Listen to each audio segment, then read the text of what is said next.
Audio check. 1, 2, 3. 3, 2, 1. Audio check.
Good morning, World Wide Web.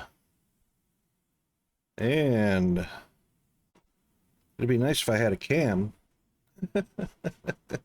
How's G-Man doing this morning? Still on vacay. Oh my gosh, so nice.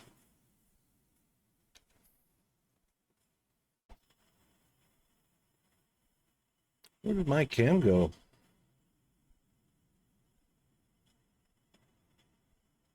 There it is.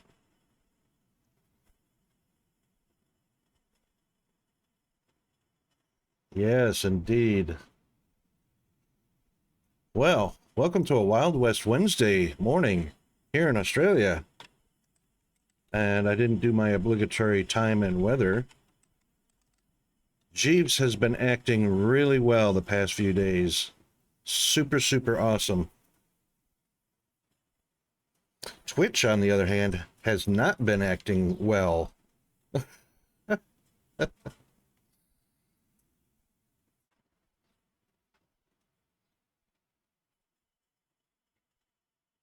Boy, we had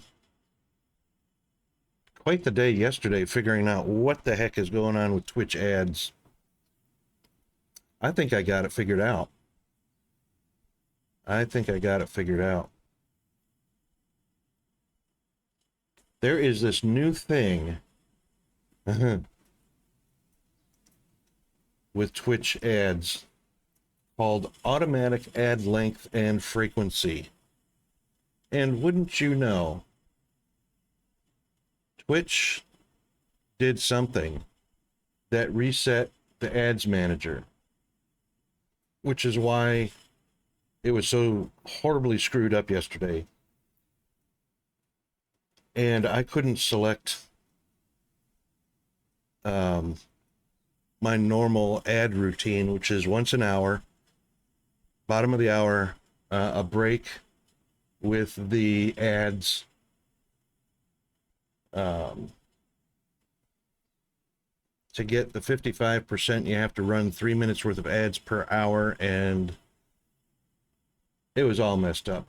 I actually spent about an hour and a half last night after stream and got it figured out as to what the heck changed, got it all set back to the normal. So we no longer have the rug pulled out from under us. We are back to the normal 3 minutes worth of ads once an hour, and that's when we'll do our bio break and all that. Horrible, horrible mess. So if anybody is unaware, and this is really important, if anybody is unaware, by default, whenever Twitch updates or whenever a streamer starts streaming, it automatically defaults to letting Twitch handle the ad frequency and all that stuff. You have to go manually in there and change that. Otherwise, it's going to be a horrible mess. So now anytime there's an update to Twitch, which we don't get any notifications on, we have to go back and reset that.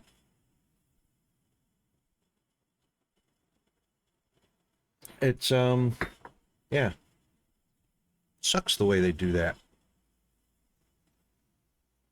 Most of us streamers, when we go and set an ad schedule, we expect it to stay there the way it is, the way we want it. Sneaky, sneaky little Twitch.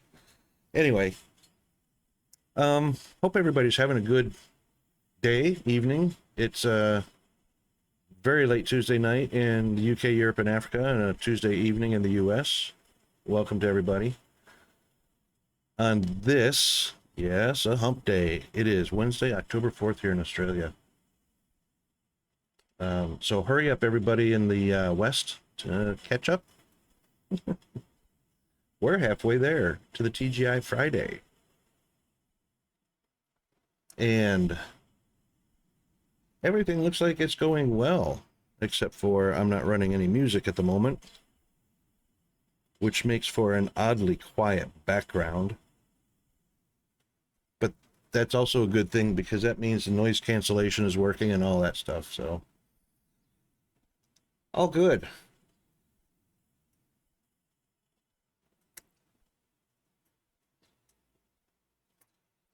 Right, so if anybody is unaware, we've got the other way. Right down in that corner of the main screen, it's at 31. That's our swatch time. So if you want to catch somebody's stream and you're using swatchclock.com, and you know their stream starts at a particular beat time, it's the same all around the world. Doesn't matter where you are. So like G, who is on vacation in a completely different time zone, far, far away on the opposite side of the earth. Yeah, he knows that we start our stream around at 27, at 28, at 29, something like that. Doesn't matter where he is in the world. He can go to swatchclock.com, check the swatch clock, and see when or how close we are to starting our stream. here in the Rocket Wolf Studios behind the not-so-golden microphone. It's very cool when it comes to playing games on game servers and you got a team of people that's going to play like on, I don't know, CSGO or something like that. And you want everybody to be on the server at the same time, ready to go. Everybody can use Swatch Clock. Doesn't matter where they are in the world. The game starts at whatever you decide. And everybody can see when that's going to be on their Swatch Clock. It's good for meetings, too. Really works well for meetings. Did you know, today in history? Good one. I should do a today in history every day. Some of you may or may not remember O.J. Simpson. Played for the New York Jets. Way back in NFL days. Huge football star. U.S. football star. And, he was charged with murder of 2 people. I remember one of them was Ron Goldman. I can't remember what the girl's name was. She was famous. And there were no other suspects in the case. O.J. Simpson was the only suspect, and he was acquitted on a technicality. He was 100% guilty, but, you know, he was famous and, you know, had a lot of money, good lawyer, and acquitted of murder. So he got away with killing 2 people. And O.J. Simpson, to this day, lives with that. I can't remember what her name was. Anyway, that was back in, gosh, when was that? 1990? 1990, I think it was. Yeah, crazy stuff. Anyway, I had this really awesome idea. Let's get on over to our game scene.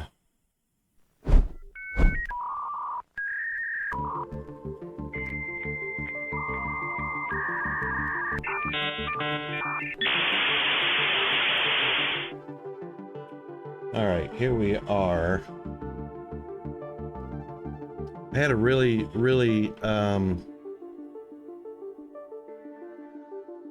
surprising thought about how we might attack this really cool game called Infraspace. And I was thinking about modules, because there is a thing in the game called districts. But I was thinking about modules. Instead of building one, you know, big sprawling factory and having all that chaos going on all at the same time, I was thinking about modules for the industries. And it occurred to me that it may not be possible to do districts or modules because there are boosts associated with putting certain factories next to each other, where it may not be possible to do modules and still get the boosts. It just depends. So we're going to kind of investigate that a little bit.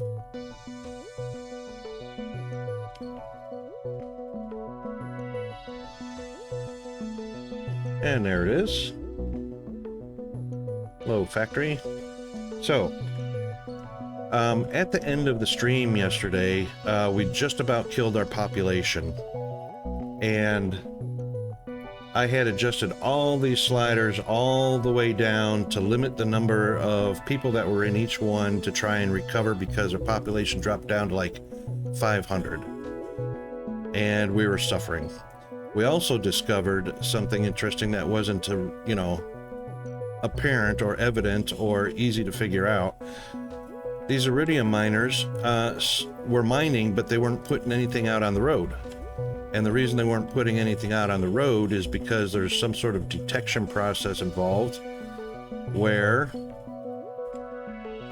we only had the train station and I had the road connected to the train station, figuring that's all we needed.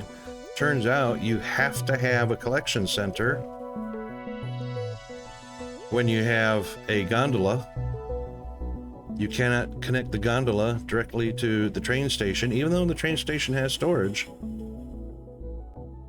It didn't detect a collection center anywhere nearby. So then I put down the collection center and bam, iridium ore started coming out onto the road, through the gondolas, down into the collection center, distribution center, collection center.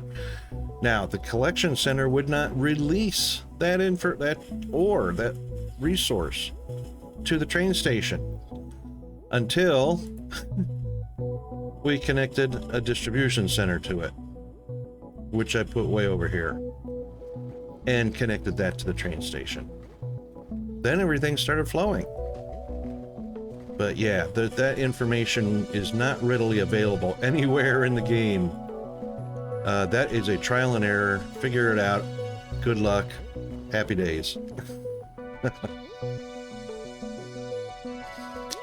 And wow. How about that? Why do we have that?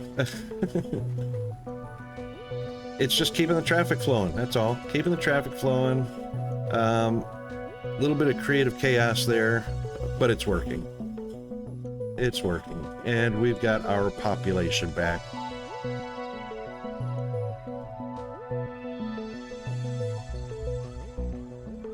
Everybody's here and happy, and we're all up on level 6, and we've got our population up to 852.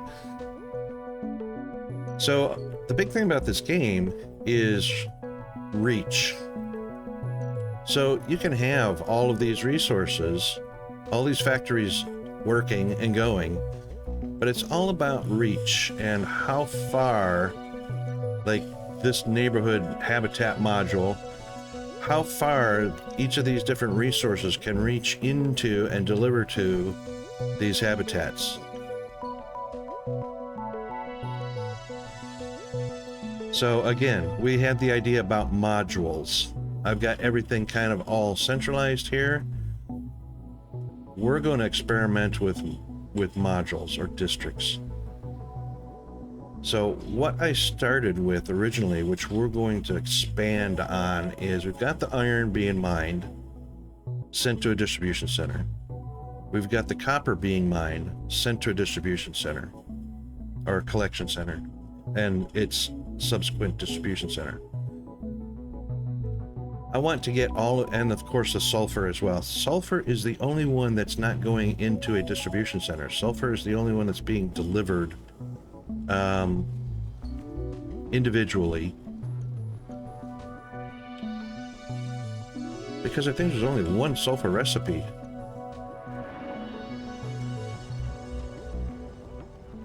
I think there's only one sulfur recipe, and it is going to the concrete factory. That can't be right. There's got to be... That's sand. Oh, here we go. Sulfur is going to concrete and... Aha. Food factory. No, not food factory. It's coming right here to the fertilizer factory. So it really doesn't need a huge distribution center at the moment.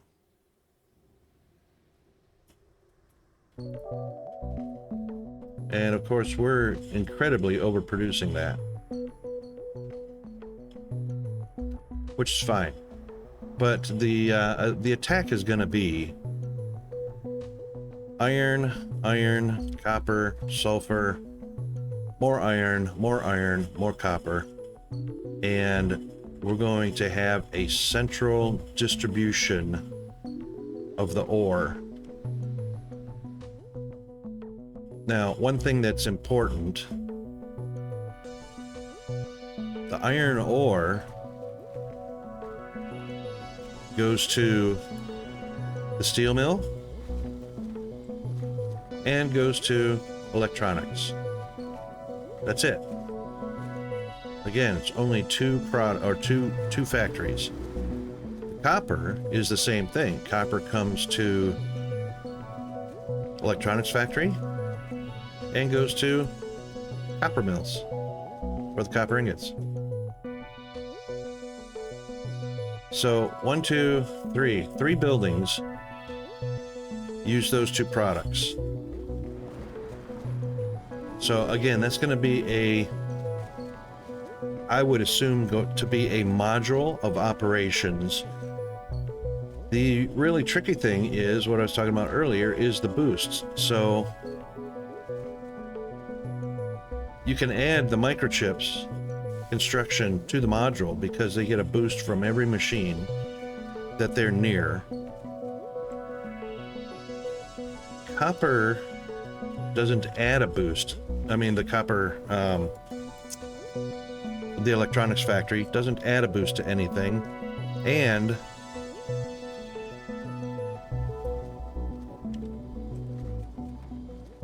neither does a copper mill. The boost is only between the green chips and the blue chips. Now, what I haven't checked, blue chips are being used over in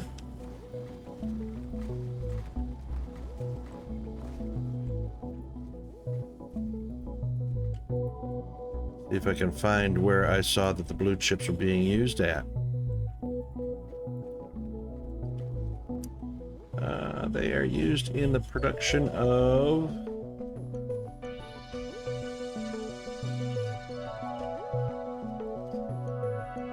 well, anyway, here's green chips. Green chips are being used in the home appliances. So, look at that. Home appliances also get a boost. So, home appliances and blue chips will get a boost from the green chips. So again, that should be a module. But the blue chips also, I mean, the home appliances also get a boost from plastics. So there is an interconnectivity here.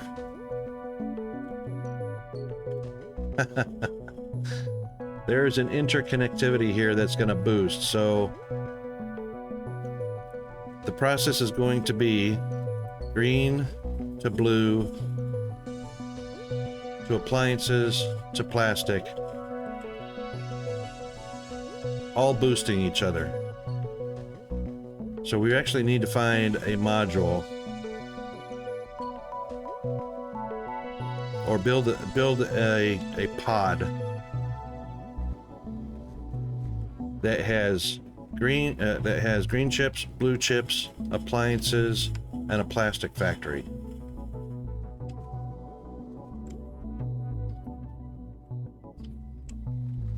Oh, yep, right, plastic factories. So as far as scalability goes, that's going to be really tough to get scalability. Hang on, what does our motor factory get a boost from? Anything? I've got them all separated. Motor factory gets a boost from, how about that? Copper ingots.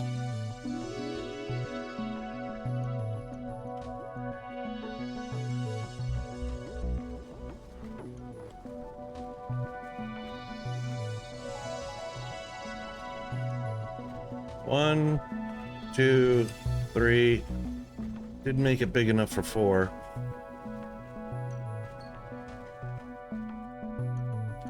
Oh, and look at that. Also gets a boost from steel.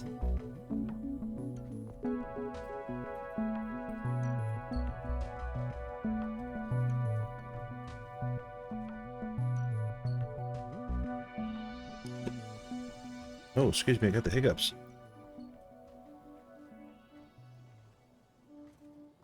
Alright, steel probably comes from... Where's our steel factory come from? Oh, here it is, steel mill.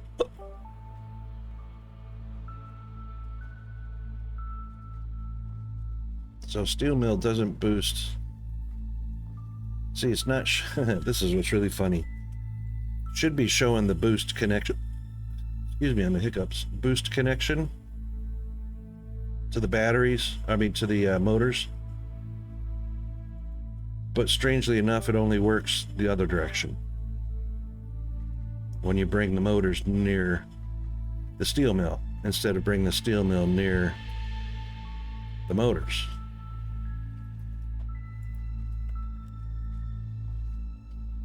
So I think what we want to do is we want to start building our first module from raw product, iron and copper.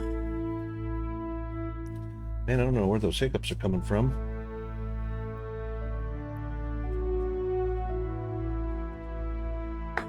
Other than the diaphragm. So we're going to build one up and maximize all the connections for boost and try and keep the ratio,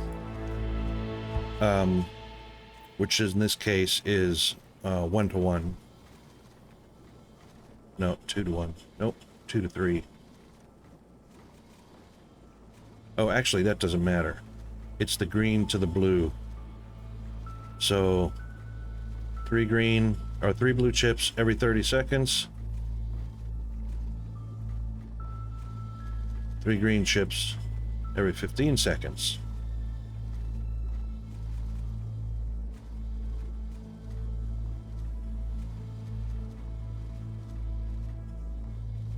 And blue needs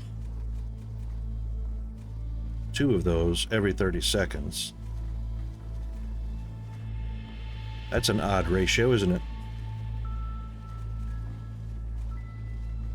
All right, 6 a minute from 4 a minute green chips. Green chip factory can make 12 a minute.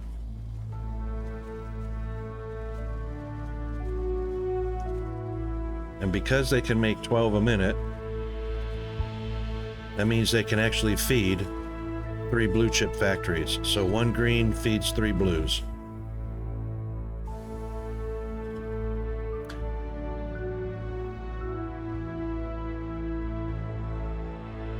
Should start doing a spreadsheet on this.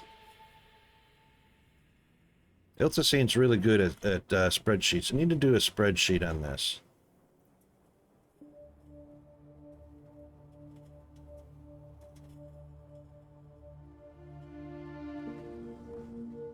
Because it wouldn't be that hard to figure these out. Green chips is actually the first step. Because it strictly takes raw materials. Iron, copper.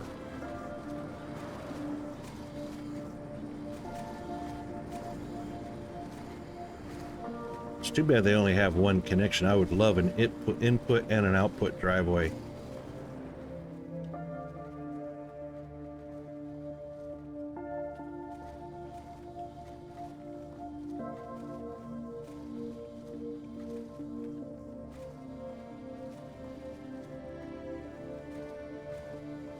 And we're not going to worry about the input quantities for the raws. We can just overproduce the raw all day long.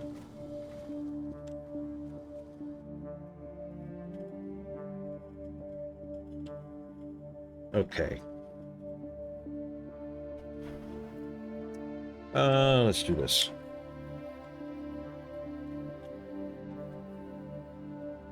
We want to do it in draw IO? Could.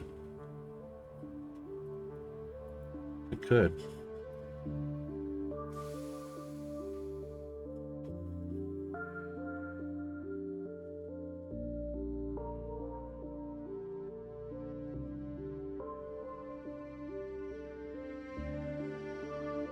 Oh, an update is available for draw IO.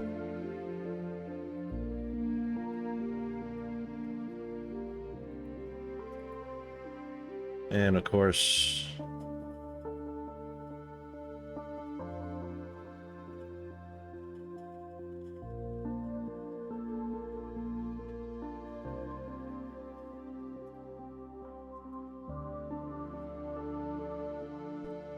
I guess it's doing it.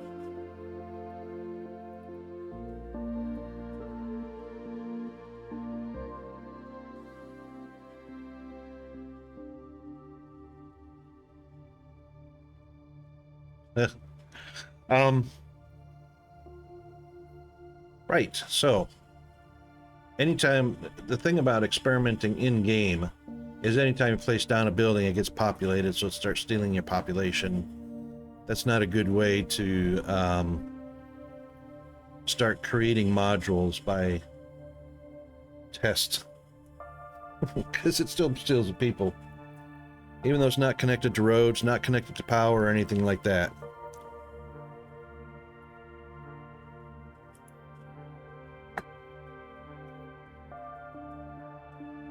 Well, I tell you what, I have had this incredible craving. I don't know where it comes from, but I've had this incredible craving for Pop-Tarts, which is a Kellogg's product. Oh, speaking of Kellogg's, I don't know if anybody's heard. Kellogg's is changing their name.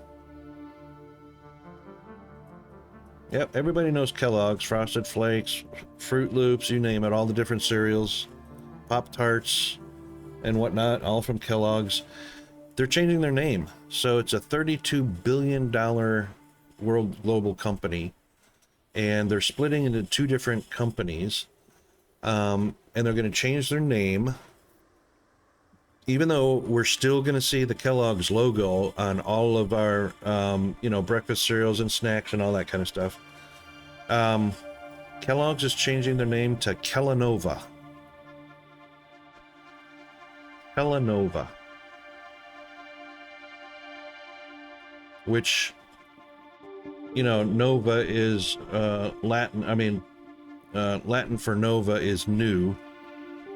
The Kell, K-E-L-L, is a tribute to Kellogg, Walter Kellogg. And the A, they had to throw it in, so Kellogg anew, Kellanova. Yeah. Let's do this. Let's get up here. Let's take a look at, we'll just start with a blank diagram, because we don't actually have a template yet or anything like that. What I'd like to see is, I'm wondering, I don't know if anybody else knows or not right off the top of their head. If there's actually a wiki for InfraSpace. Because I don't see one. Let's just go to wiki.gg.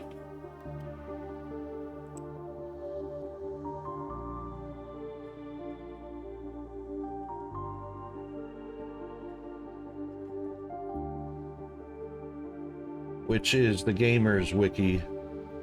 I think it's better than fandom, game fandom, whatever that is.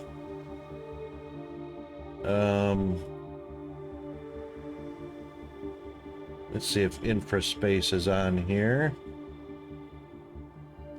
It's pretty new, and a lot of the newer games are getting onto WikiGG. The older ones, not so much.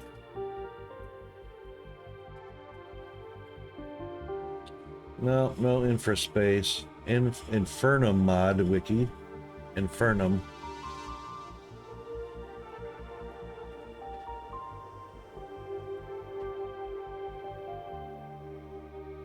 Let's see if there is an InfraSpace wiki.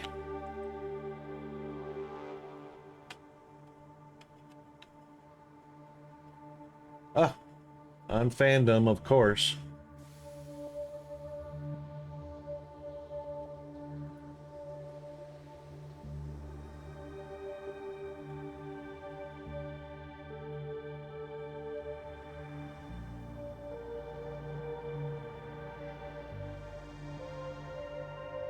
And I'm just kind of looking for...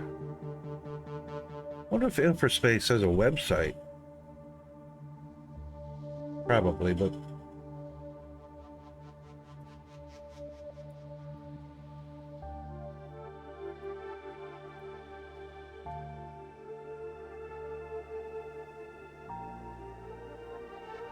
Yeah, so they don't have a model of them, of any of their buildings, other than set next to a road.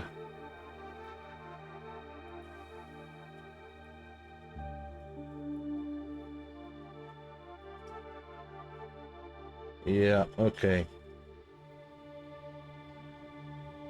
Bummer. All right, so what we'll do is we can kind of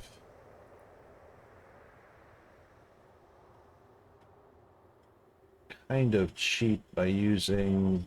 Oh, you know what? I bet you Satisfactory's got some good icons. Not for green chips. No, not for green or blue. Okay. There's green chips right there. So we can use that. And there's actually blue chips. And red factories can be... Or motors can be the red factories. Then appliances is going to be a difficult one, and then plastics. So that's titanium. Plastic is actually red in this game. I don't have a plastics icon. Got titanium ingots or titanium alloys.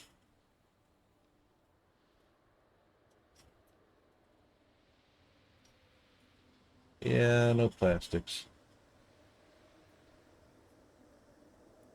We can use that as a plastic factory because it's red.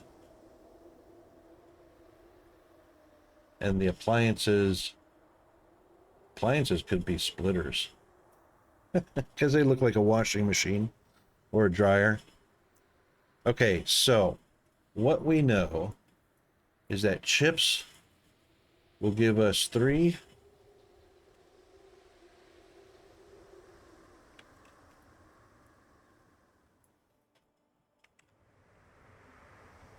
One green chips will run 3 blue buildings. That's based on 12 a minute.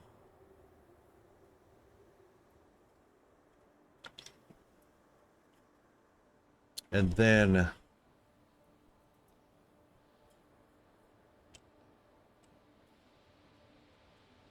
oh, not that.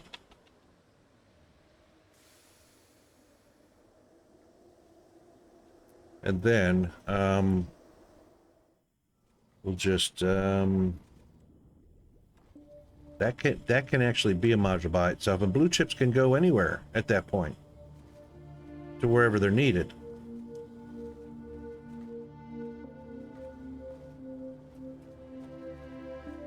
Right, because there's no boost to the copper. Those are just boosting themselves.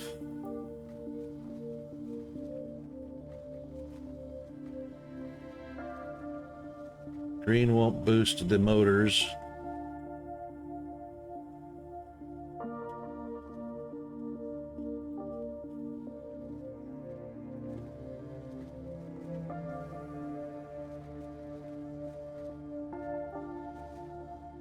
Ah.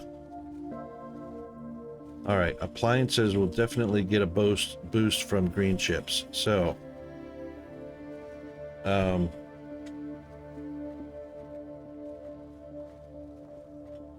appliances will get a boost from the green chip. So anywhere we set up a green chip with blue chips, we'll want to put a appliance factory next to it, because there's no boost to the battery or the motors, no boost to the steel mill, no boost to the copper mill.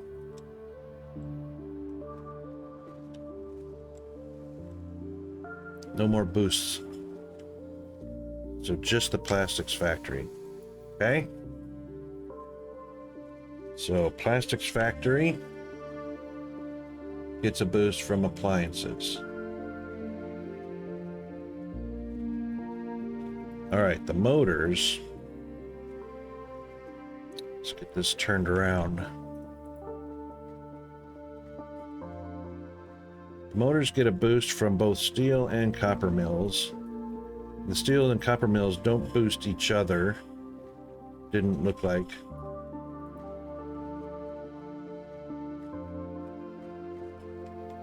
And that actually doesn't work like that. You actually have to bring... I wonder why the copper mill is in here. And the steel mill is outside. All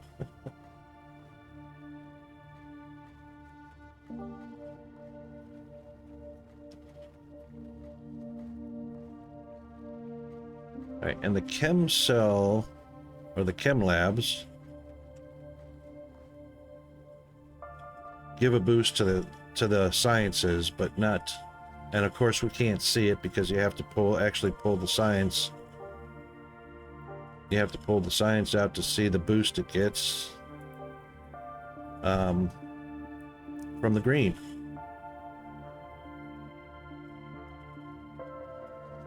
All right, that's a different module, so we're not going to worry about that.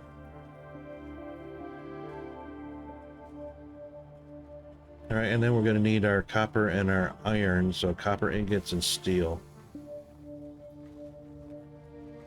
So what we'll need...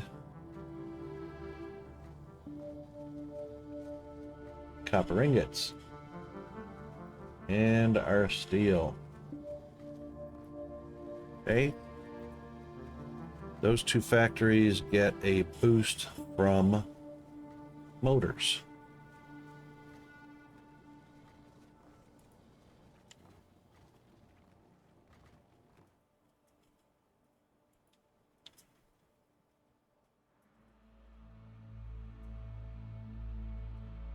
And that's because they get the two ingredients. All right, so motors get copper and steel. So the boost looks like it goes from whatever is in the recipe.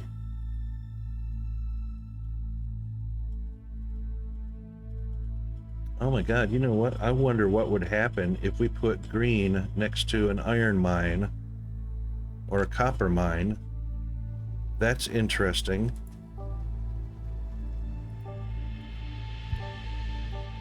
There is a boost. Look at that. Look at that.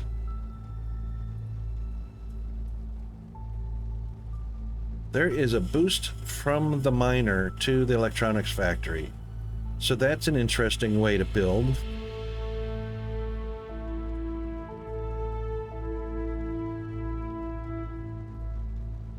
So even though we're talking about separating the industries, you know, into distribution. Why have distribution if the buildings get a boost from being so close to the miners? That's crazy.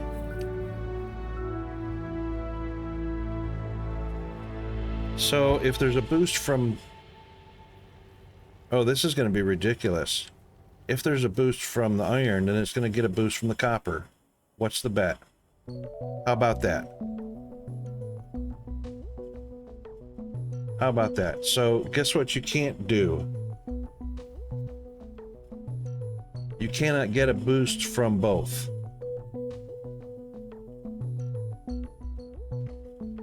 Because proximity. It's unlikely you're going to find copper right next to iron and have iron miner and copper miner next door to give the boost, both boosts to the building. So it's going to be pick one or the other. If you do that, what about placing it next to a distribution center with that ore in it? No. Comes directly from the machine. Well, how crazy is that? That's kind of a new concept.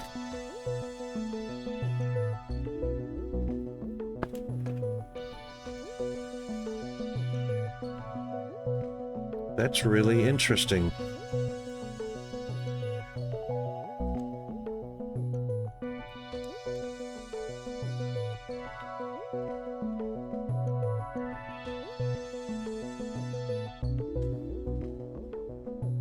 So we could actually set up wow. You know, the thing is that's going to be a lot of factory or industry built around a mine from each miner to maximize boosts. That's all just to maximize the boosts. And of course, that means the miners would typically want to be in straight rows like this in order to, of course, there's a row that separates them. You can't get, oh, there's a 4. That's interesting.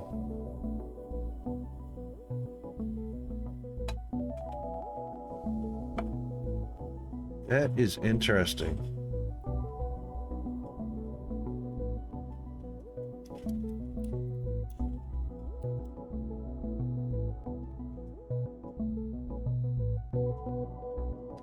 So if we're lucky enough to be able to line up the miners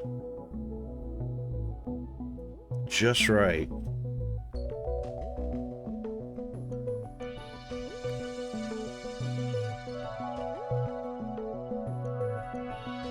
see that this kind of is counterproductive because it disincentivizes you to have a distribution center for the ore.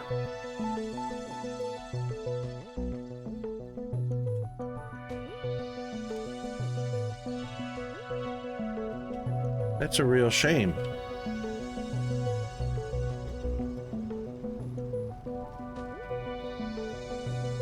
Because of course the ore would be going right into the building instead of into a distribution center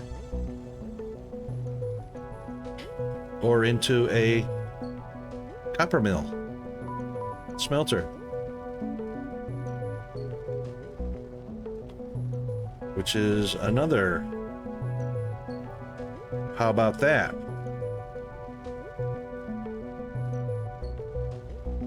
Of course.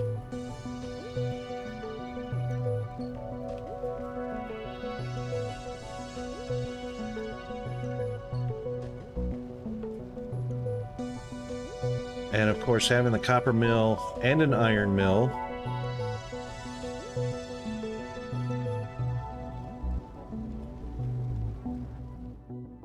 to give a boost to the motor factory.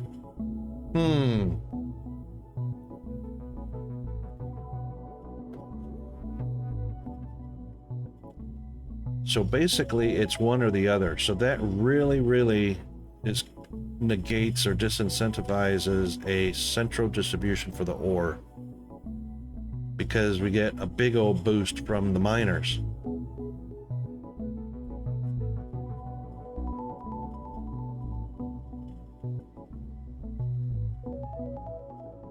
Wow.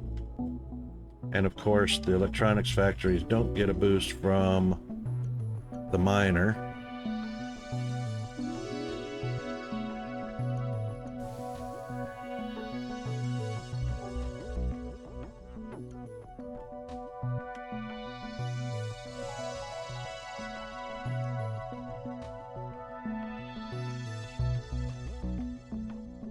That's kind of crazy.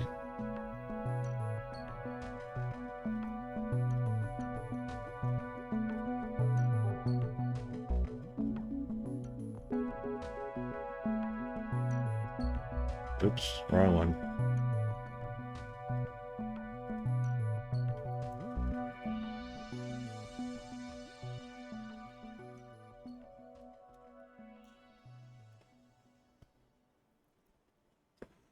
So basically you would have miners on one side giving a boost to electronics factories, and then another row of miners on the other side to give a boost to the copper mills. smelters.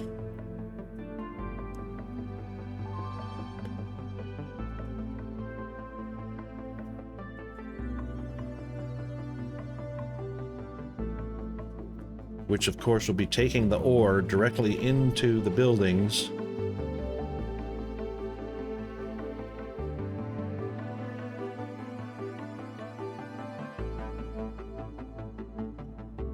Wow.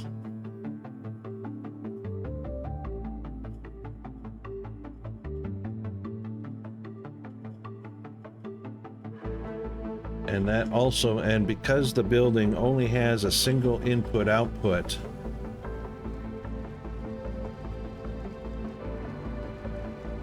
that would be some serious congestion on that one driveway, on that one input.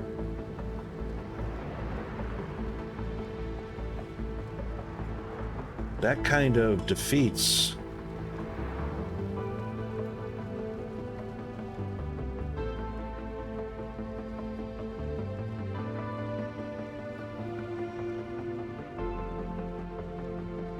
because the only way to handle that is to have a one-way road going between the two in a clockwise or counterclockwise fashion because it's right-hand turn, in order to keep product going in one side of the driveway and product coming out the other side of the driveway at the same time. That's interesting.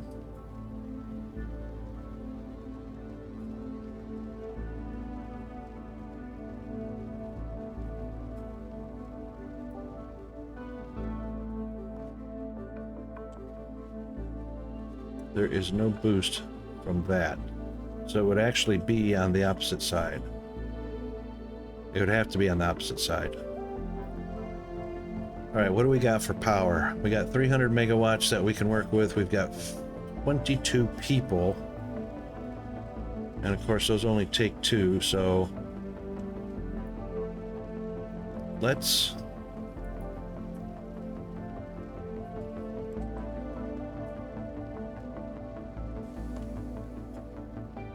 Look at that, we can be right on top of the copper mine. We just can't be overlapping around another miner.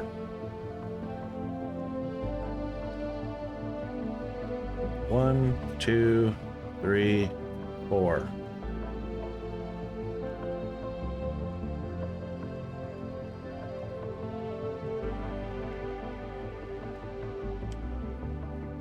That's actually grabbing copper right there.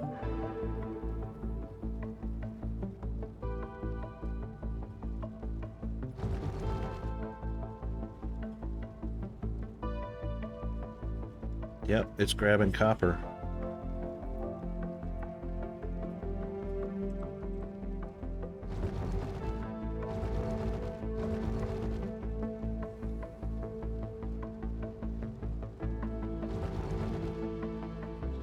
Okay.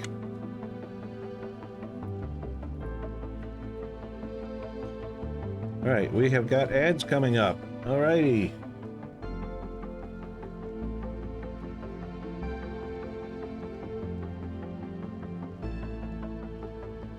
We will be back right after the ad break.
Hey, we should be back. Now, this is going to be interesting.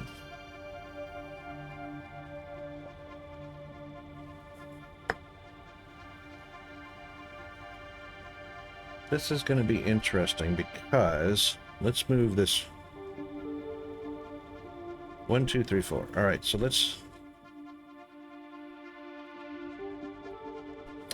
get this figured out.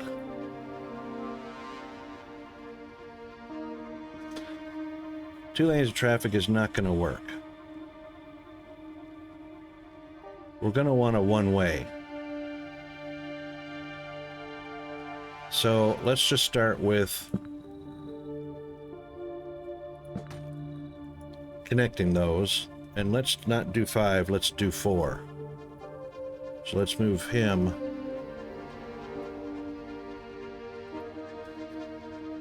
Actually, that can be side by side.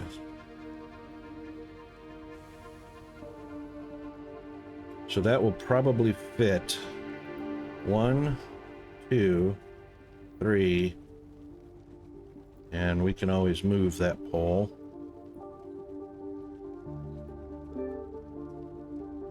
Disconnected. Why did that disconnect, dang it? Hurry up before we lose.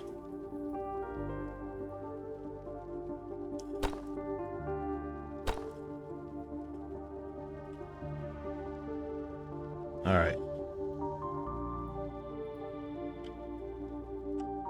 So 1, 2, 3, 4, and then 1, 2, 3. Nope, that one's outside.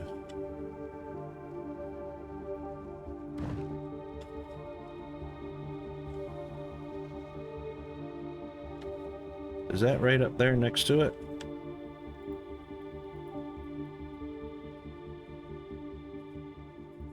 Move it over, move it over, move it over, and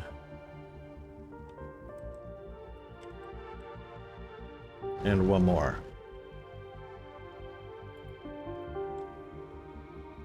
And that's 4. All right, so far so good.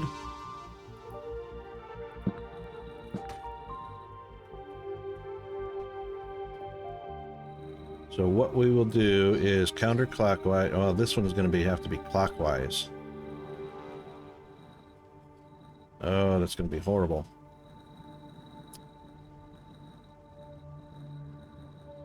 No, that'll be fine. Right hand turn, right hand turn.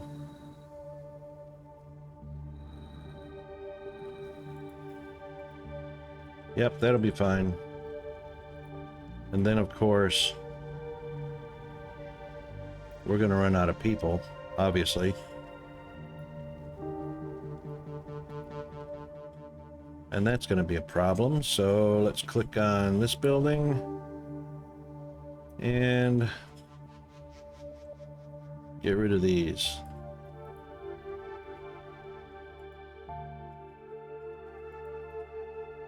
I don't even know if these are a value of any kind because it doesn't tell you when you click on them.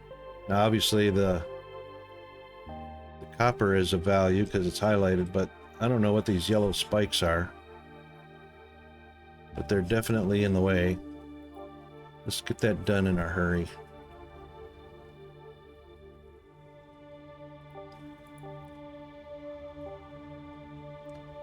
So first up is these 4.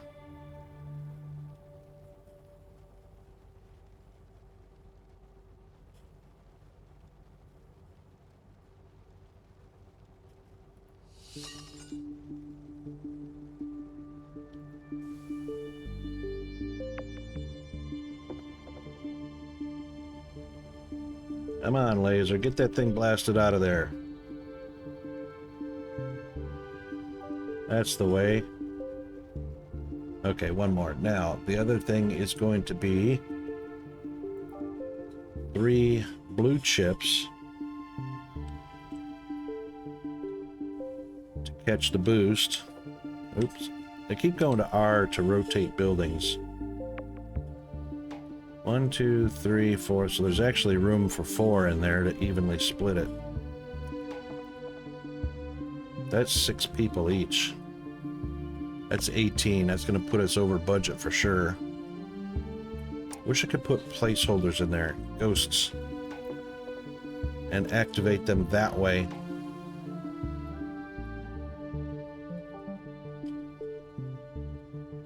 Which one has got more people than we actually need in there?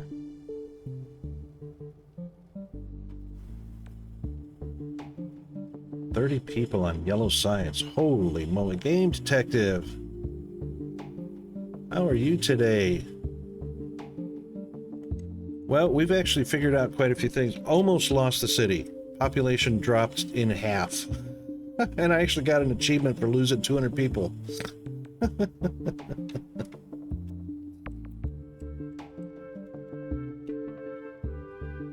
How are you doing today? So what we're figuring out,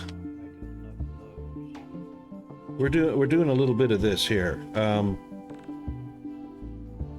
Up on oh, hang on a second.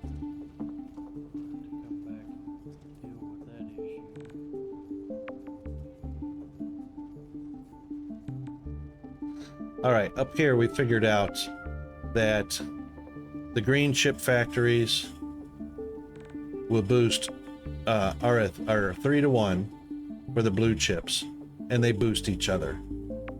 Green chips also boost appliance factories.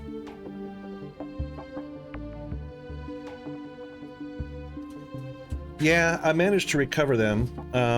As you can see, it's a real balancing act. It's a real balancing act. We're back up to 852, but you have to slide all these down, and what happened was the iridium ore. So huge mistake was I had a collection center here and a highway sending the iridium ore over to the main factory city or whatever. So I took out the distribution center because I saw that the train station had a storage in it.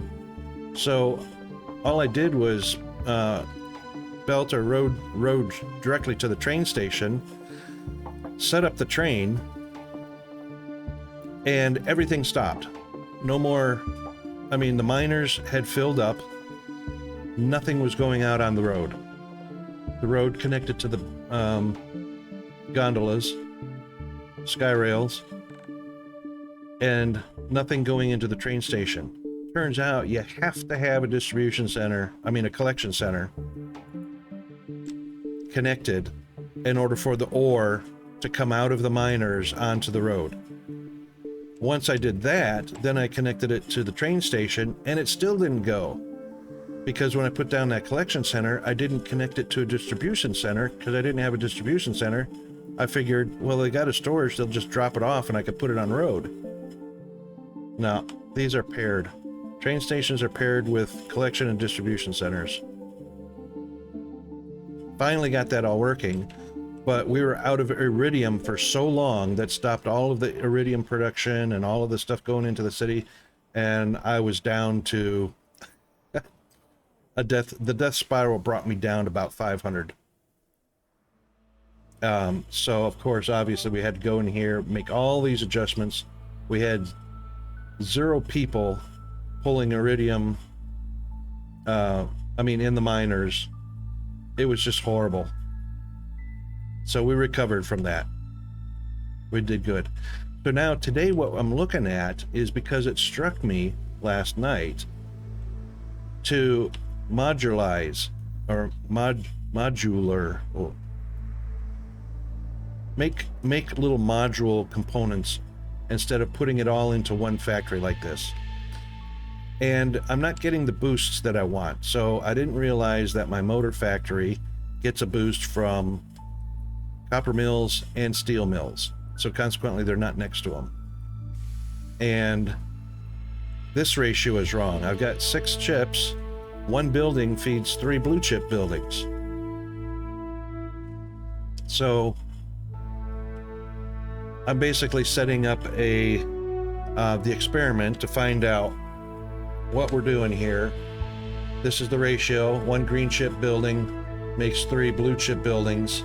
The appliance buildings will get a boost from both the plastic factory and from the green chips factory. So, yeah, I know that, aren't they? Aren't they? They just are. So, yeah. So the appliances get a boost from the plastic. They also get a boost from the green buildings.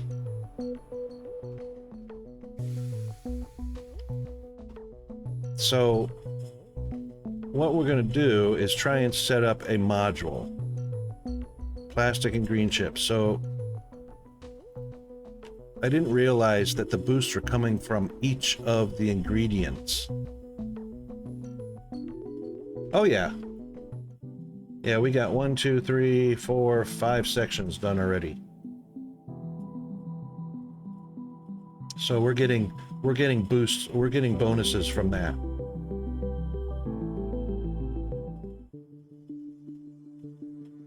Yes, indeed. A boost from that, as well as this cool little structure here, the high-tech tools. So I think we're up to, I think because of how I've got this situated, I'm getting, there it is, 200% efficiency. And of course, those boosts are going out to the buildings as well. So even though my layout may look pretty okay, it's not. Yes. Yes. So collection centers and distribution centers have to be connected to the rail in order for the product to move. So I've got a collection center way up there, and I've got the distribution center down here, and of course connected to each other. And then the product actually moves on the rail. So in this instance, here he comes. So he's filled up. Well, not filled up. He's loaded the 70 that's going in there. Train length can't be changed. It's just a random. It's filled up 2 cars. And of course, it'll come in here, unload. And I could not unload that onto a road directly. It has to go into a distribution center. And of course, even though there's product going in here, it's not coming out as fast because the buildings that require the product are being detected and only sending them out as the building needs it. So it won't go, it won't overstock anything. So if there's room to put it somewhere, it'll put it somewhere. Otherwise, it stays in the distribution center. Which that kind of makes sense to me. I mean, that's proper. But nothing happens unless the two are connected.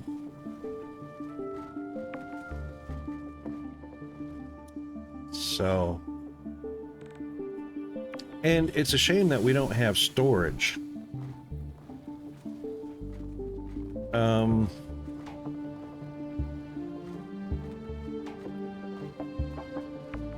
The distribution center and the collection centers are the storage. So I'm still trying to figure out a use for having an input. Well, on the collection side, having the input, yes, but output, no. Unless you're going to roads. Otherwise, the train station just takes it and that's it.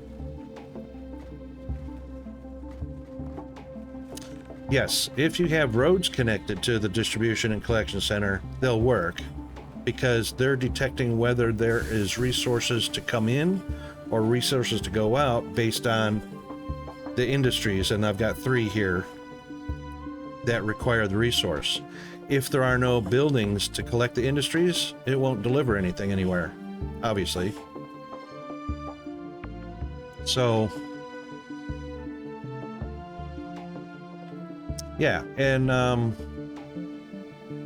of course having the distribution or the collection center capable of collecting up your resources. In this case, it has to highlight See, I thought because it's coming down in the gondolas, all I had to do was highlight the gondola inside the radius. Didn't work. Even though there was product coming down here, it didn't work. I had to actually get it so that the miners were within the radius of where the product was going. And then, of course, I had a superhighway connecting the collection center with this distribution center. But once I removed that and put the train in, nothing happened. So it was a little bit of work, but I got it figured out, and also recovered my people just in time.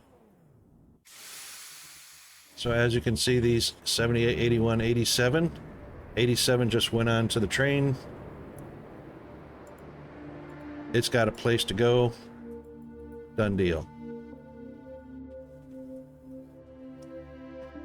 So now, what I've been figuring out, because I was thinking about modularization.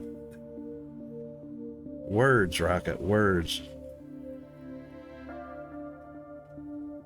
Overlapping your rings.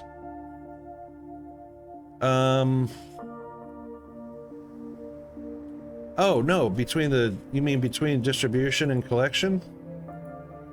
These two are unrelated. They're not connected to each other. But no, they're not overlapped, and they don't have to be.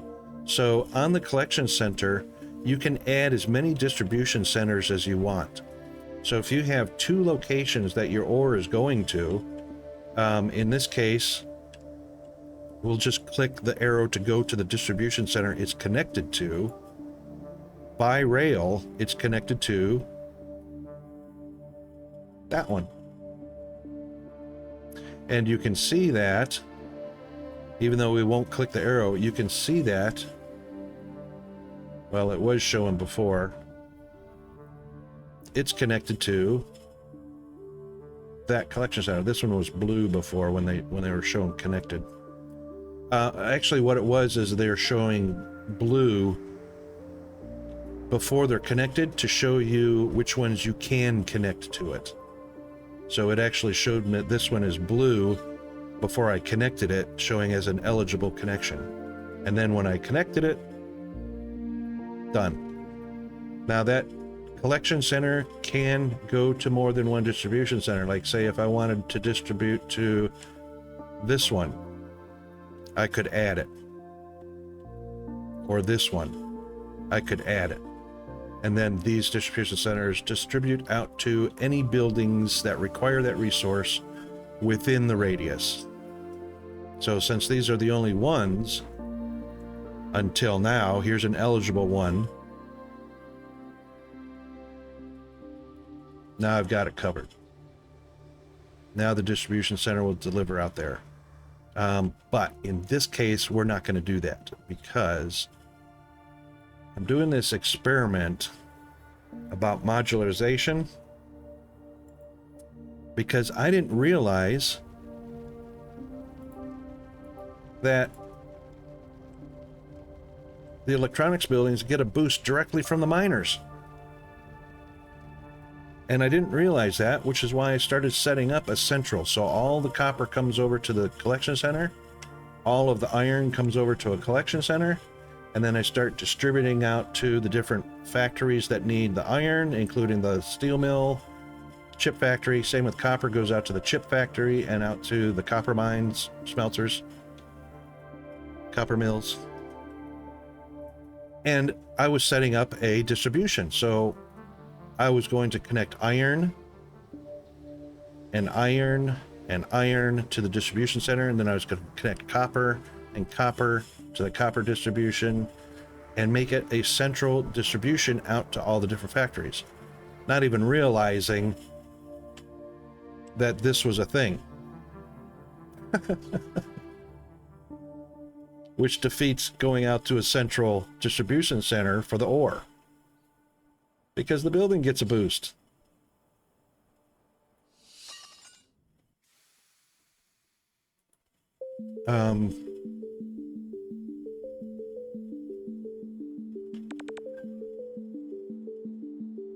And the thing is, it also gets a boost from the iron. So you get to pick like one or the other because the mines aren't close enough to, you know, get a boost from both. So you get to pick one or the other, which sucks.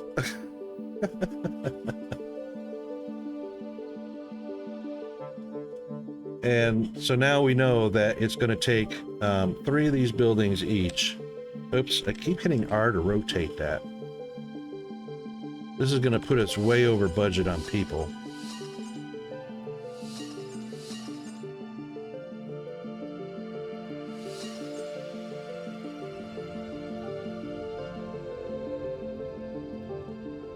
Way over budget.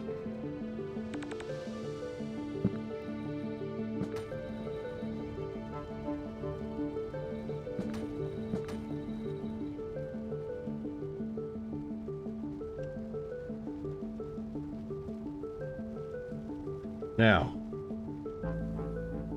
the problem with this is now I've got it all go counterclockwise. Everything's left-hand turns, left-hand turns, left-hand turn.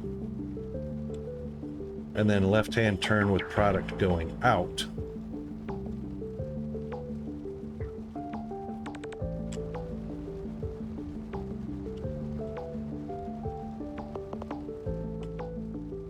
And then, of course,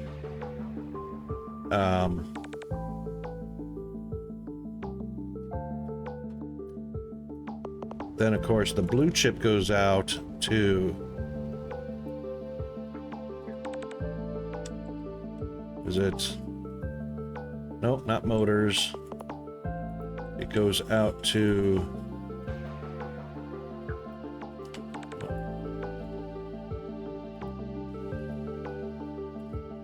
I can't remember where blue chips go out to.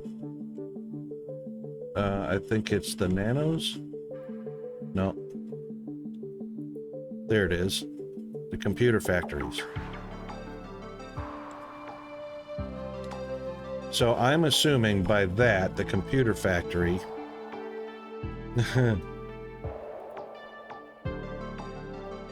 Yep, gets a boost.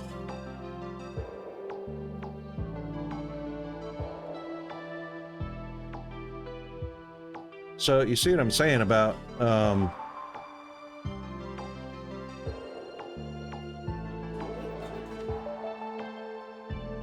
if you go out and you build factory zones or districts, you're not getting the boosts. And then of course plastic factories,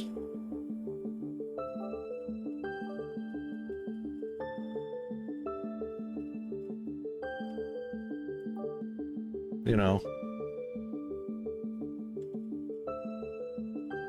plastic factories will give a boost to the computers because plastic is one of them, and as well as the blue chips.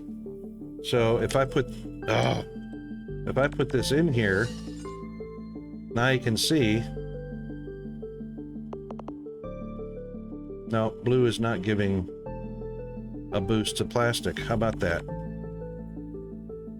And computer factories probably not. Yep. So depending on how you strategically place this, you know.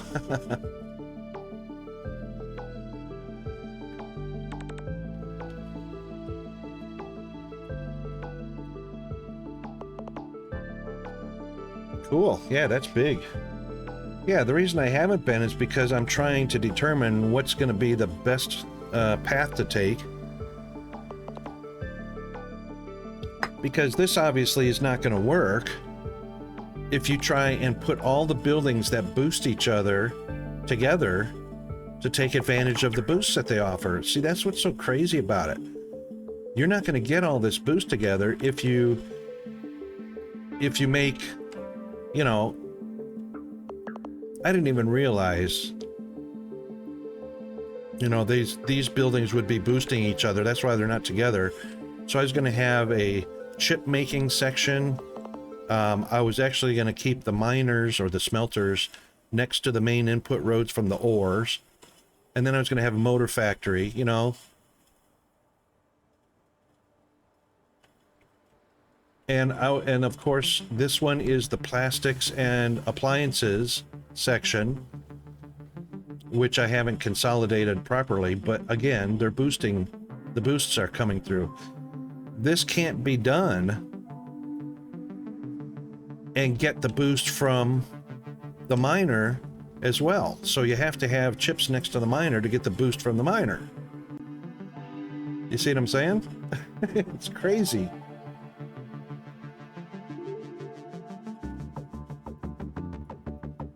You can either build for the boost or you can build for the compartments, the modules, the districts. I guess that's what's, you know, that's what sparked my thoughts last night after stream, was the districts.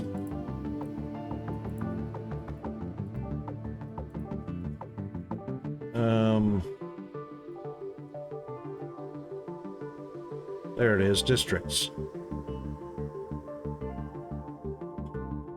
So with districts, you can manage deliveries in your city, which is great. But you'll notice none of these buildings are getting a boost from these buildings or these buildings down here.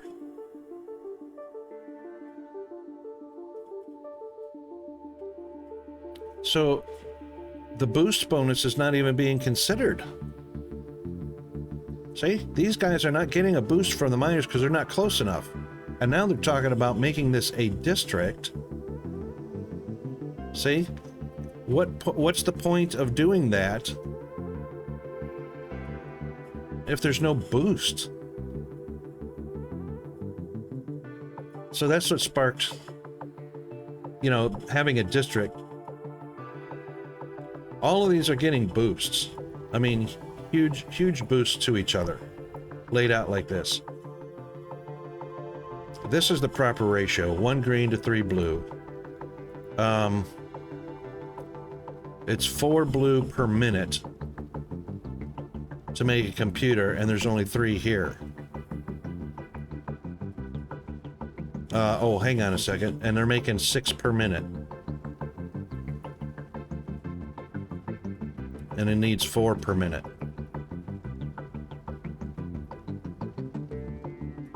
All right, so 6 and 12. So 2 blue ones can support 3 computer factories. Right? 2 blue ones. 6 per minute. Yep, 6 per minute, 6 per minute. So 2 buildings can support 3 computer factories. 12 per minute. But again, like I say, it's a boost thing. You don't get the bonus if they're not next to each other. So there's 2 schools of thought going on here to either, you know, gain productivity from the boosts, connecting the industries together, or forget about getting that industry boost and start compartmentalizing by industry type. So, which is the best way to go? Obviously, if you don't get any boosts from connected industries, then you're going to have a whole lot more. Of course, I'm not worried about concrete and steel. Then you're going to have a whole lot more infrastructure to have your industries separated, nice and neat. You know what I mean? So that's a real predicament.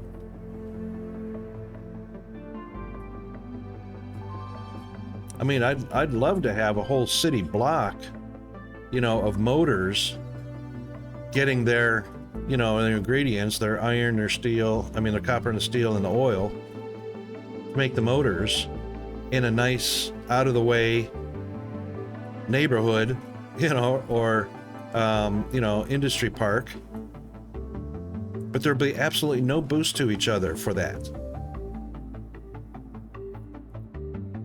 So the mechanics of the game, you know, the mechanics of the game lend itself to do this kind of garbage.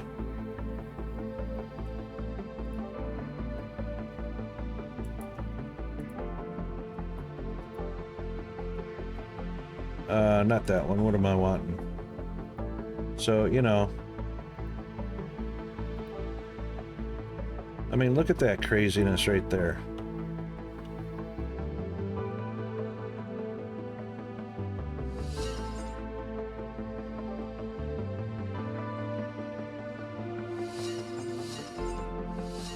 Each one of those buildings is getting a boost. 10% boost from this building. Same with that one, same with that one.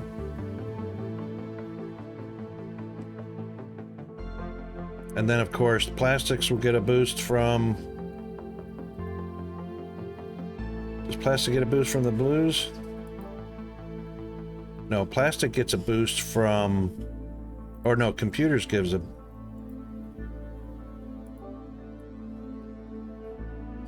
No? Oh, I have to actually select the... I have to actually select that building. There you go. So, that building gets a boost from the plastic and from the 3. Oh, look at that. Look at that boost. You know what I mean?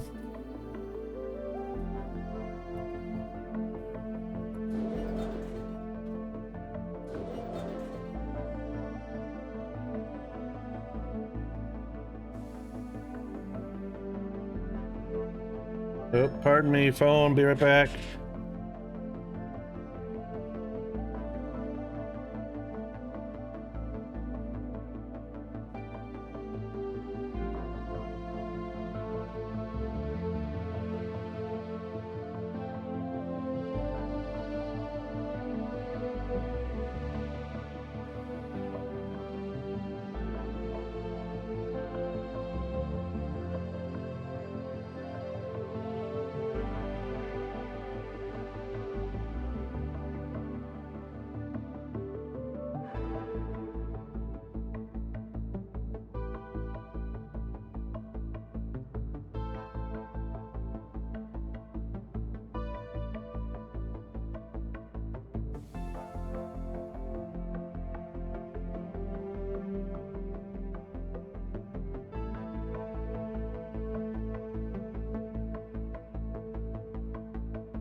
Oh my gosh, I am so sorry for that extended break, folks.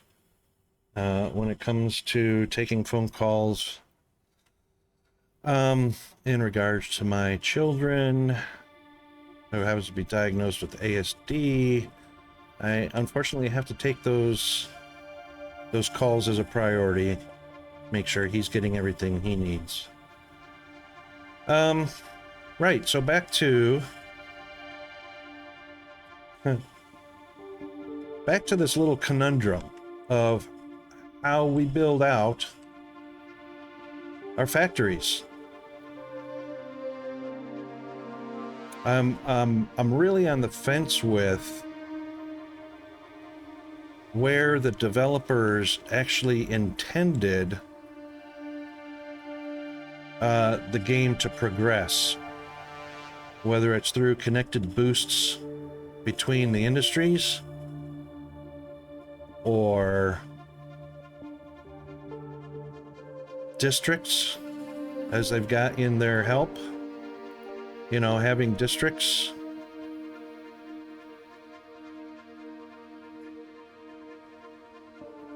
Or what the intention was.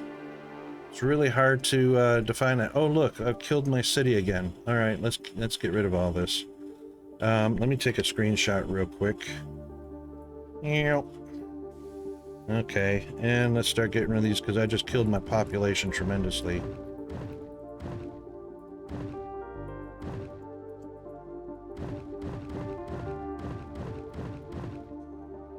All the way down to 598 again. Oy vey.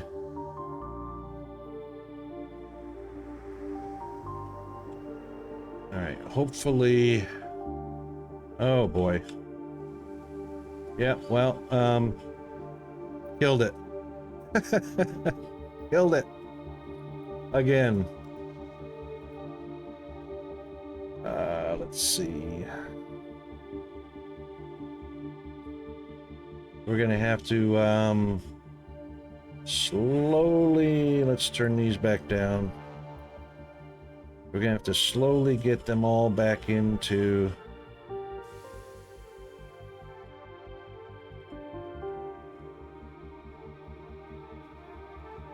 we got no more, because this is the big one, because it probably robbed somebody of the employees that they need.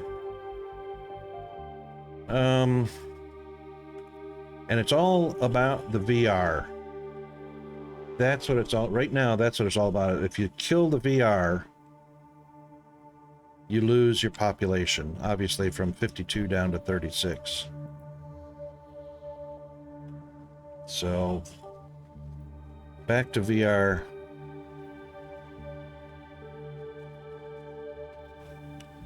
That is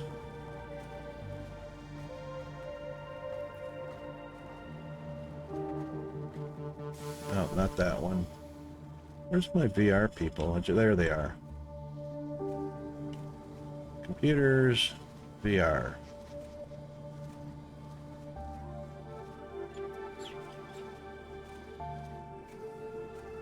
All right, they're getting plenty of but there's no workers, and that's what happened.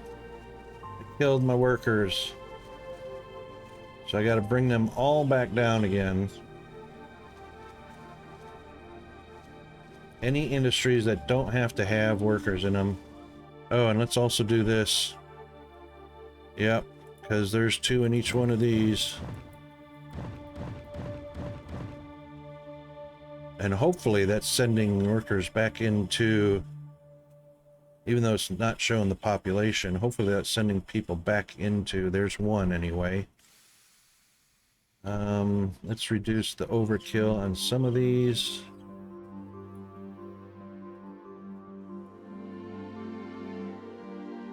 Send the workers back into, and then we'll slowly bring those back up as the workers start to return.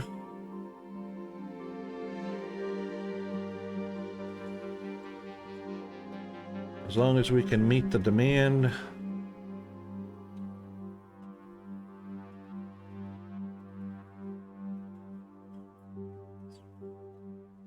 Where's our big one? The big one was the food. And yep, right here. Oh, there's none. That's either got to be nine or none.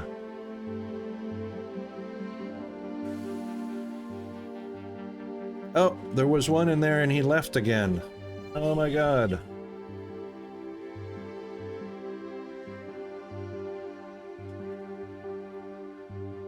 We did this yesterday when I killed the whole thing.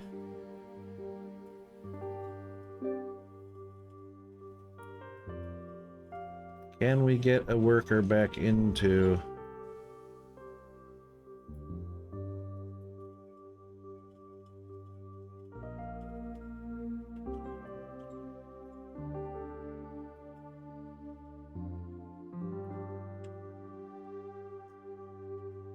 There goes one back into the VR. That's helping.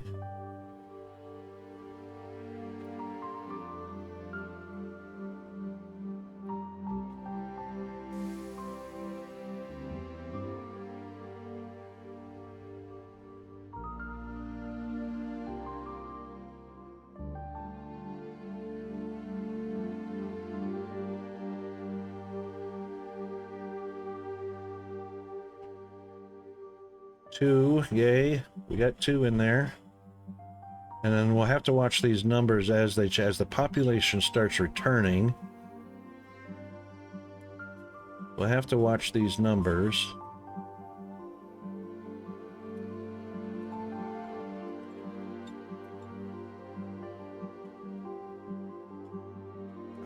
To make sure. Oh, there's zero again. Doggone it. Why are they leaving? Don't leave. Sheesh.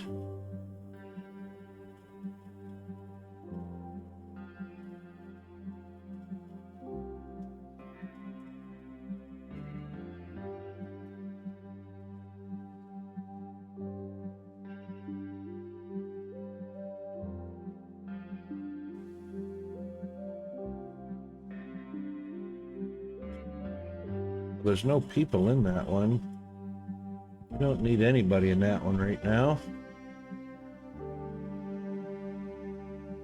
We're not doing the uranium enrichment just yet.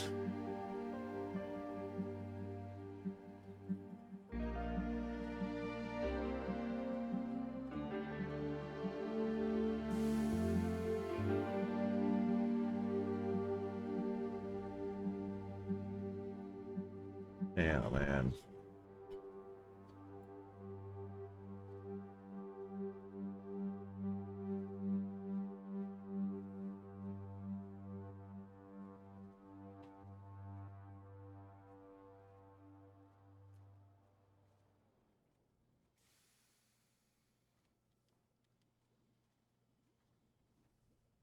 All right, we're probably coming up to an ad break. I'm going to press on through the ad break, but everybody else, you can go ahead and get the bio break and whatnot. Well, as if you didn't when I was just a BRB for that time being, so we'll go ahead and press on through the we'll press on through. All right, so yep, green chips, we can reduce that just a tad to there. Come on now, why do you keep leaving the building? Do not leave the building.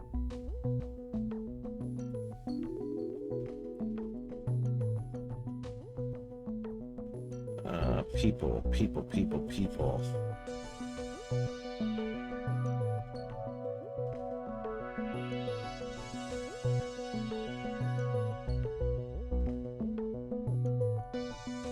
Sulfur's kind of up there. I reckon sulfur can get away with 2 people and still meet the demand.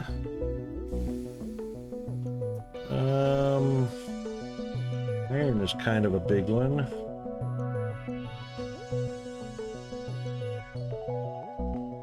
And here comes the ads. Bear with us, folks. We'll get there.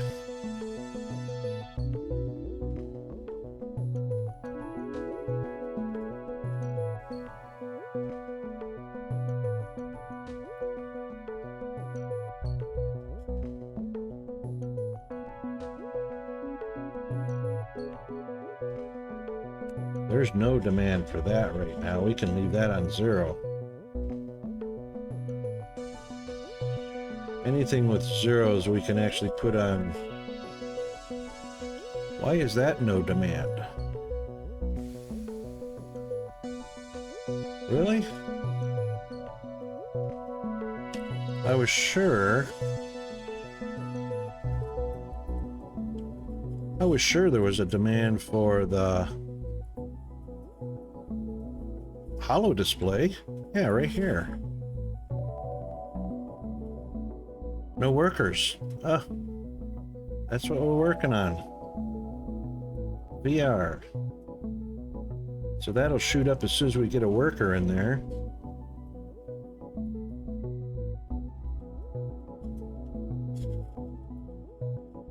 If we can reduce these enough.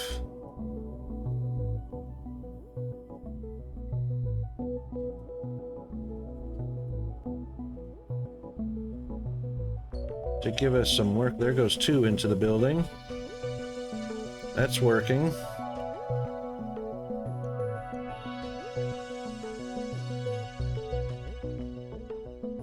Five, yay. All right, get to work, guys.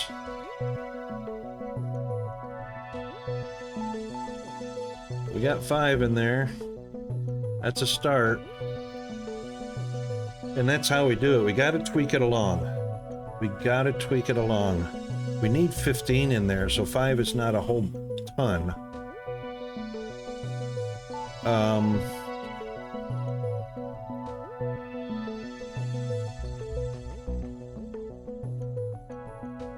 That's 6. That's better. That's 7. That's 8. That's meeting the demand, but we need 15 in there.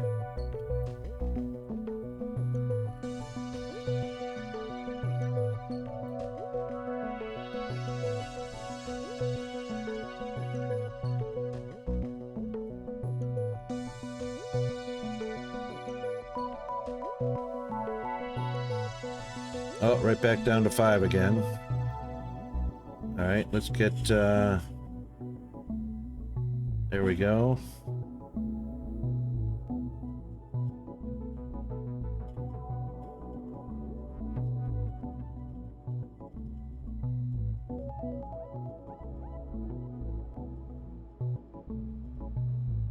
That's the right direction.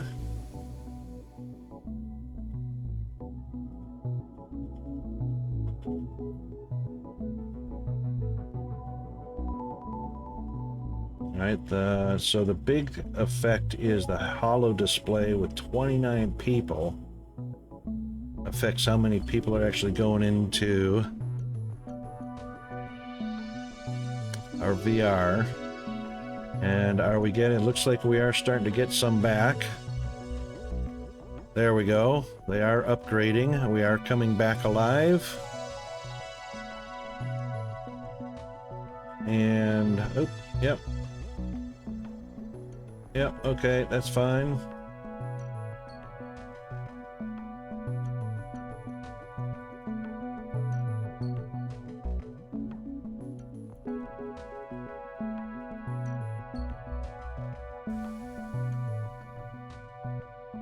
There we go, 15, yay! All right, now we'll watch our other numbers as we start building our population again.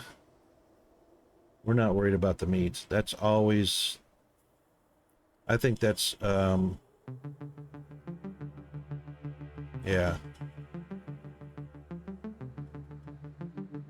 We'll have to address that another time. We just want to make sure our population comes back to life. And we are getting there.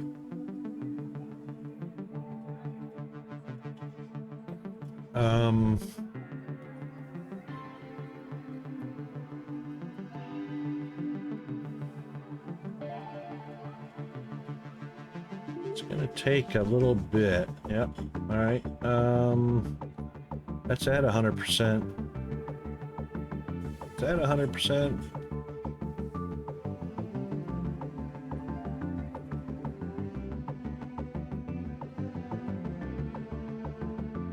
There it goes. Okay, so that's just the efficiency thing changing.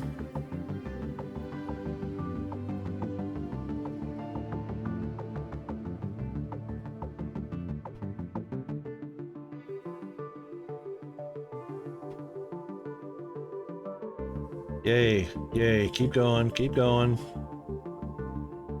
All right, blue chips. They're at 100%, yes.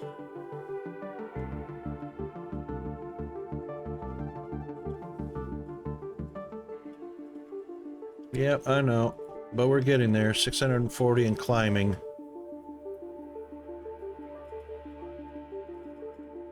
We are getting there.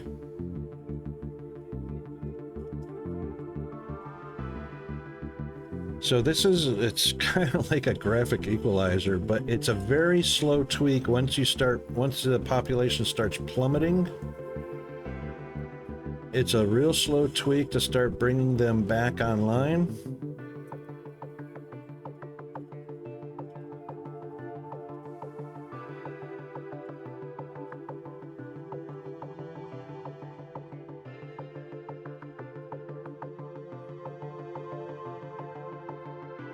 Oop, too much, too much.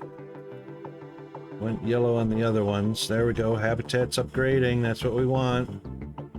Keep on recovering.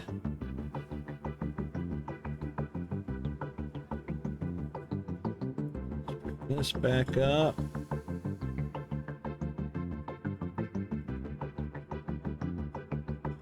And we might want to increase the iridium a little bit more.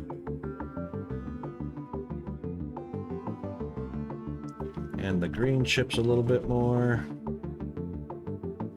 Green chips can be 100% now.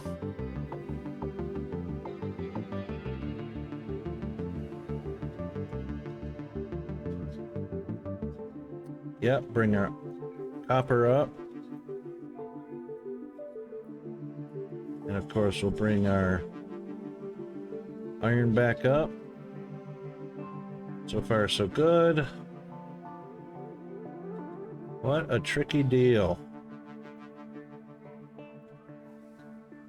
All right, we'll definitely bring the oxygen back up. Carbon is just barely, so we'll give that one a little boost.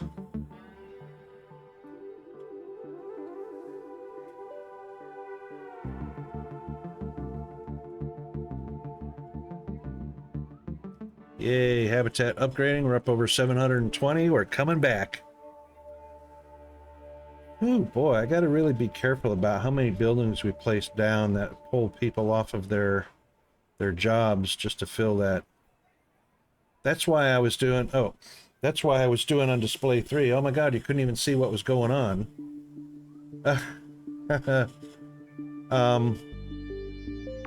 We're slowly tweaking these back up to 100%. But that's what we was doing as I was using my Draw IO over there and placing down a potential module to get all those boosts. And what I should be doing, instead of making these separate industrial parks, I should be putting some next to. All right, so 3 to 1. 3 to 1, that's 2. I should actually move 2 of these over to here, but they're also going to need iron, so that means I have to channel the iron past the copper.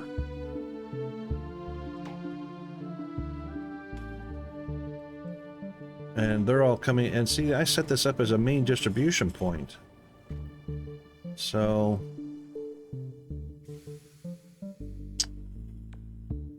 yeah.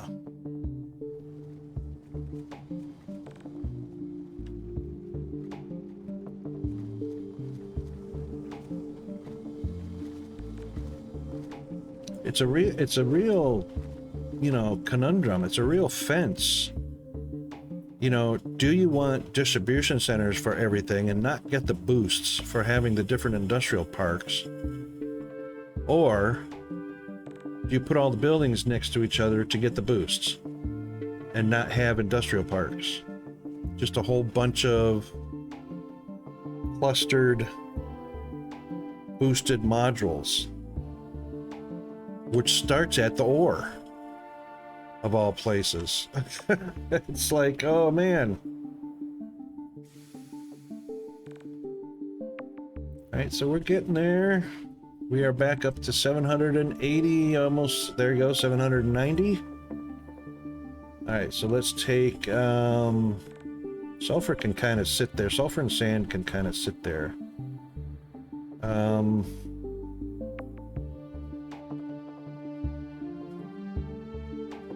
The iridium ore, we'll go ahead and bring that back up to 100. We'll also keep the food going because that's important along with the chemistry.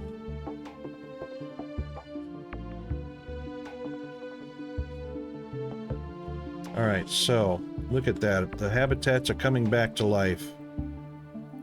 Still got a few level 5s. One level 5. And the rest are level 6s. Yay! I like the fact that they put the 6 on here. I'd love to see what level it is in here. Level 5, level 4, level 3, instead of just the population. The devs could really do really easy, simple code to put luxury, high-rise, level 6, you know.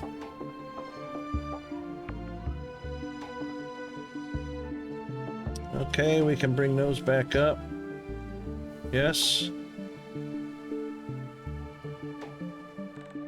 We can bring that back up. 100%. There we go. Habitat upgraded. Woohoo! All right. Now that we've got everybody back on board,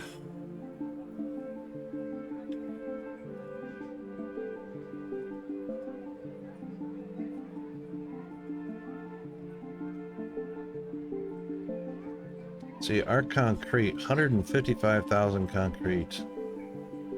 Yeah, we really don't need a huge number of people. Not that one. Where is it? Ore. Oh, well, steel, yeah. All right, I guess we'll keep the steel up at 100%. Okay. Oh. Yeah.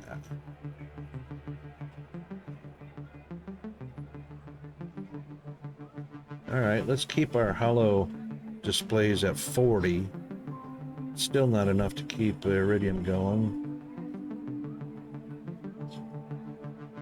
Oh, 27? Okay, right, 27.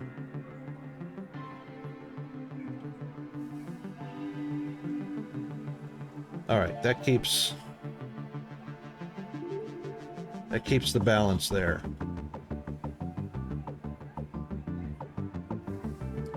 Wow.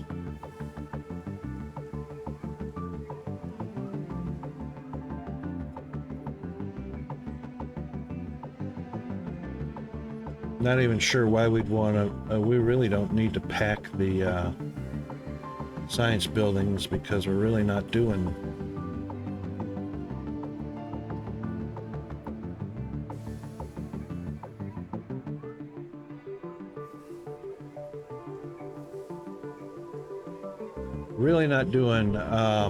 science at the moment because we're experimenting with other ideas.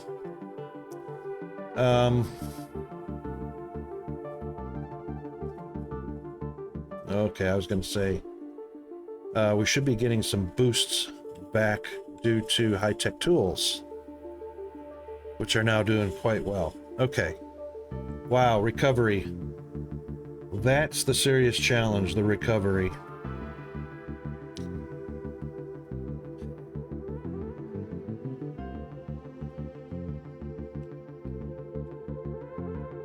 So since we've got 3, 6, instead of adding, I think we should just be moving. So before we move, let's take a look at what's piped here. All right, no requirement for gas, water, oil, or... You know what we need to do? Oil. We need to have an oil reservoir.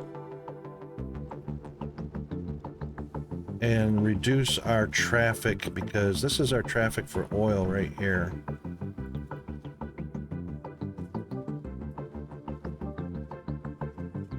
This is our oil traffic.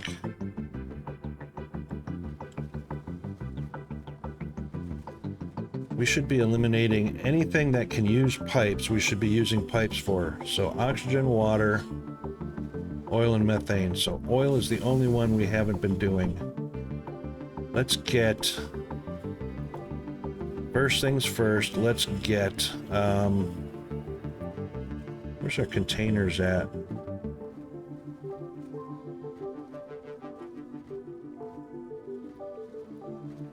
There they are. Tanks. Methane, water, crude oil. That's what we want.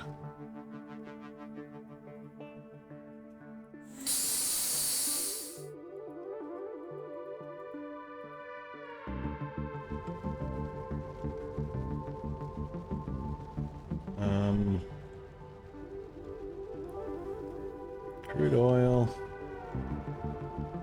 Let's just make this easy peasy. Why is that one not connected? Oh, it is. Just couldn't see it the way it was connected.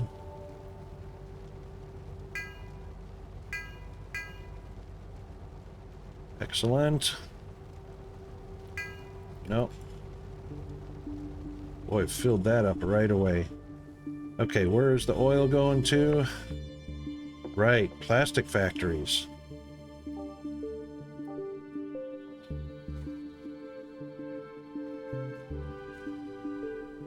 So let's just bring it right up Main Street.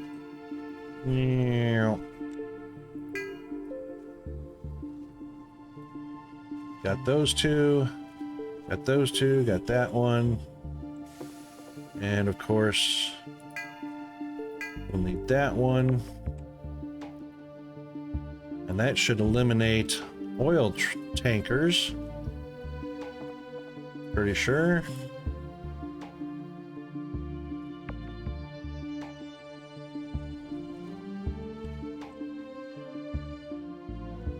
Aside from plastic, I don't think anything else uses oil. I wish we could check how that... Yeah, there's got to be other buildings that use oil. There's got to be. There's oil right there. I knew that.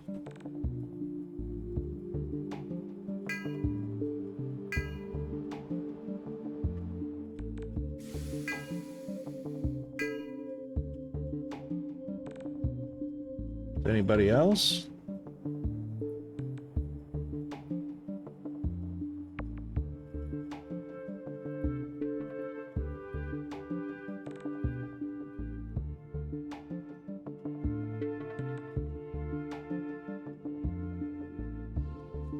I have my uranium enrichment turned off. There's no demand for it though. Yeah, keep it turned off for now because we're got 100 in there. We're not using it yet. That was our next progress. Our next progression. All right, what else needs the oil? Let's follow this guy right here. Aha.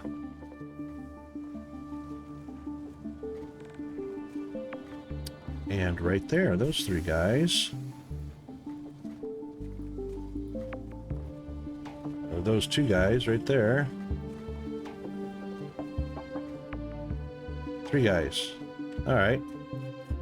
Easy peasy lemon squeezy. Bring it right down Main Street. Done. That should eliminate the oil traffic altogether.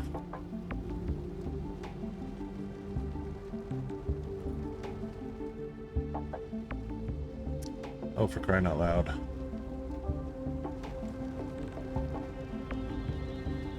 There we go. Aha! And these guys are probably going to move, so...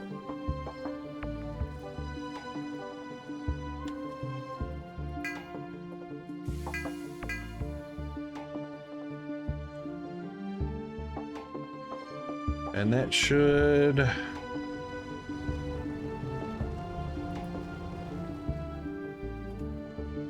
It should do it.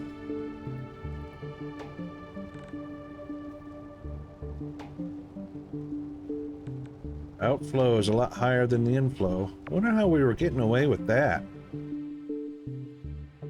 I wonder how it... Maybe the trucks were delivering better than the pipes?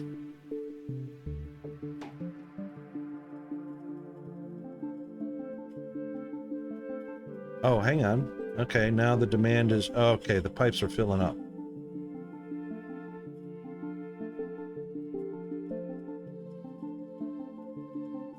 Now we're definitely producing more than what's on demand. Okay. Yeah, indeed.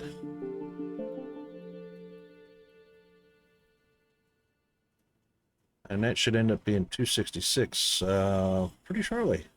There it is. Bam. And it's going to fluctuate a little bit. Okay.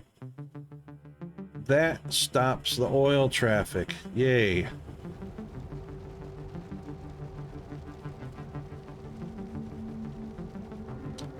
That means we actually don't need the roads anymore.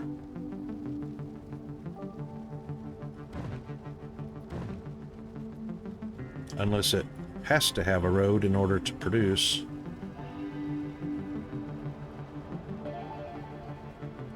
Does it have to have a road? Oh, well, he wasn't even connected to begin with.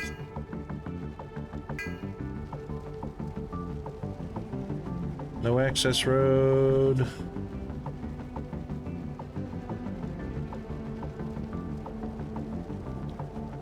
It's producing.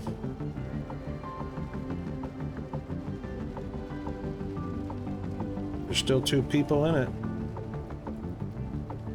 Alright, so it doesn't have to have an access road in order to keep working.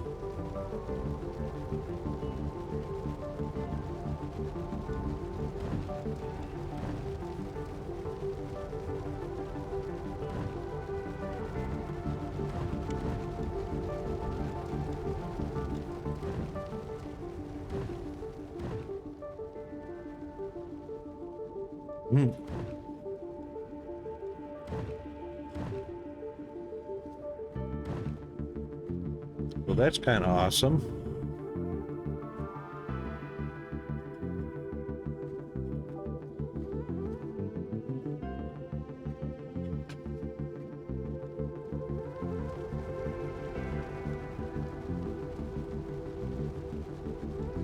That's very awesome. Let's see if we affect the efficiency by eliminating... It's 100% efficiency. That shouldn't change.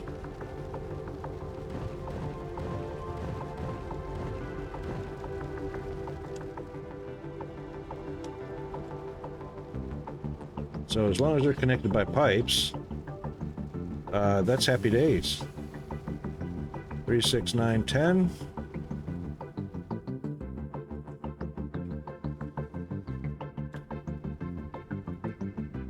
And all the industries requiring oil are getting it.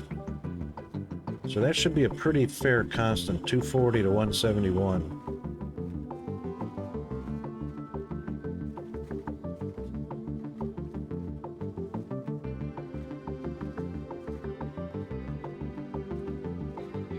Yeah, I reckon that's a pretty fair constant. Yay, okay. Wow. Crazy as. So, chat, all right, guys, help me out here.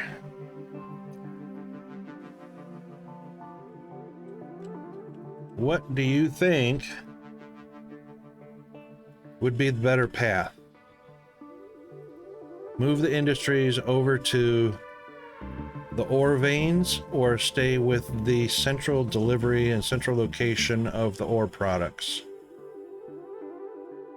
Because these buildings are not getting a boost from the miners. Electronics buildings can get a boost from miners. And they can get them from either the copper miners or the iron miners.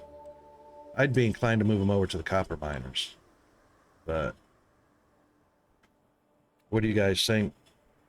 I mean,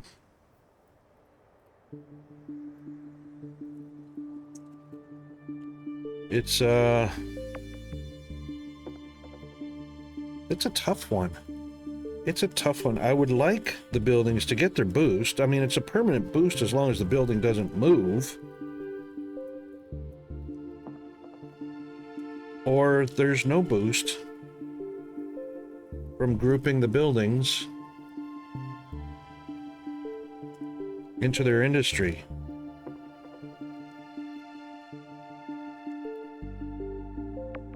Now,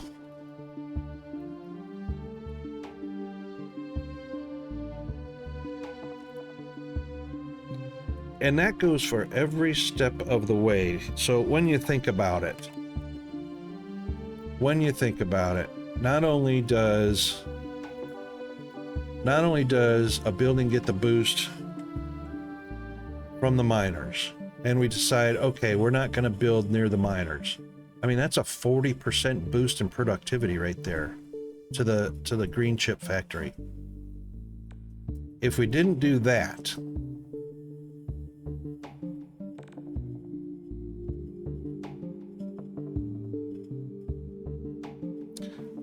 it might be a situation where we do both.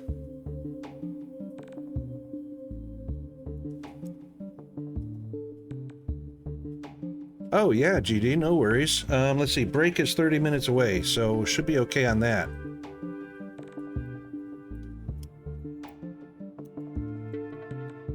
What I'm thinking is kind of doing both. So have some green production next to the miner to get the boost from the miner. And then aside from that, have a green chip factory section out here with the connected associated buildings, because it does take 3 per green factory. So I've actually got too many green factories here, not enough blue ones at the moment. So we've got 3 to 1. So 3, 6, and an extra 1. So that's 3, 6, and an extra 1. So we can actually move.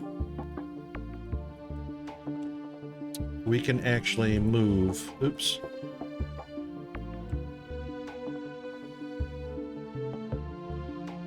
We can move that one there, obviously without affecting worker population. And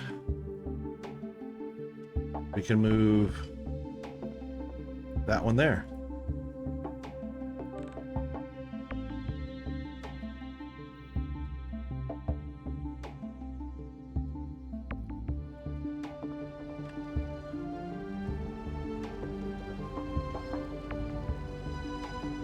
It only requires 2.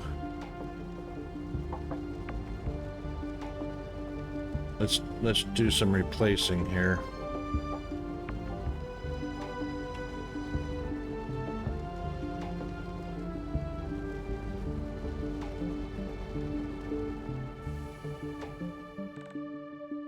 It's a bit of a long trip for chips to go that direction, so we might do...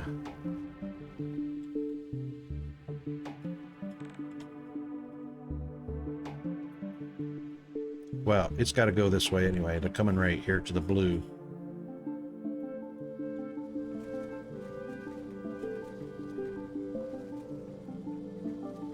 That's it. It's interesting. I like this.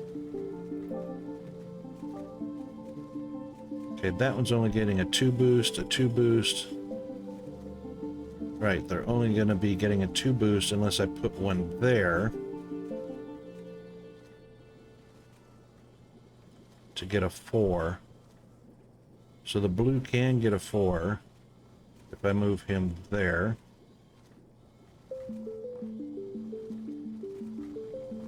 And then we have to change this.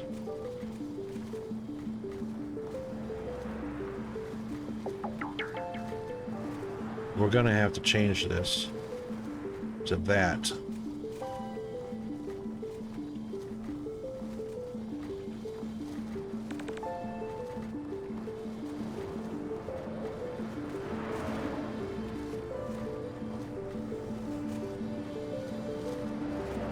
Oh, jam. Traffic jam right off the bat.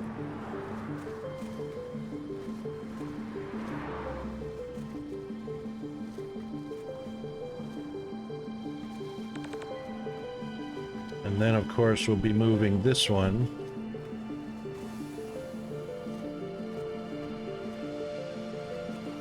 That'll get a 4 boost.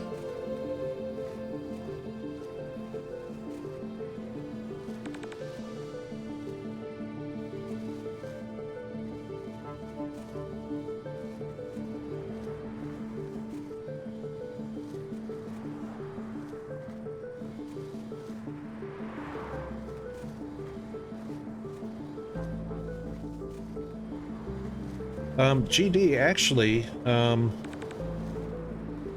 if you just popped into my Discord and did a screen share, or it doesn't even have to be that, if you just gone into Discord and started sharing your screen, I can come take a look at it. You don't even have to come to my Discord or into anything like that.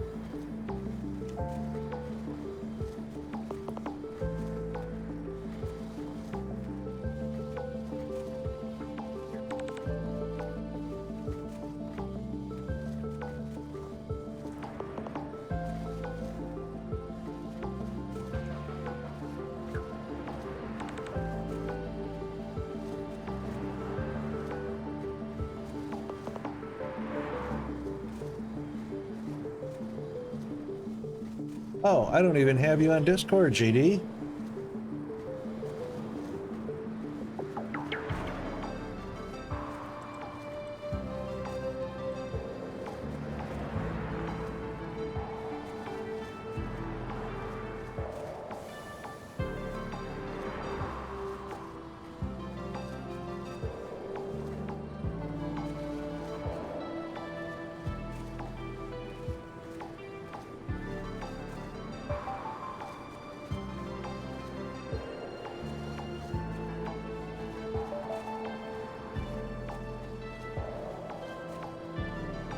Okay, I sent you a friend request in Discord.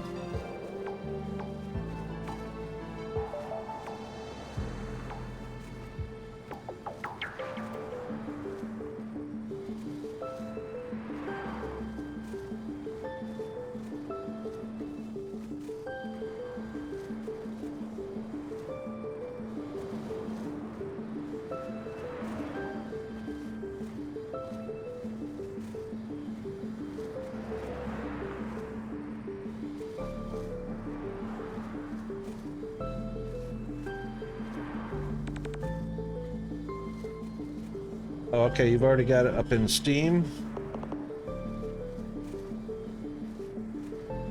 Might take a bit for Steam to bring it on through. It's loading.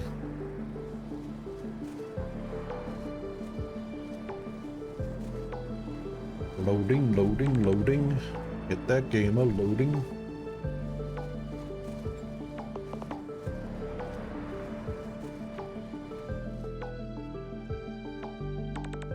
Okay, so we've got those 3 and those 3 plus an extra one.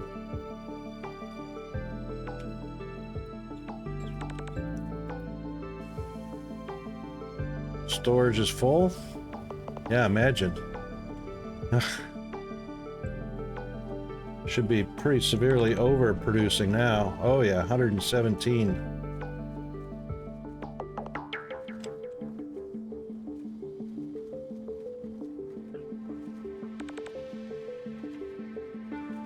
Okay, so 3 per building. 3 per green. That's 6, 9, and 12. I can have 12 blue chips. But just don't have the population yet, so our population situation, what does it need? Fulfill additional needs to upgrade. There are no additional ones.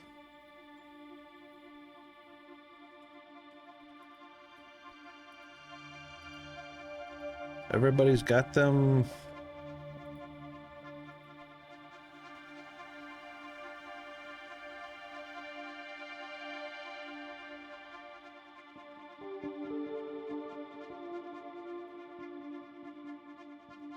Oh, they are suffering from blue chips. And that's because of distance. That's just pure distance. Because our blue chips are overproducing. So, again, this is about industry and location. Oh, this could go so many different ways.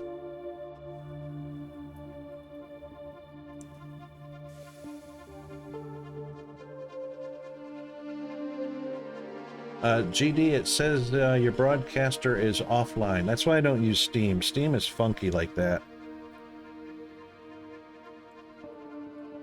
I'm showing that you're running the game, but it's not being broadcast through Steam right now.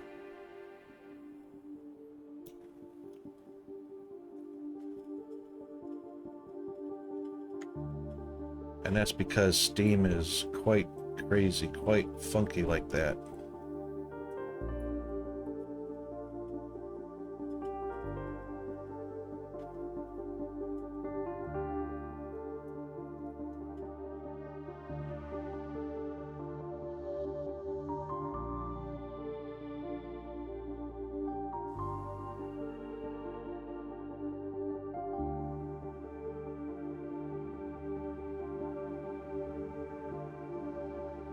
Now, since you're on Discord,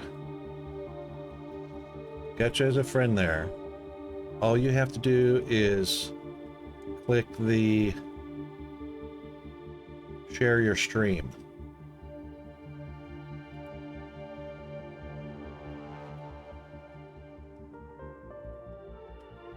And hang on a second, I'll just give you a quick screenshot of that.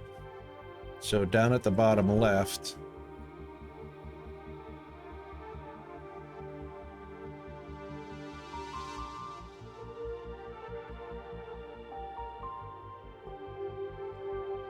it will look like this.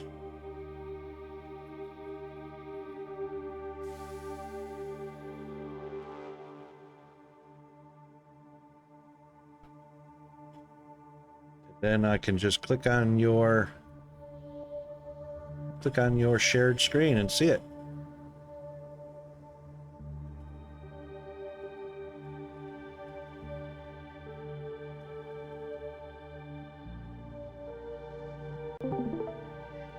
That do it? Oh, I can hear you too as well.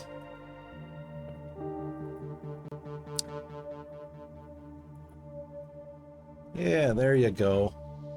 That's so much easier. So many different ways to do it, but that's lots of easy ways in Discord. So yeah, I can see your setup, see your stream right now. So can everybody else, by the way. Okay. Yeah, what I wound up doing, see how I compartmentalized everything here? Yes, by industry. Yeah, and then I put my appliances in here. I got the game paused right now. Yep. But then I started an area over here with microprocessors and computers, and now I'm getting ready for this part here, which is what, that radiation core. Yep. And then one of the things that I did was that I went ahead and set a highway up well, not temporarily, but I ran it way out here so I could add things to it here. There's my solar field. This right here is my research. And then I ran a train network all the way around the entire map that you can see. Right now, So I can the way you've go got ahead. that compartmentalized, that was the way I was headed toward with mine. Even though what you see in mine is just a rudimentary cell situation. So each cell of the industries are set up so I could see which of the buildings would be boosting the others. Your buildings aren't boosting. So if you tried to place a building down in your industry, it doesn't show any connected boosts to any of the other industries. So there's no boost to that. No. So the toss up is, in order to get the increased production, is to build more of the buildings in the modules like you've got in order to get that production up, or place the buildings next to each other that correspond with each other to get the connected boost lines to boost production. So Right. there's two different ways to go about that. But So, see, now I played this game in the very early stages of early access, yep, and so I've kind of learned some things on it. But you know, whenever you build here, you know, some of these things will actually give you some extra production. So I really correct. wasn't worried about trying to uh, you know, get the boosts off of the building. And what I did is I ran the highway system on flat ground Mm-hmm. in the grid here, here. I've got it connected through here, Right. So and I've got your it main connected through arteries. here. Yeah, the main arteries Right, out to the different industries.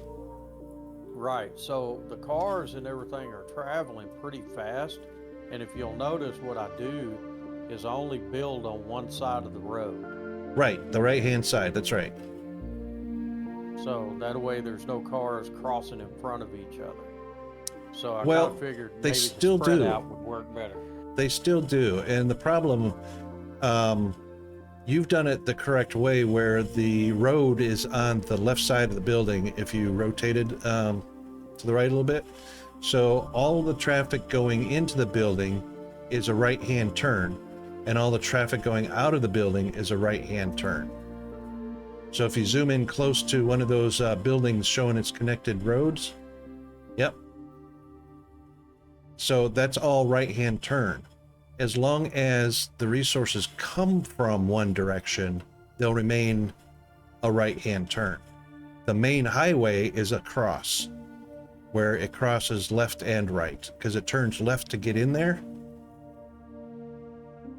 from the main highway.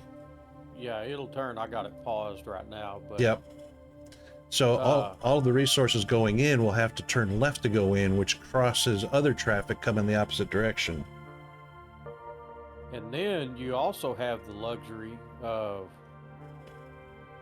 you know, connecting everything by pipes. Yes. So I don't have any transports and cut road traffic down on oil by piping it where it needs to go. Right, and I just did that myself. So I just completely eliminated all of the oil truck traffic.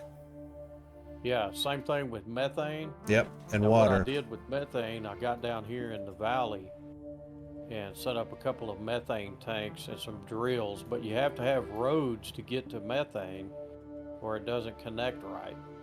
So, I don't and have all any. my methane, I don't have any, really, actually. Yeah, take a look. whenever you build here and put the drills down, they have to be connected to a road. Oh, you know what? I do have road connected between them. I just don't have road connected to the main industries.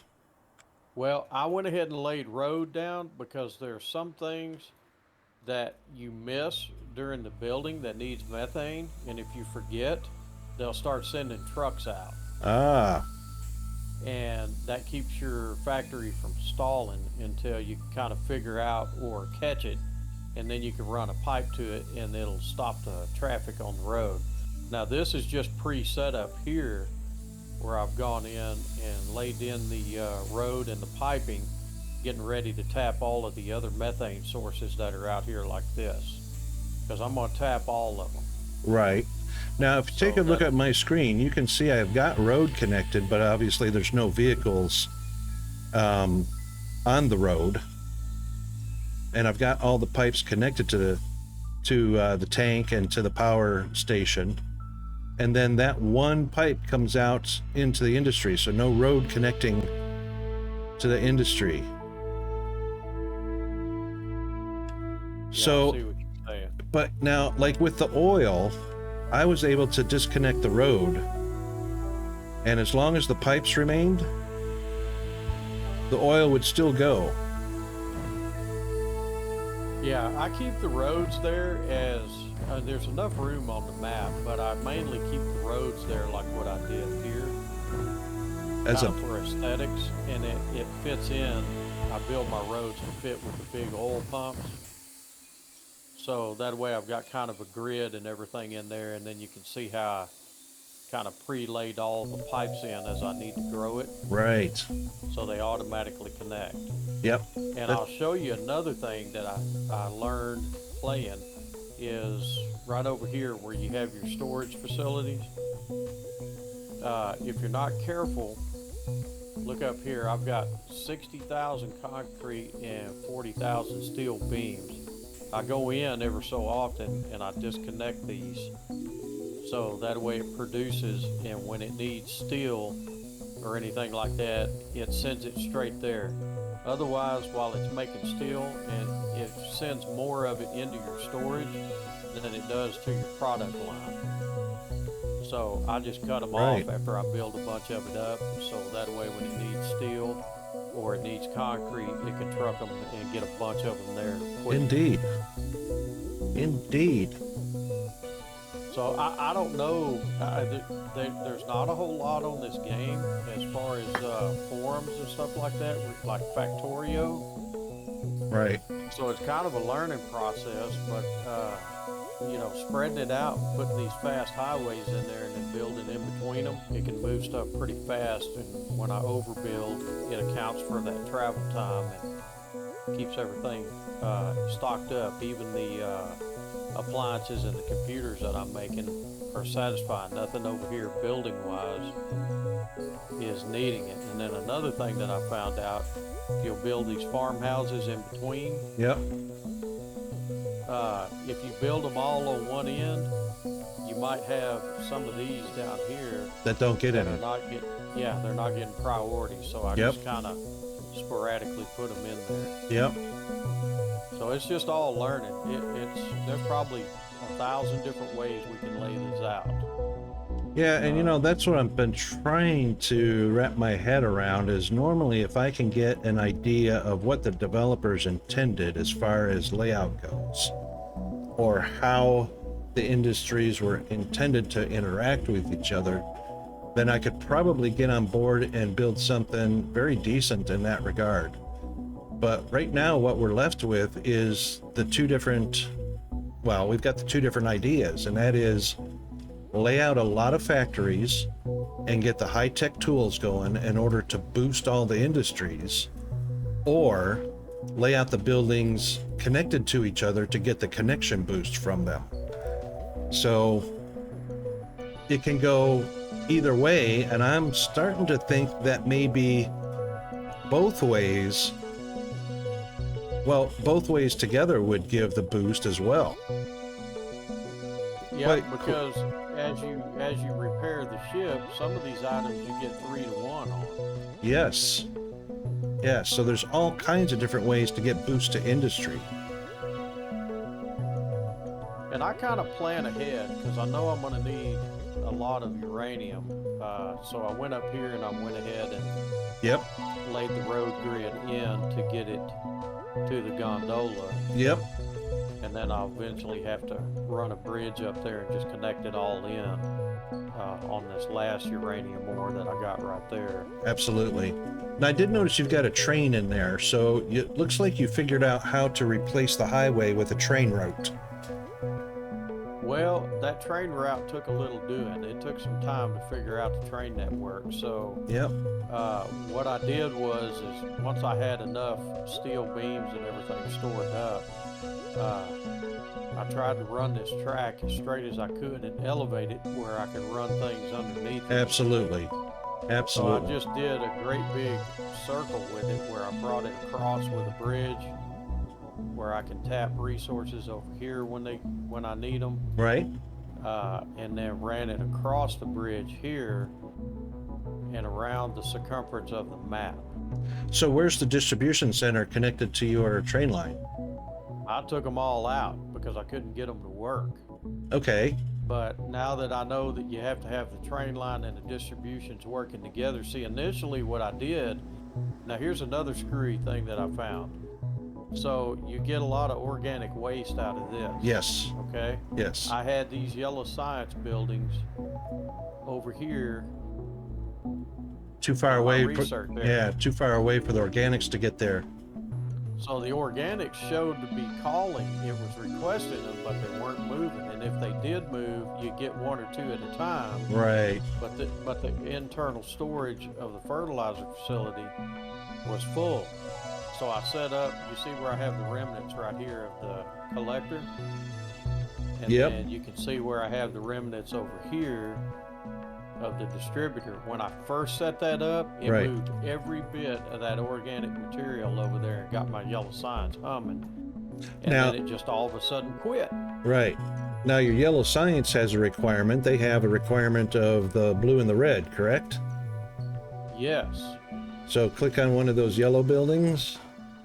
So, okay, it's just the green actually. So the green So, has to yeah. come all the way over. Yes, it's crazy because that was the only way without using distributors or collectors. and Right. It wouldn't work after a certain time. Was I tried just setting the buildings up over here, and as soon as I laid them down, these things started trucking that stuff right around to it. Right. But then they would probably be suffering for the green because the green's got to come all the way across the map to get there as well. That's part of the recipe. Right, but the green can get on the rail and come over here and get dropped. Okay, now see, you've got roads connected directly to the rail. I had roads connected directly to the rail, and it wouldn't move the product. Oh yeah, it unloads stuff. You can actually see some of these have a little bit of internal storage to them. Yes, that's what I was That banking was- on. See, the yellow science is coming in here, and then when the train comes around, Picks it'll it pick up. it up and it'll drop it here. So that's a and little then they faster. Yep. Yeah, they buzz right on around and come in and fill up everything that's requested. Okay. Well, I So guess that it's a was- good idea to have them connected to distribution centers where you've got a lot of product to move from one end to the other. But in this regard, as far as just feeding a small module of factories, just connect the train to the road and it should go. Yours is going, apparently. Yeah, it's you know, I know they got it 1.0 release, but some of the mechanics in the game, I don't know what the scoop is on it. It's like your farms. Like if you built nothing but farms, say right over here, Mm-hmm. then you should get equal distribution all throughout here, but you don't. Yeah, I know. You would These think so. So the answer to that is build you like 5 and then put 2 farms in there. Yep. Proximity. And- All about proximity. So I guess there's more than one way to skin a cat, so to speak. Yeah, indeed, Um, because there's too many different facets of the mechanics to be addressing. So you gotta consider the proximity of delivering the product. You have to consider, well, you don't have to, but should be considering connectivity of the buildings for the boost, and that's why I was thinking, can I design a module? So from ore all the way up to the last product, can I build a module that can then just be copied and stamped down in different areas? So that would address proximity for sure with each module, but then you'd have a whole bunch of modules and you wouldn't have any centrally located area of industry. So like you're saying, there's a lot of different ways to skin a cat. It just depends on which mechanic of the game you're trying to address. Yeah, and it's kind of touch and go sometimes, because you can see sometimes clearly when you put stuff down, it picks it up, but whatever it's doing inside the code, telling the program what to do and how to truck everything, sometimes I think it may get itself confused the way the code is written, or it might need to be optimized a little bit. Yeah, optimization is probably a big thing, especially when you're talking about pathing of vehicles. You know, train not so much because it's on a rail. It can only go here and there. But when you're talking about the roads and pathing of the vehicles, that's a huge component of the game. And that definitely has to remain optimized as much as possible. Yeah. So... yeah, I'm sure it wasn't easy programming all those cars to operate independently. Exactly. I mean, because it's basically AI. It's an algorithm that searches for destination and quickest path to it, and that's a lot of vehicles. But they're all reading the same code anyway. So, but I like your setup because that really, the way yours is set up, really does help eliminate the extra calculations. You know. Oh, So yeah. your And traffic see, probably moves. Yeah, you're at 97. Yep. so I'm at 97%, and what I guess my population is up. What is it, about 2,500 now? So Yep. I see you got 2,520 jobs available, so your population is probably hovering a little bit underneath that because it's yellow. and see, I've got nothing that's imbalanced here. I actually have more than what I need in a lot of this. Correct. Yep. Overproduction.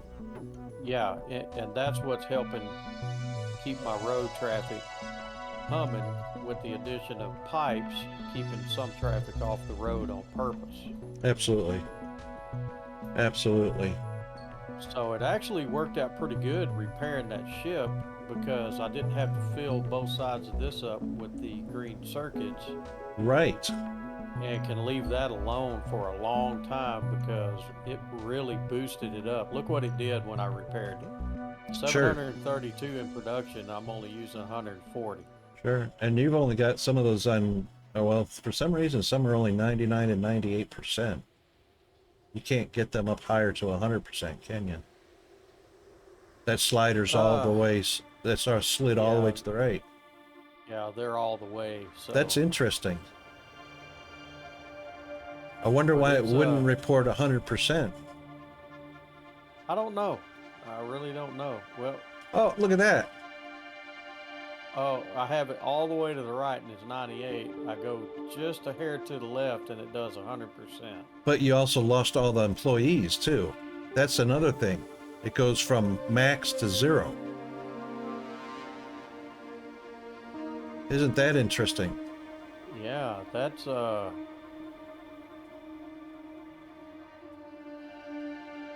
I don't- it shows there's no employees right there with that organic waste. How weird. I know. This figuring out this game has been really fun challenge. There's no doubt about that. And there's not a whole lot of documentation to go along with it either. No, just what we're learning and putting Yep. out there. Yeah. Huh. Well, let's see. Well, I know there's employees in that. That's in the organic waste, which comes out of the fertilizer, Right. and it's full. It's got enough employees. That is interesting. So it says it's got people in all the buildings, but it doesn't show up on your priority list. See, I'm sorry, out of the vegetable farms is where the organic waste comes from. Yes, that's right. Oh, I was on board with you. I knew what you were talking about. Yeah, that's strange. I know, right? That. And we're already in version 1.4. It still hasn't been looked at or explained. Where's the wiki for this thing? Oh, hang on a second. We're into ads. Everybody's kind of missing out on what's going on. I'm gonna grab a coffee real quick to refresh. I'll be right back, but I'll leave your game up there so people can see what you're doing, and I'll be right back. All right.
Okay, it looks like we're back.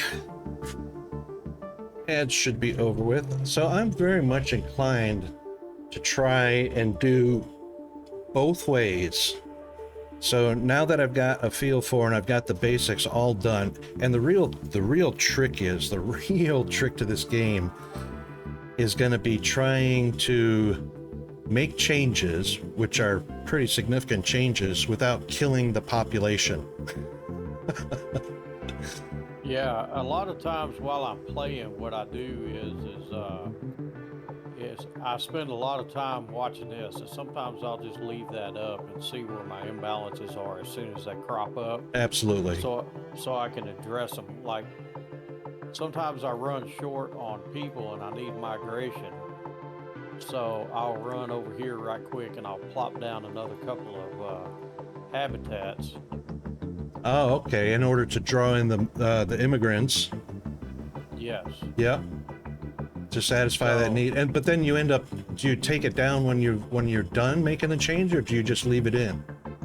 Oh no, I leave it in there because they're going to pull more resources when they, as it upgrades. Well, I got plenty of everything to build. I got you do to build. So, that's right. And I don't know how big you can build out this this is different than Disosphere. Disosphere, you can cover a whole planet and then move to another planet. You got a pretty decent sized map like Factorio here Yep. to really spread some stuff out on. But in the overall scheme of things, this is really not a big setup here. Right.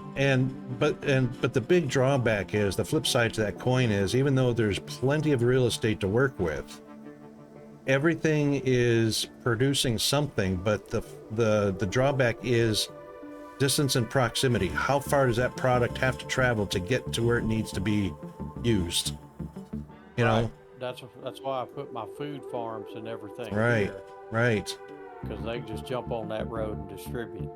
So you can have a big layout, but you got to have and it's imperative at the point where you're at, that you have the superhighways and you have the trains going, because that's a lot of real estate to cover.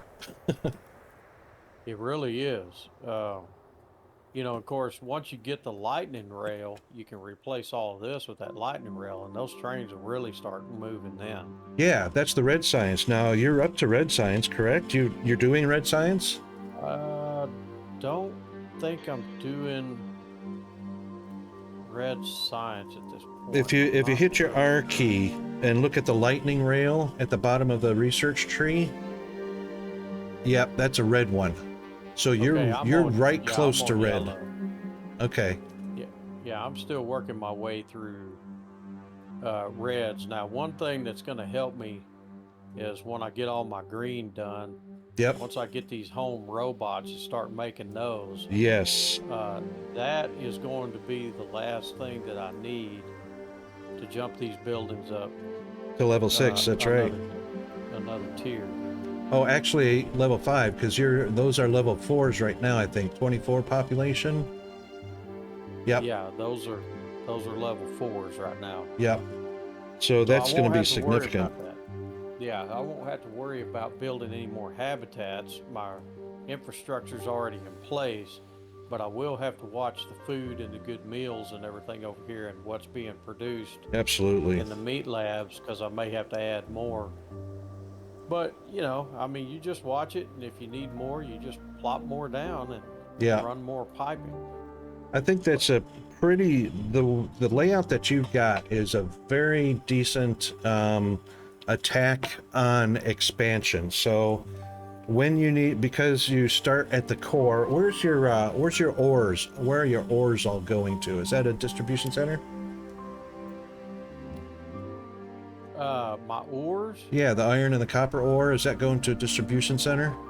They're just sitting inside the internal storage right here. Oh, you don't even have a storage for those. So those just go out to the mills, the copper mill and the steel mill when they're needed, right? Yes. Okay. Yes, I just send them when they're needed. And, I was doing a distribution center for it. And see, that's why I cut these off from the road, because they're just going to keep filling up, and eventually you got so much in there you can operate for a long time. So if you cut them off where they don't store, when something over here calls for a beam or some actual ore, then you're short. Truck it straight there. Oh, okay. Yep, I see. And you don't have to worry about it having to split its resources between the storage and what's being called for in production. Right. Okay. So it's a straight beeline. I've got a lot of extra. I've got 157,000 concrete and 91,000 steel. Wow. Boy, you've let that really build up. Well, I just kind of ignored it. I kind of didn't pay much attention to it because, number one, you can't even have a storage. I mean, you've got construction storage. I got one construction storage building. So, and you've got two, it looks like, two construction buildings over there on the right-hand side. Yeah, I do. I have one to grab the concrete when it's made, and then I got my steel plants to just drop in and send straight over there and fill up. And it fills up fast when I need it. If I need it, I just connect the roads back. Yep. and let it run for about 30 minutes, and it'll put 20,000 of them in there in no time. Well, my only problem is with this construction material storage building, when you click on it, it shows that it's only storing concrete, steel, and adamantine. I can't find a place to store concrete at.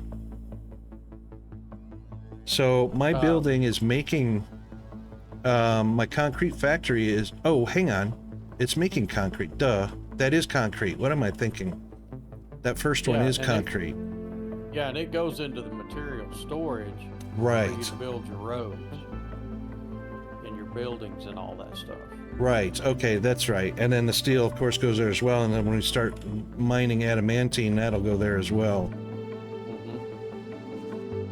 It's a shame that there's not a separate storage bin that you can put materials in, like store up your blue, store up your green, store up your ingots. There's no actual material storage, so it kind of forces you to utilize the internal storage of the building and then have enough of those buildings for the materials, the output of those to be on demand. Filling. Really, you could get away with one of these and it would just keep driving these numbers right here up. Yeah, because there's no limit, is there? No, and I just put 2 of them there so that way they wouldn't have to take up more of the road to get over there, and it keeps the traffic down.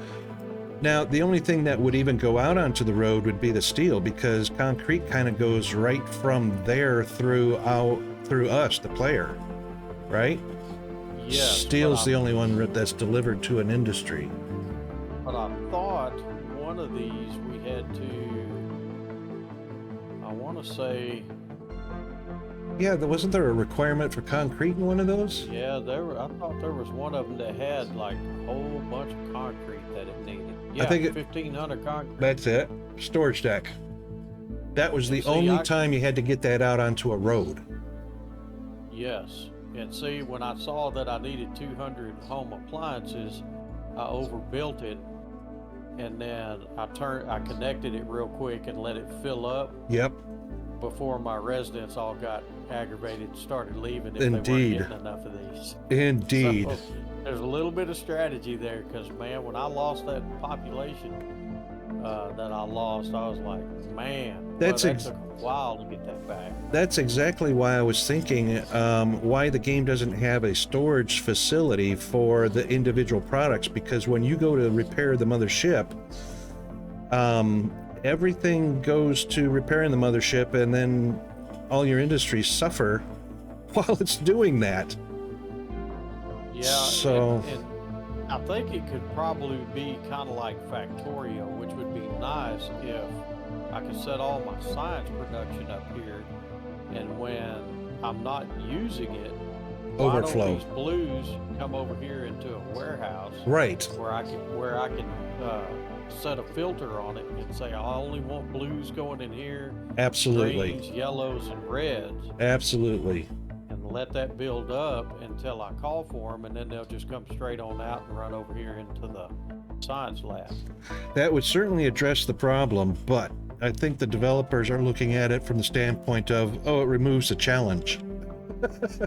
So yeah, it's obvious that the whole thing is, like Factorio's got a lot of train traffic in it and logistics robots. Mm-hmm. This, all you have is a roadway. Right. Or rail. Road and rail. And rail. But rail has to convert to road, no matter how you look at it. So roadway is your main objective of moving all resources. Yep. So it's how you manage this roadway and incorporate the rail into it, because you can create a jam real quick. If your construction is huge, you're going to fill all these slots on that train, and when they hit, all that traffic's going to dump right out on that road. It's going to be like 5 o'clock traffic in Dallas Fort Worth. You gotta love this game. I mean, it's got really great challenges, and it really causes you to have to be forward thinking and preparing for events turning on, industries turning on or off. You know, what a great game. What a great game. It's not as complex as Factorio is, But it's got plenty of uh, challenges, you know? it's got its challenges. I like the game. I do I too. enjoyed it in early access, but it was too buggy in early access, so I just quit until it went into 1.0. But yeah, I just prepare ahead of time. I just go and try to build some stuff around these sites like this right here. So now I got room for expansion. I can just drop something in and keep going without having to build. Absolutely. Absolutely. Yeah, I think I am on the fence how I want to do that. And because I'm on the fence, I'm so inclined to do it both ways. Both have the layout into the segregated industries, but That's also kind of have my why I did it. clusters. I I know you like having the production bonuses. Yeah, Uh, anybody would. but what's the But trade-off? You but know? if you build them like this right here, it all has to come out here to the highway and go wherever it needs to go to be delivered. Right. Oh, this is So, fun. This is fun. but anyway, I mean, it gives you an idea, it gives you another perspective on how you're doing it. Because, see, when you got them all bunched up, let's say, well, let's see, I think let's see, those use circuits,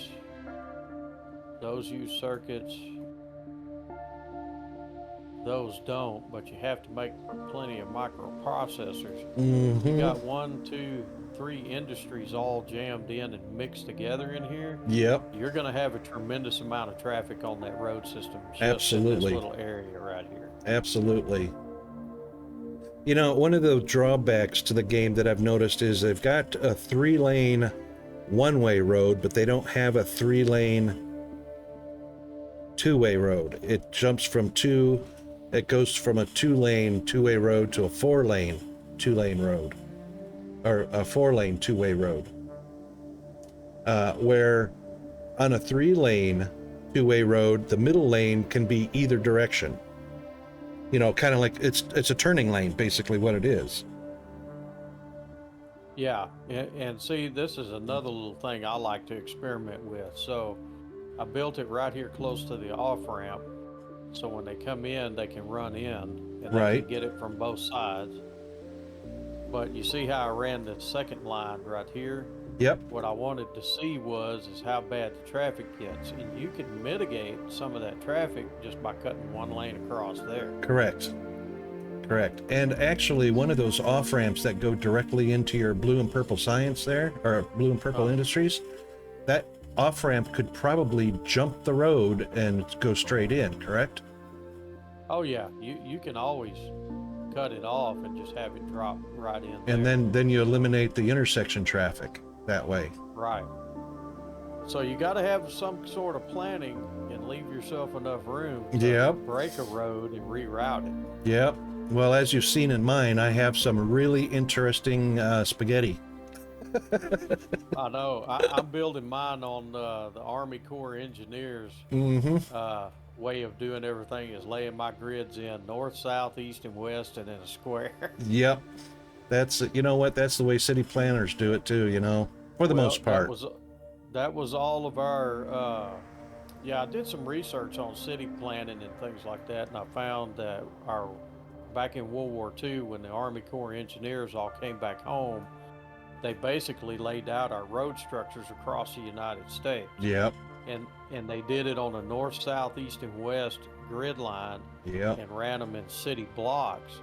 And now, fast forward to the future, people don't like that anymore, and they No. want a curved road and Yep. roundabouts and things to add some different aesthetics to it. Yep. And they're getting away with that stuff, or they're getting away from that stuff to start building those types of roads. Yep.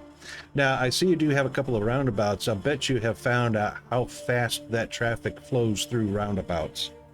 Oh yeah, and that was you can't ever get the roads perfectly circled. That drives me crazy. But Oh, I hey, know. if it works, Right. Close. You know what? If the vehicles can path their way through it, even if it's not a perfect circle or anything, it flows through so fast. It's crazy. Yeah, it definitely does. I love I'm that. thinking about later on whenever with as much space, because I'm learning how much space I actually have, and these don't deplete. These all stay the same. Right. But if you do it right, every intersection could be a roundabout. Correct. And that eliminates traffic signals, it eliminates yielding, because it just flows through as the lanes allow the traffic to flow through. That's what I like about, when I was stationed in England and here in Australia. Roundabouts are a great solution because it doesn't impede the flow of traffic like traffic lights do.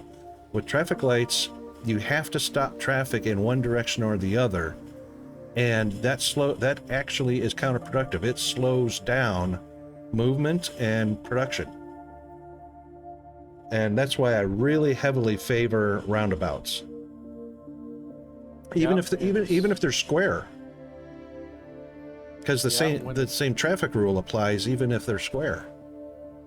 Well, see, and they've modeled somewhat what UPS figured out back in 2008 when diesel fuel went to $5 a gallon. It was costing me $200 to fill my pickup up. Oh, the right And turn only. Yes.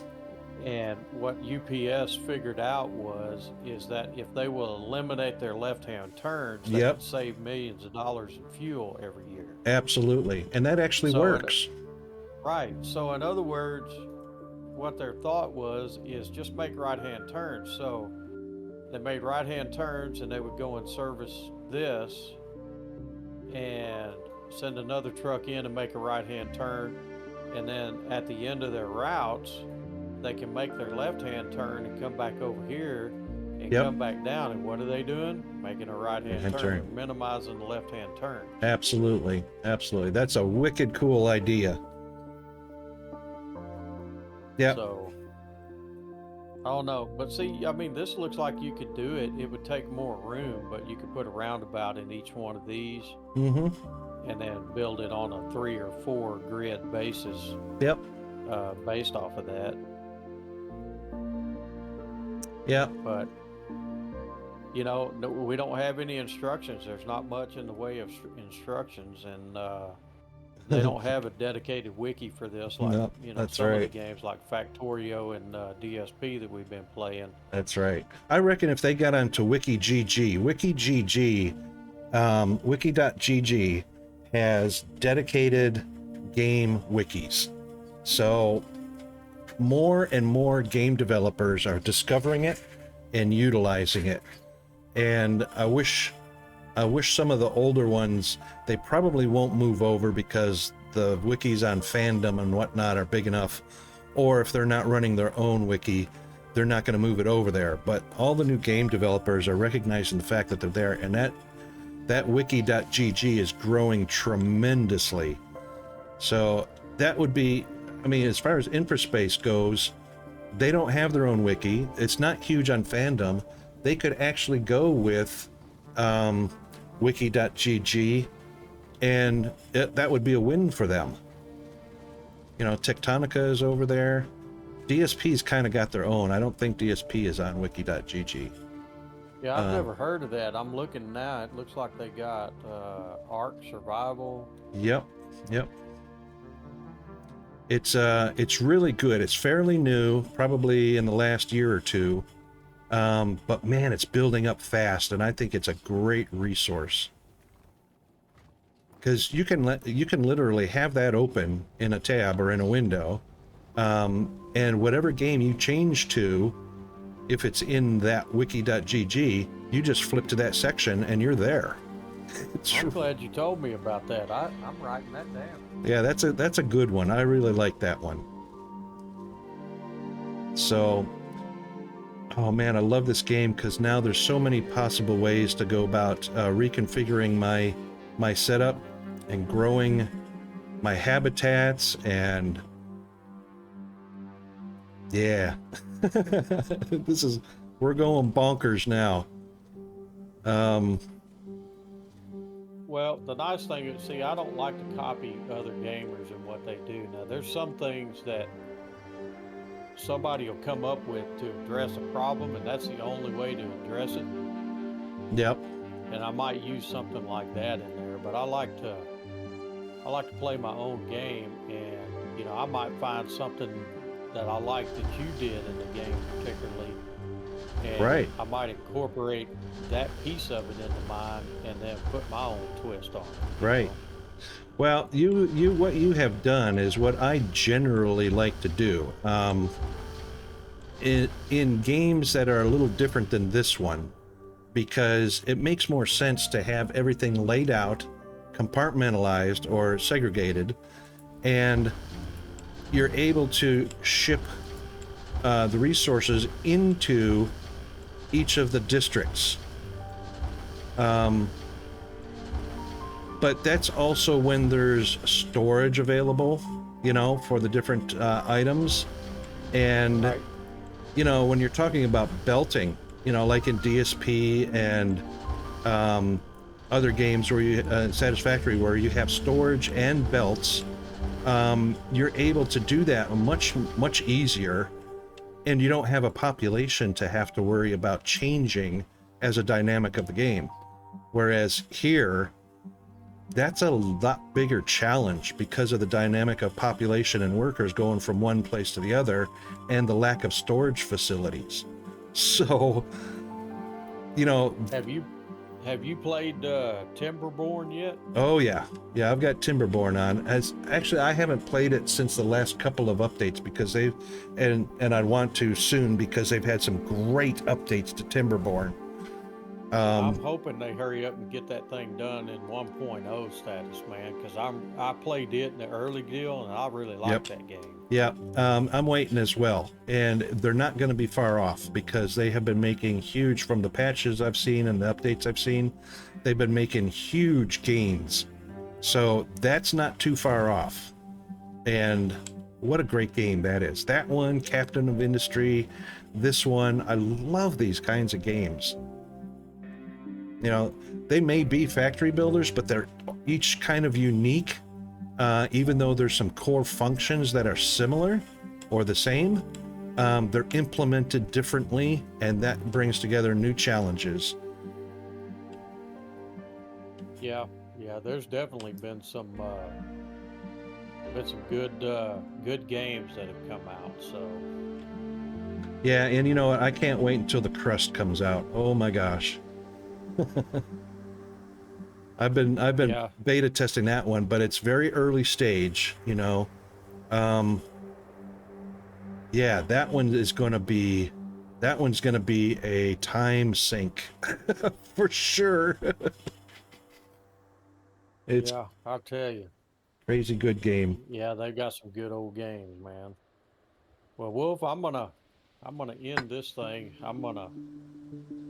It's I'm past your gonna say, bedtime, mister. yeah, I got stuff I got to do tomorrow. So, No but worries. but anyway, that give you an idea of what it looks like on that perspective of it.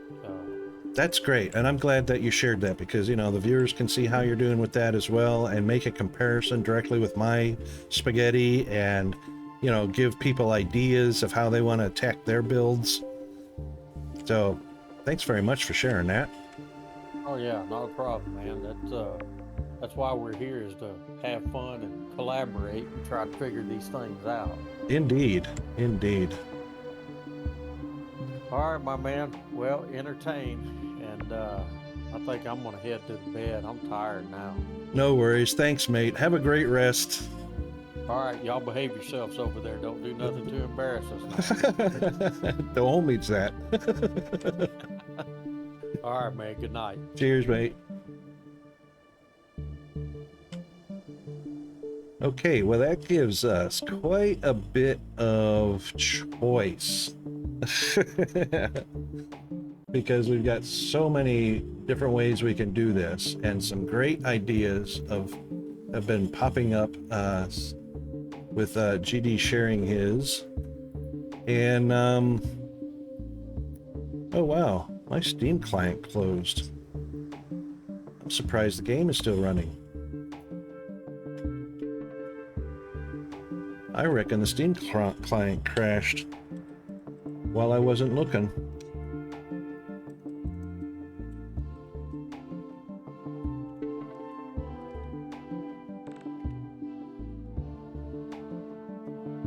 Alright, we'll just put that back up where it belongs.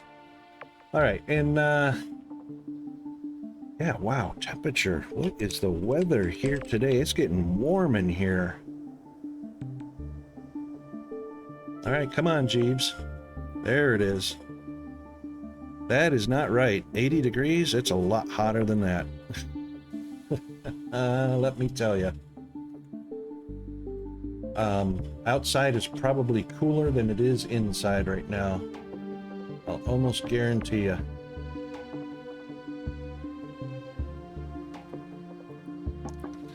All right, and there we go. Well, our population is back up. Our resources are doing well. But I am of the mind that I do want to still have a centralized distribution of the ore.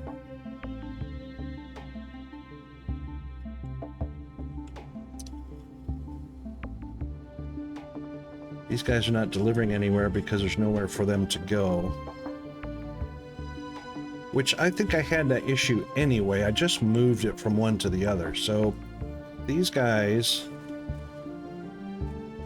are all operating. That one's only 100% efficiency. That's 150, that's 150, 150. That's really odd. Oh, because 3, 6, 7, because there's only 3 buildings that can take advantage of the blue chips.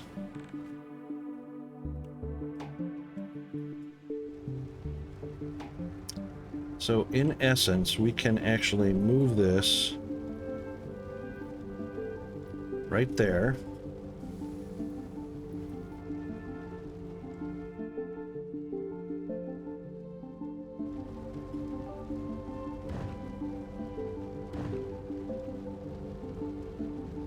So we can do that. 1, 2, 3, 4.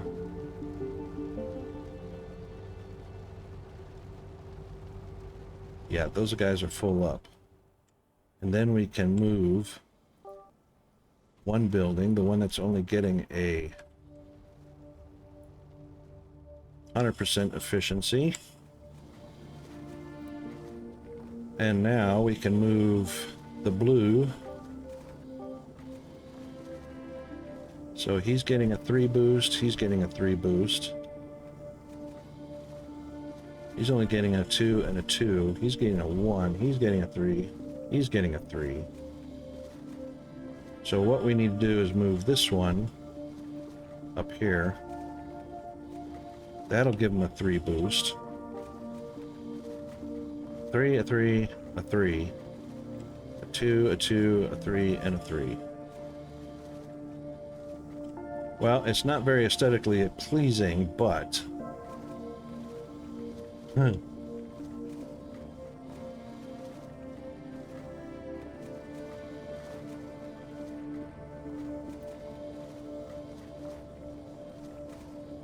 The right way would probably be... Let's see, we've got copper coming in, and it's all right-hand traffic. Oh, there comes autosave. There we go. It's all right-hand traffic.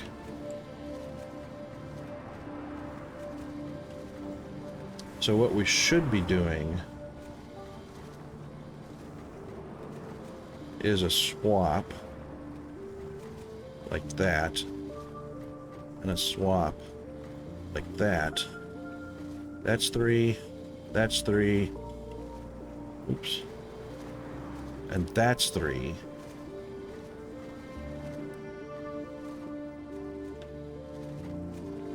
And that's out to the right-hand drive, and of course I didn't leave myself any room out here.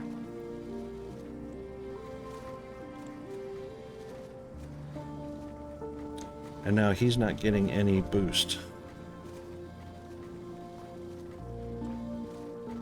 So I'm just wondering. Yes, we can. But there won't be any product going in because it can't get in.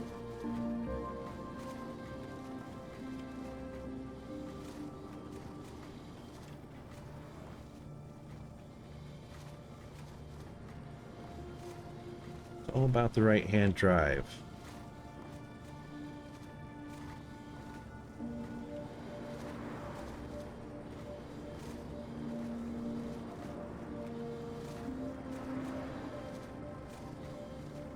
We actually need to move this over a bit.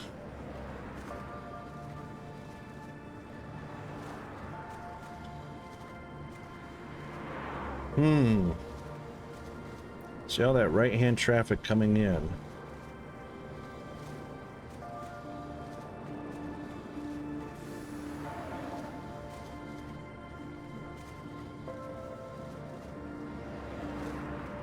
Got cut off.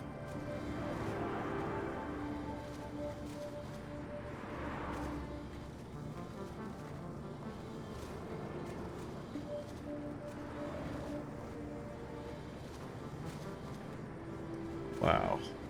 Challenges, challenges, challenges. That one's getting a 3. That one's only getting a 2. Oh, that one's only getting a 2, and that one's only getting a 2.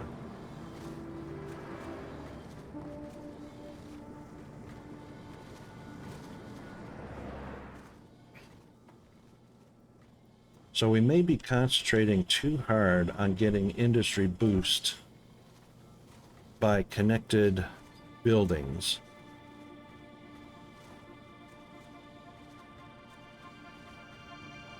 And I am really, really inclined to go in the direction that I was going to go, and that is start with main distribution points and not worry about boosting in very much the same vein as GD did, because I was going to go, I had two options anyway. I was going to try and do both, and that was have modules or cells with connected industries versus having districts. And I like the idea of districts because, as you can see, the stuff is just not moving fast enough the way it is. However, like I say, this was the beginning of the game. This is a very first run to get to the feel of and the mechanics of the game and how everything was delivered. Let's take a look at our traffic overview. Let's take a look at it a little faster. And I think we've pretty much addressed the majority of how things are going to work, which gives us a much better, knowledgeable pre-plan of a much better setup.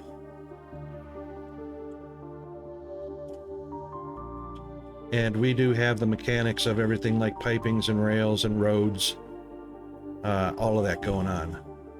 So I think we're doing pretty good and ready for the change.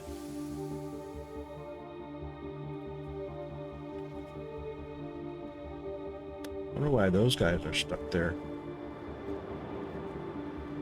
They can't go in? Is that a glitch? All right, you know what we better do is we better do a save because we haven't done that in a while.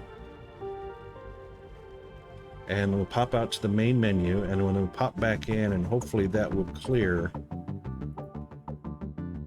Hopefully that will clear those two trucks sitting there trying to get in that can't get in. This is such a great game. I love this. It is right up there with Captain of Industry, Dyson Sphere, Satisfactory,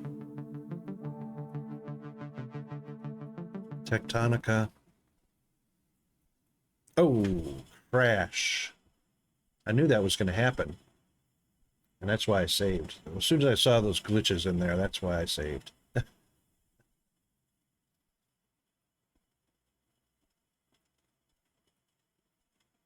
And did it get an update? No, it didn't get an update. It's still trying to synchronize with the server? No, it can't be. There's no server involved. There we go. Let's give her a try again.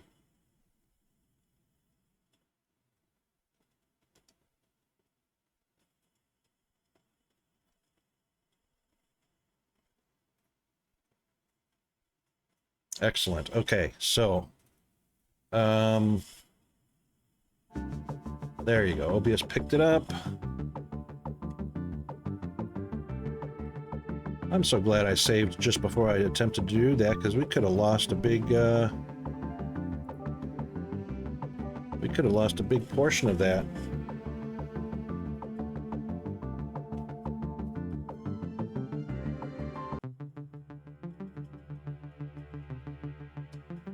Loading. Get that game loading.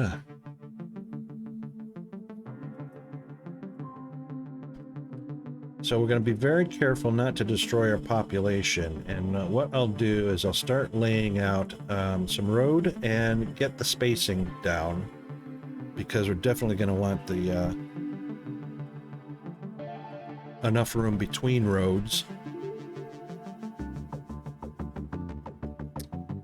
And we're going to restrict that to right-hand turn absolutely as much as possible.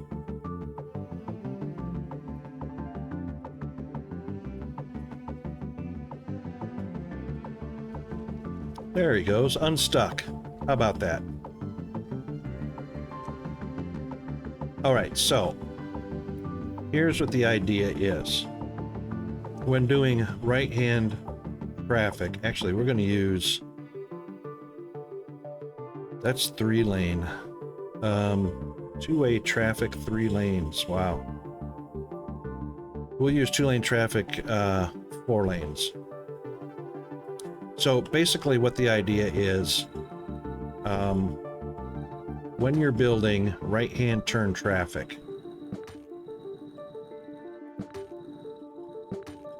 okay, you have... I'm going to call this north. So anytime you have right-hand traffic and you're facing in the direction of travel on the right, to me that's north. So everything travels north on the right-hand side. If you flip around, same thing. Right-hand traffic travels north away from you, and oncoming traffic obviously to the south. So right-hand turn traffic means entering into a building or leaving a building. So it'll turn in and go out on the same side of the road. With that being said, there is going to be a point where you need to feed the traffic in that is going to cross that. So you can't avoid the fact that it's going to cross right here.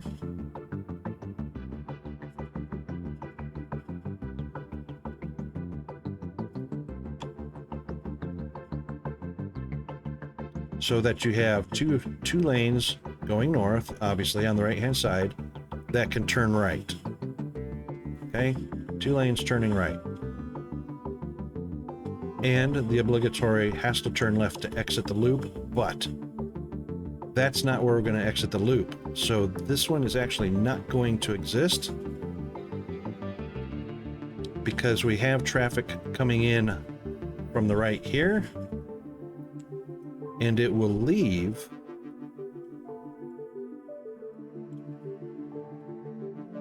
might as well do this on all 4 corners, because that's basically how it works. It will leave on the right hand going out. Okay? And same with this one, it'll leave going out. So you always have traffic coming in for the right and in from the right. And we're not going to have that one. It is going to go straight across. So straight across on the right hand side and turn right on the right hand side. That's how that will work. This traffic will only be going out and not going back through the loop. This one can exit both lanes, and it can turn right both lanes. Okay, we're not going to worry about this traffic coming in because it will only be coming in from this direction. So we actually don't need that. So come in from the right and make the turn, feed the buildings. The buildings send out a product. They will not be allowed to go that way. They will only be able to turn right and will only make a single exit on the opposite side that they came in on. So they came in here and they go out here. So no incoming traffic on this side, only on the other side.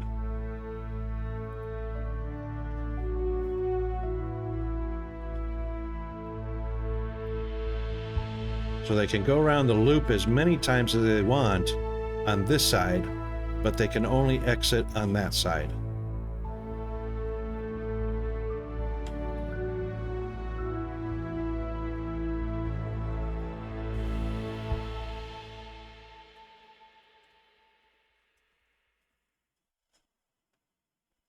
See how that works? Only exit on that side. Now,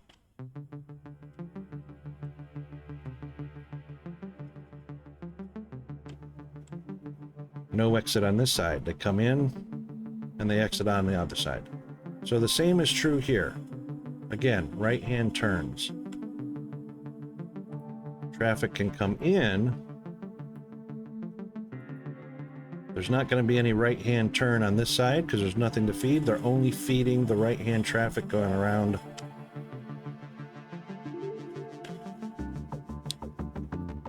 They can only exit on this one, and then the opposite corner.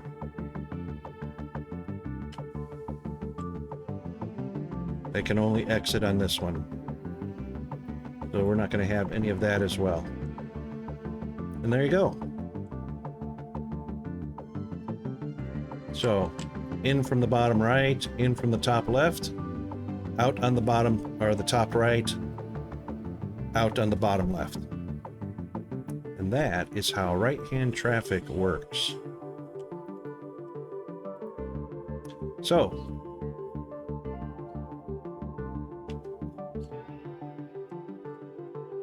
that being said, the very first industry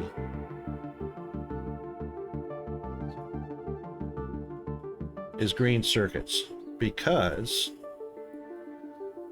I wish we could just hover over that and see the recipe, because the very first industry picks up raw iron and raw copper.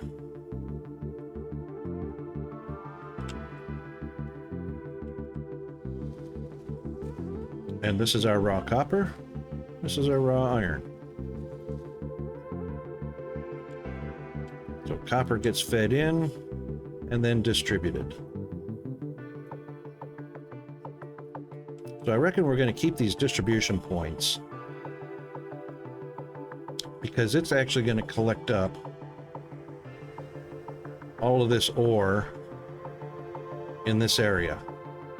So these are the main two distributions.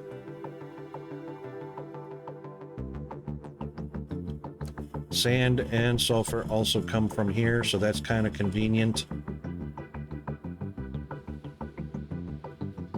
Let's go ahead and get rid of these, since we're not going to use them.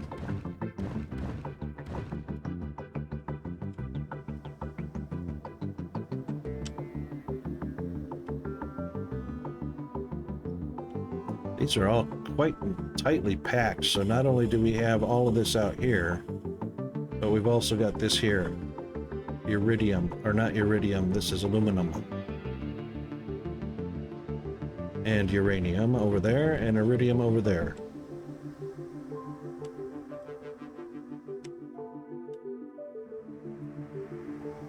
However, these are the base, this is the basics right here. Sand, sulfur, iron, and copper. Aluminum is a different kind of industry that delivers directly to, as you can see here, it delivers directly to where they're processed at. In this case, sensor factories. Where else might they be going?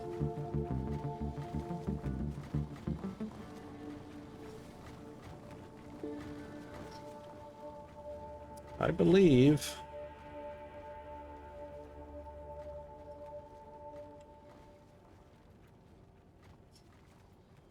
boy, they're hard to grab.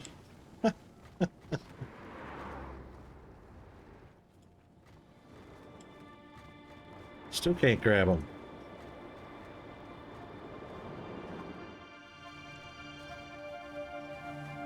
I'm pretty sure that's the only industry. Not that one. That's the only industry for aluminum. Nope. Also the computer factories. So these yellow ones and these guys.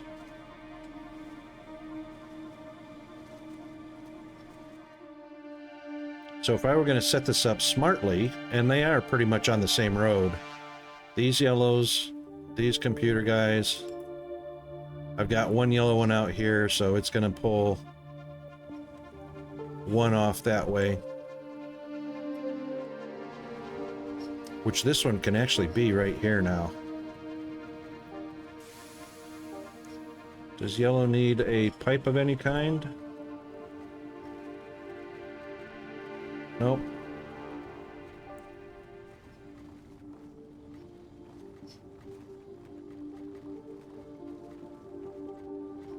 So, yellow only gets a boost from plastic factories. How about that?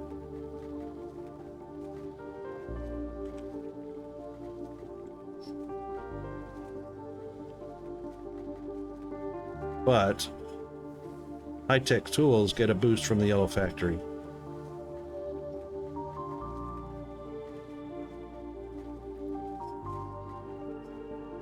No? Oh, wrong one. These guys get a boost from yellow. And I've got them in the wrong spot, but they also get a boost from blue. Neurotubes. Or nanotubes. Not nanotubes, neural network sensors, whatever they are. So I reckon we're not going to worry about that.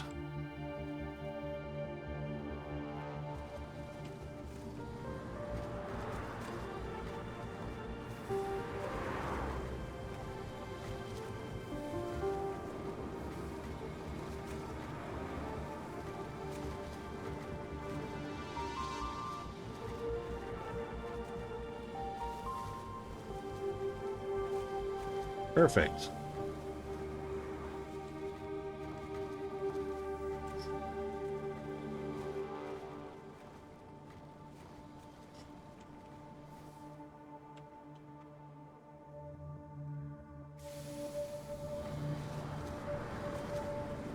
Why are you stuck?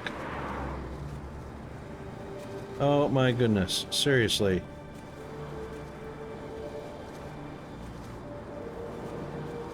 Couldn't move over, could you? See, these guys are supposed to move lanes, but they're not.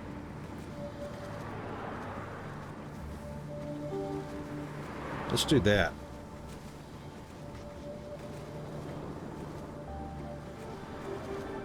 That's a little bit better.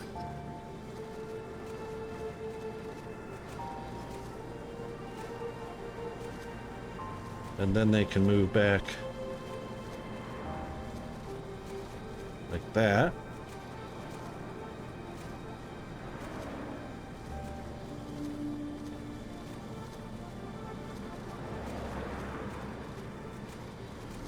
Just jam up.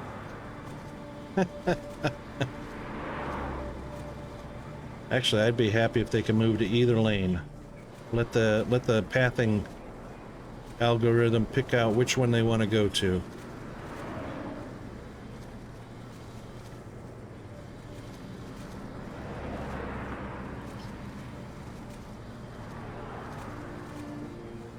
That's pretty smooth. All right, here comes all of the...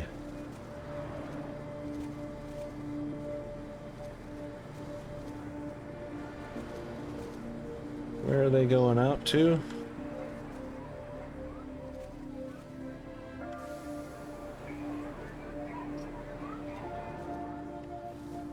Wow. All right, so going all the way around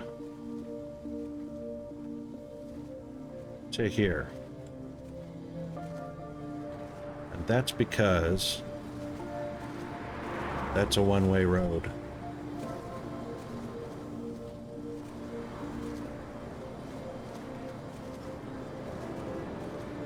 Doesn't have to be. That's a one-way road as well. Autosave.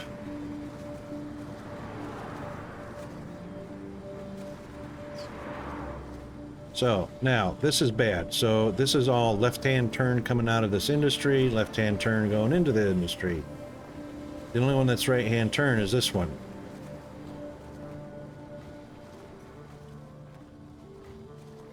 This one needs methane to be hooked up to it. So what we will do,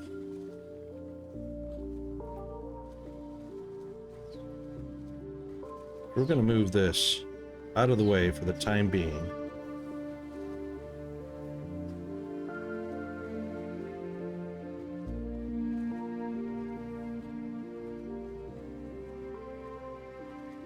And we'll take a look at our methane pipes, and it is connected.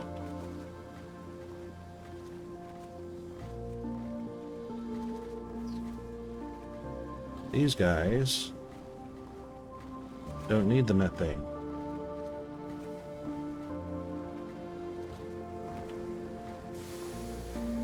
This one needs three different ingredients. One is that purple stuff.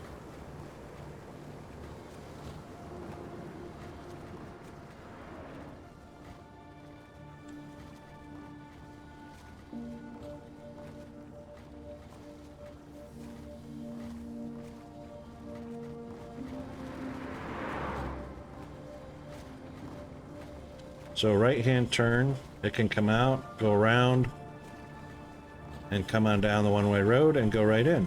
So it's getting fed everything it needs to be fed. How about that? And as you can see, they're getting filled up right there. We got ads coming up in a short minute or two.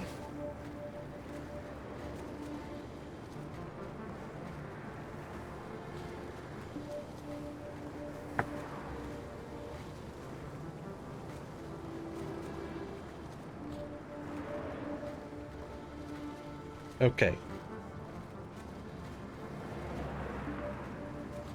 So let's take a look at our visualization there. Let's also speed this up a tad. Oh, traffic, yep.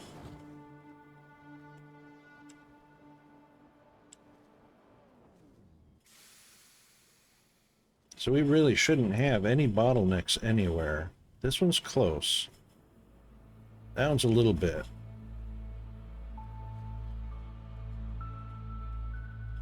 It's not horrible. We're still at 100%.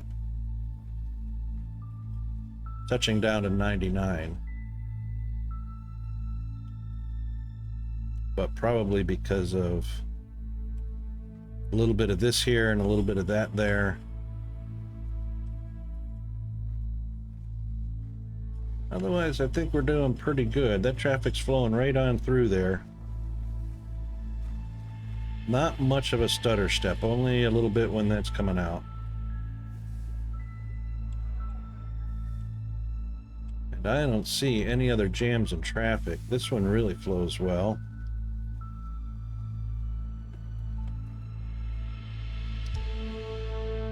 All right, we've got an ad break coming up in 1 minute according to Twitch, but Jeeves says it's right now, so we will be right back after the ads.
Okay, we should be back.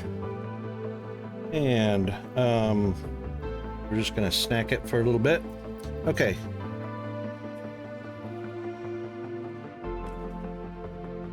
Well, I didn't get to watch too much, but it looks like traffic's going well anyway. So the way we're gonna do this is the distribution center, and the very first product that comes off the line is going to be electronics. The science, which is oil and carbon, and then sand, aluminum, and chemicals. These will go in a different area. So the first thing we're going to do is set up for electronics. Okay. Now, since this is our ore coming in, our ore processing, and this is going to be the central distribution, we're going to move these.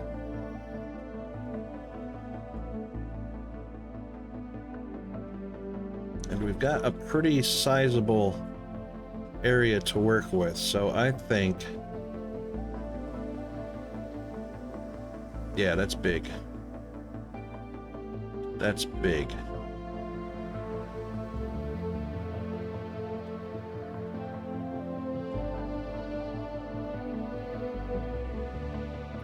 This is all going to be ore processing into the distribution.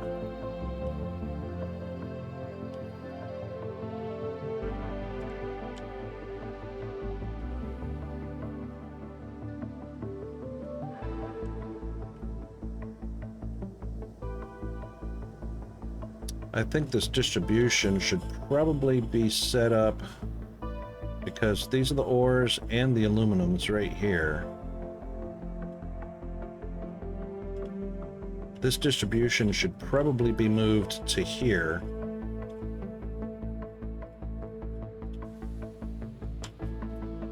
More central, so that there's an iron, copper, and iron. Iron, iron, copper, and copper. So actually, this should be distribution right here, right in the center of it.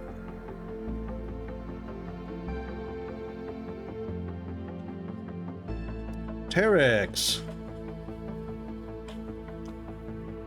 Titanium glass. Oh my goodness. All right, titanium glass. I assume you're talking about Dyson Sphere program. That's a big one.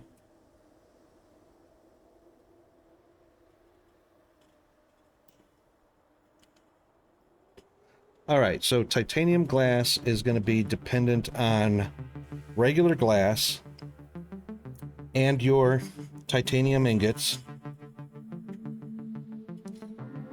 So what I would do as far as, and a starting number, that's a difficult one, because what are you going to use the titanium glass for?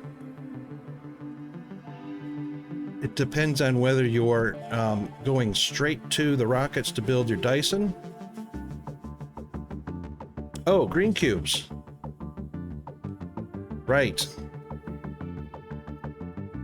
All right, so your green science is probably one of the longer processes, and I believe the green science also takes the blue processors, the quantum chips, correct? So it's titanium glass and quantum chips for the green science. I'm just pulling from memory right now.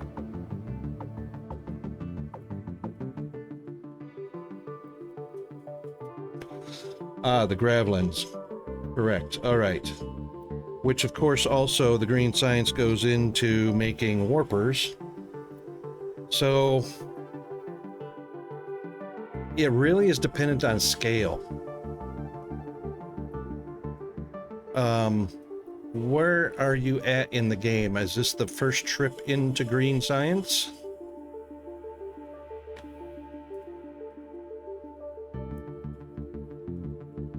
Okay. So what I would do, because you have to look at the production rates and the consumption rate for the green science, throw down a small stack, three tall, of the labs for the green science, and build backwards from there.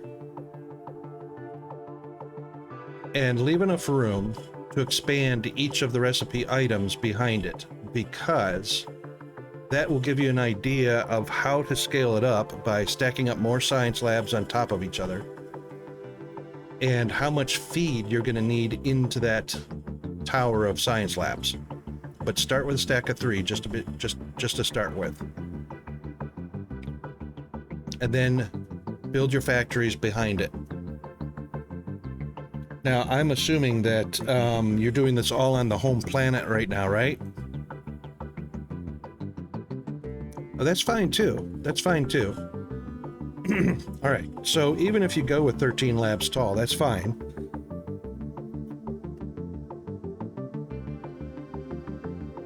Excuse me. Sorry. Had a frog in my throat. Each one of those, of course, will tell you the demands, how many they're going to need of the gravlens and the titanium glass per minute or per second, however you like to do that. And just build your row of assemblers behind it, and then branch them out like a tree, like roots of a tree. So the tree is the actual science lab, and then build the roots down behind it, feeding into the science lab. That will give you the ballpark figure of how much of each recipe item you're going to need. Titanium glass is a long process. Just keep that in mind. It's a slow, intensive process for each of the ingredients leading up to titanium glass. So that's going to be your longest one. Gravlens is not a whole lot better. That's a slow process as well. So there's no way really to come up with a starting number as much as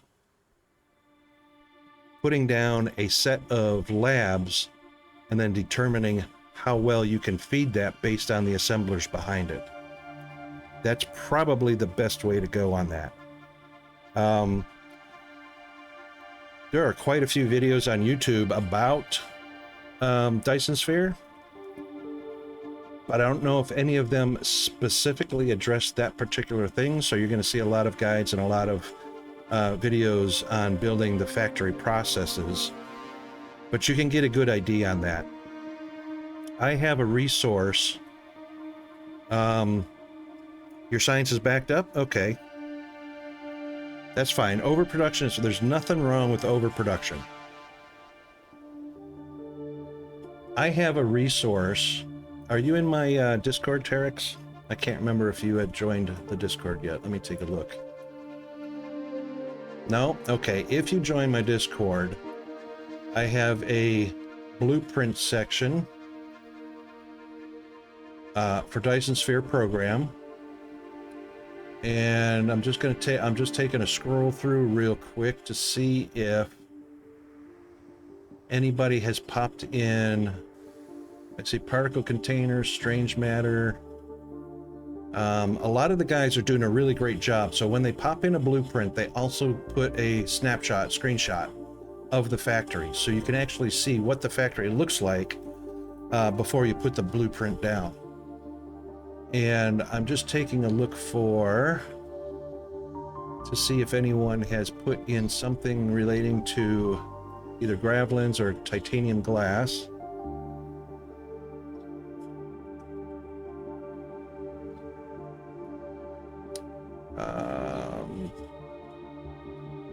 Diamond, nanotubes, strange matter, particle containers.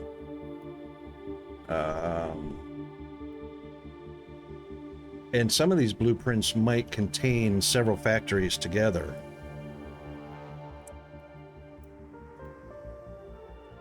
But you'd at least be able to see the titanium glass aspect of it, I would think. There's solar sails.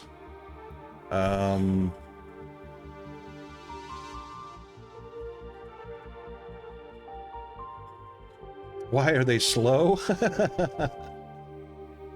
That's a question I think everybody has had at one point or another for YouthCat Studios as to why those have to be produced so slow, because it definitely produces a challenge. Let's see, photon and antimatter, refinery, white science.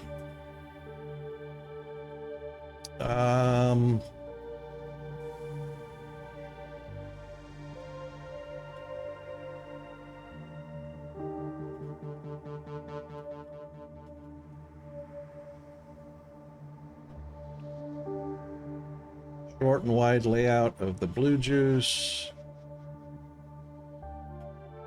Quantum chip. There's a quantum chip bot line. Casimir.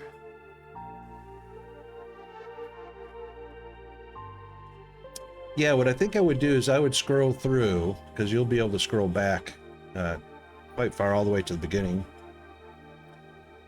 and take a look at some of these blueprints in our blueprint section for Dysosphere program in the Discord. And this is the link. And I reckon you're going to find something quite suitable for your titanium glass.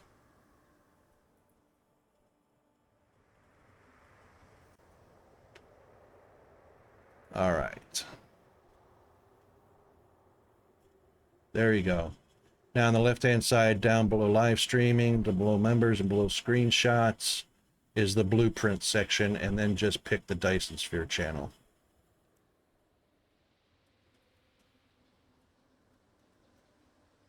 And that should get you to where you need to be, at least for some examples. But like I say, it's really, really hard to give a good starting number because of the factors involved. Number one, what your resource level is set at, how available the recipe items are, and how fast they can be delivered and whatnot.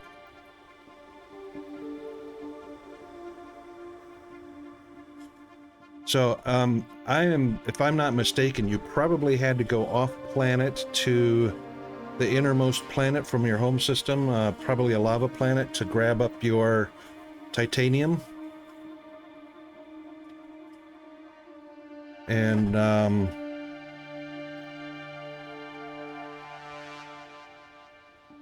right. Okay, so right. Okay, good. So you got plenty of supplies for the titanium. And I'm assuming you're not quite at blue belts yet. Is that correct? So blue belts are 30 per second, and the you're probably at the tier 2 belts.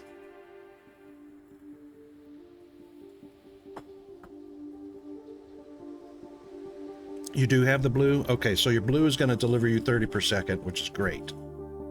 You're going to need that speed going in. So that being said, don't be hesitant on building your factory line behind the science long enough to saturate the belt with your assemblers.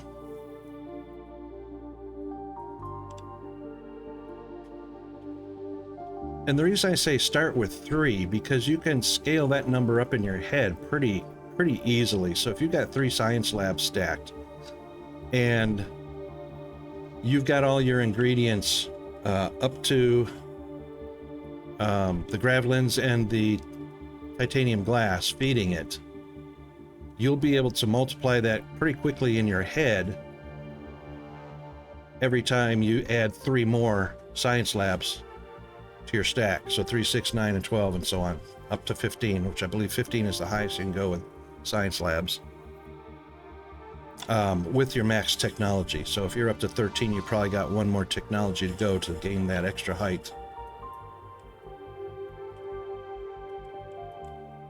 I'm sorry I can't give you an exact number on that, because it's really hard to come up with an exact number when there are so many factors involved, level of sciences, level of technologies, and all that stuff. Really hard unless you just start with the bottom tier Mark 1s of everything and work from there to scale it up. So there's also the amount of research speed, you know, in your science tree, how fast your research goes, how fast your assemblers go, and I assume you're proliferating all of those assemblers as well. Oh, absolutely, anytime. So you're in the Discord. We have a spot called screenshots for images and videos. You can pop in screenshots into the images channel all day long. That's a very very good idea to pop those in, and we can all take a look at that. And yeah.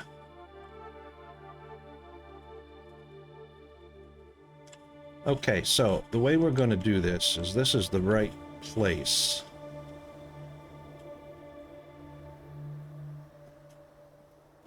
Right here. And we are using 3-lane one-way traffic, so that seems to be doing pretty okay. And we've got 1,000. No, we don't. It's only one in there. That's fine. What buildings are we servicing with the collection center? We're servicing, that's one thing we got to remember, is how close to the copper we are. And we're going to be shifting the iron from this vein over to this vein. So as we move this one,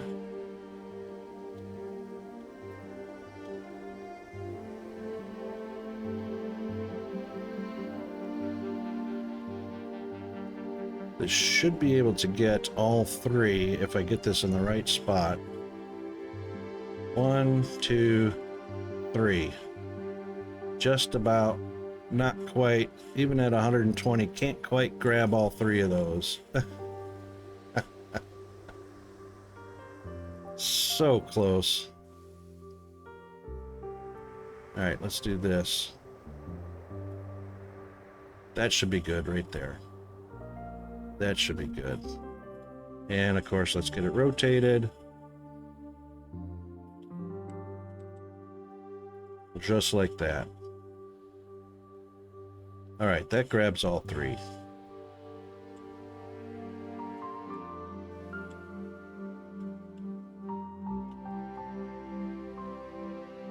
Now, let's get some temporaries in here right quick, because we're going to need that. And of course, this is the out. And let's get rid of this example.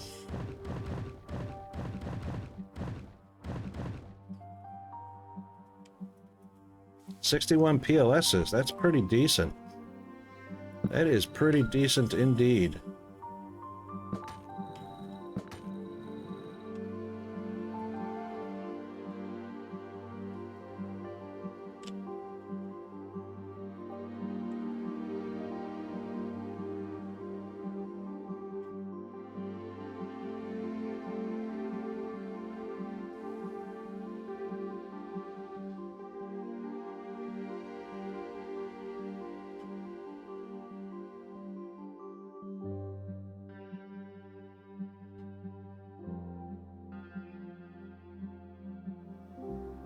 Also going to get rid of that one and that one and that one and that one. We'll get rid of those.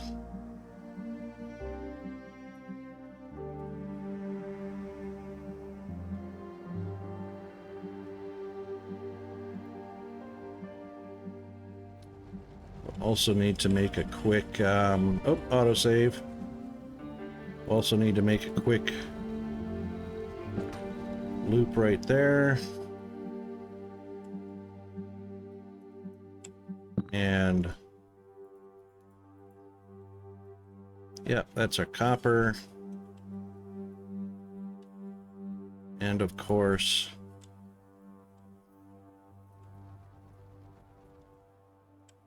this feed.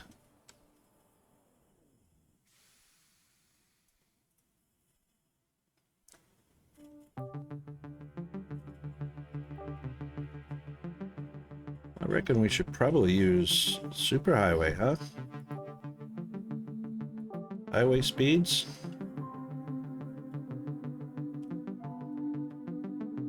To get it from here.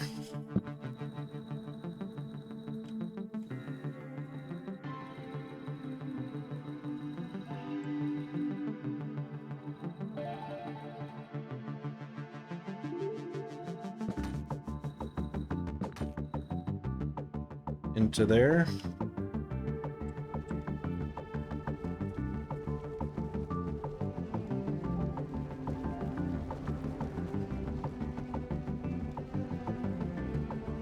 Oh, we can't use highway there, that's right. Raiders detected. Welcome and enjoy your stay. Mr. Iltacine, how are you doing, sir? Welcome in, Raiders. Thanks very much for the raid. Hope everyone is doing well.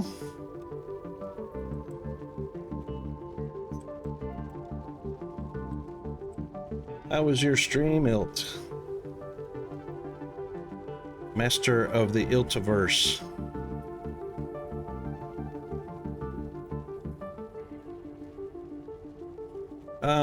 Terex, I don't believe you can have too many PLSs, in my opinion. And I think Ilt would probably agree with you. PLSs are a good transport item, a great logistical resource.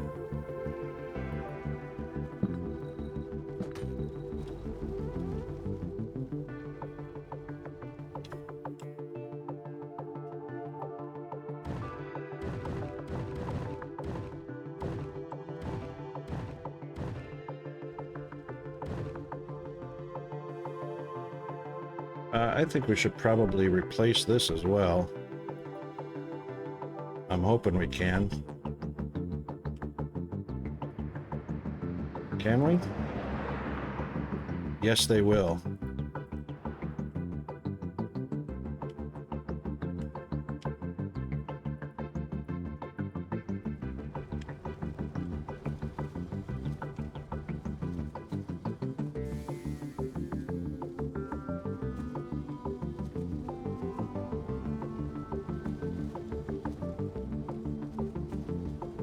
There we go. Oh, one little bitty slowdown. How about that?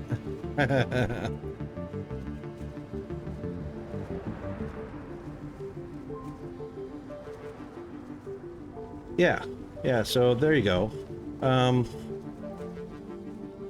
And you'll find that's true for just about anything in the game. There are its uses. Sometimes there are things you don't use too many of, or very often. Actually, that should be superhighway. I didn't even change that to superhighway. That should be changed over to superhighway. Because, you know, faster is better.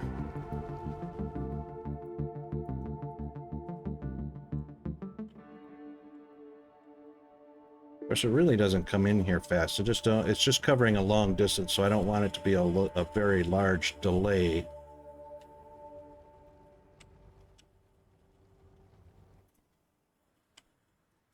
To get around there. And we didn't get those two covered, so we're going to take those two and move them over here.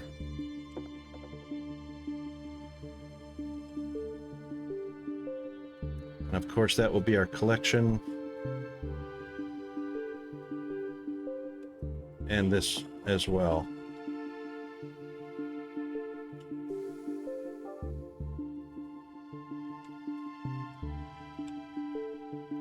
Yeah, no worries, El. Thanks for the alert, mate.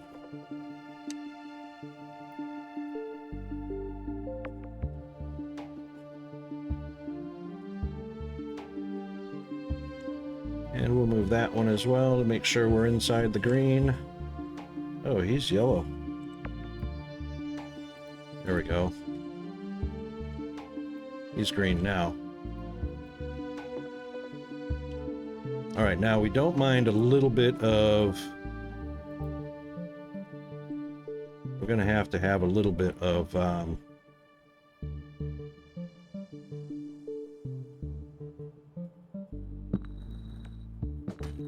Yep, that connects. We'll put power on those in just a minute. And then we'll switch those over to superhighway.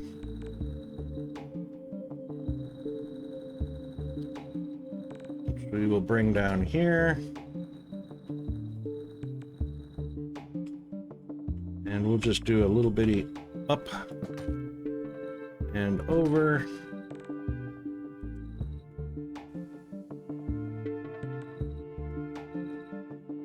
Actually, we'll leave that there and then come down to there.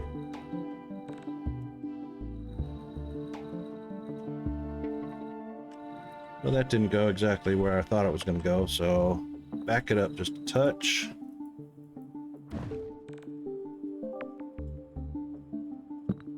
And then connect to there.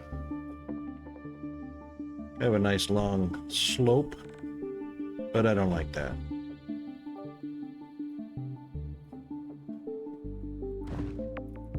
I don't like that. We're gonna head down right away and then connect.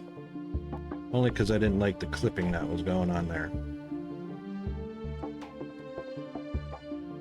Alright, so it's just a matter now. Where's our station? Here's our station. Connecting our station up, which looks like right about there. Yeah, no, not enough power. Just chill.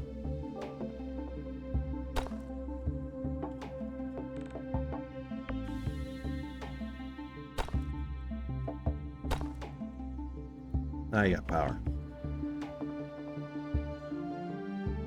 Okay. That gets our 3 and 3. These guys we don't need. Not really helping us at the moment.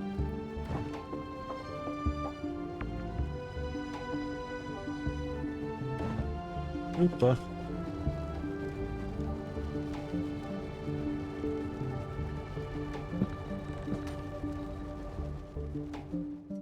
There we go. Okay, everybody feeding the collection center? Indeed. And they are zooming. That's very cool.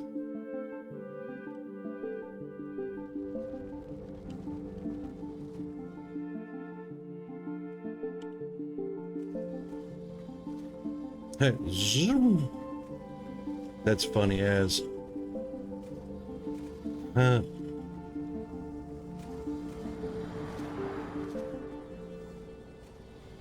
So now, and looks like we're going to go from that section right there. Yep, oh, I didn't mean to double tap that. That sucks.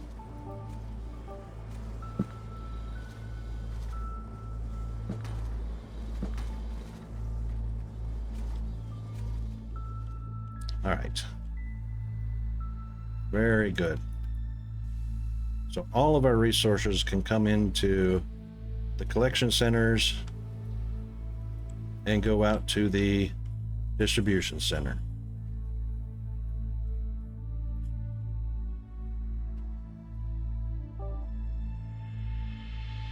And it looks like, right, green chips. So not fabulously productive on that. But we are going to have a green chip factory section.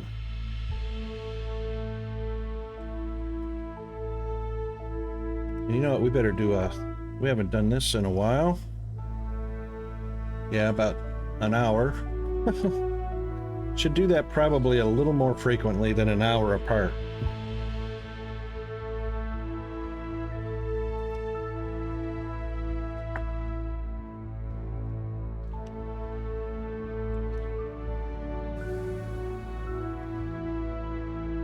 Okay, that is our copper.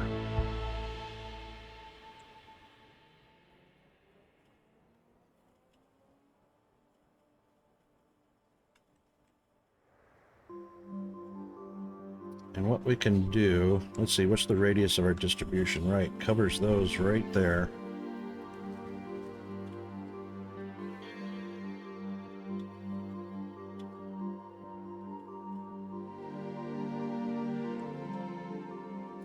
We do want our distribution to stay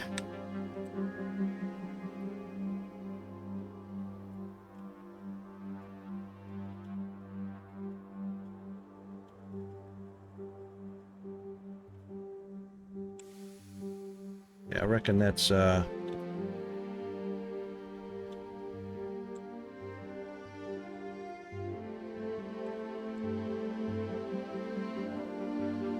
reckon that's what we want right there. Oh, too close. Sorry. There we go.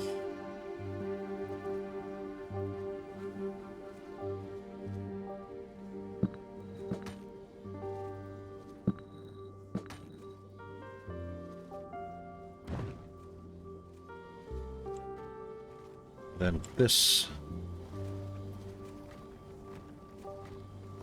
that can come out.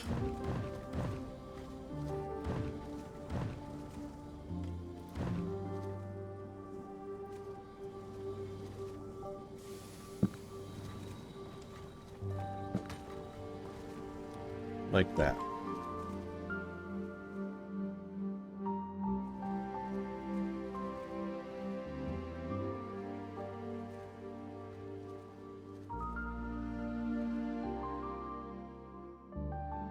Well, that's a whole lot better. That's a whole bunch better. Okay, so that's copper distribution reconfigured.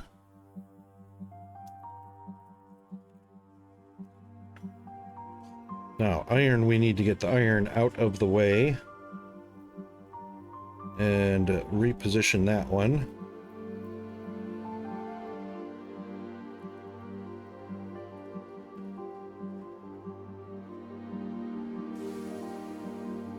Just having a little bit of think. The stacked highway was a kind of cool idea, sort of. It's just not very practical. So we may configure that a little bit. And by all means, if any of you viewers, any of the chatters have suggestions, this is a go ahead and backseat it. Go ahead and AMA, ask me anything. Make suggestions, opinions, you name it. I'm up for it because I actually do pretty well with ideas from other folks, other peoples, other peeps. Sparks my own imagination.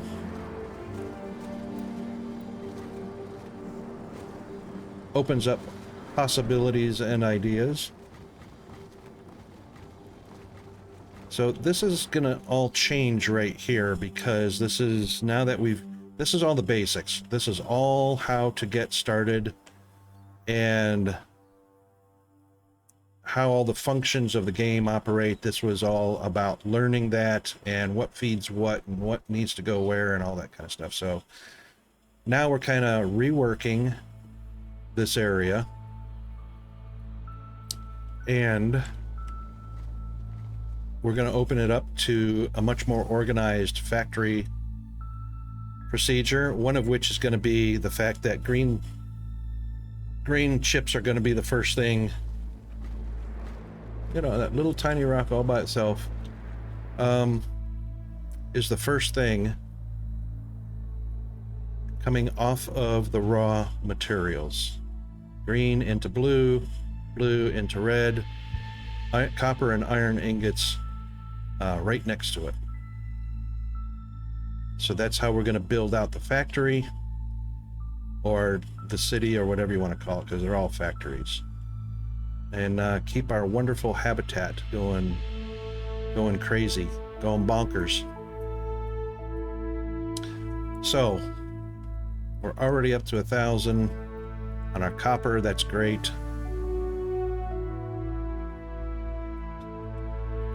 Now we are pulling iron from here, but we've got iron here and here and here.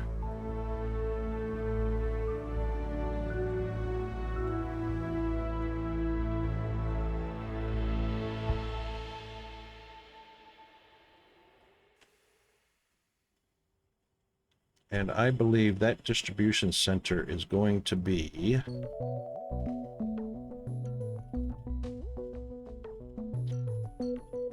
see, I hate to put it on the opposite side because right-hand turns, this is left-hand turn, which is all right. From a one-way street, that's quite all right.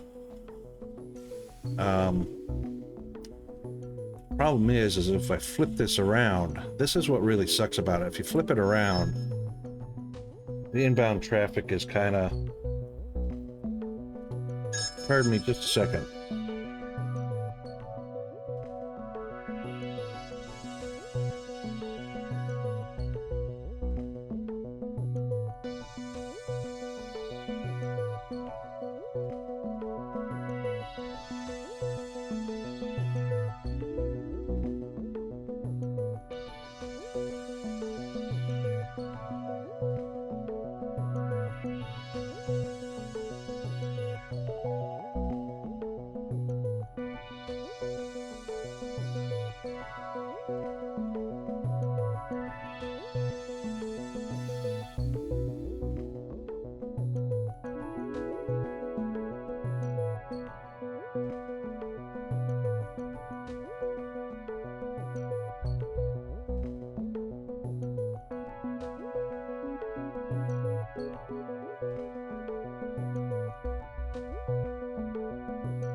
Okay, we're back. Yay, we have medication in. Woohoo, I can go pick up medication after stream.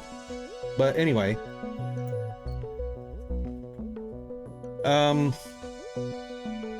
Right, so the big thing is with these distribution centers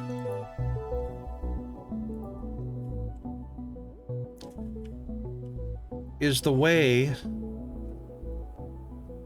the roads connect.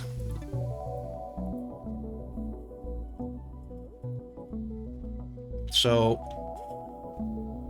only one way in, only one way out. So if I bring iron over from my collection center, it either has to cross over like we did over here. See, this is just the way they have these as one way in and one way out. It's just... It's backwards. So... the developers are keen to have right-hand turn traffic because that's actually a value-added strategy in real world as well as in the game. So they incorporated it into the game and then failed to address that right-hand traffic with the buildings. It's great on the roads, but they got these on the wrong side. The output should be over here, right-hand turns. The input should be here, right-hand turn. So,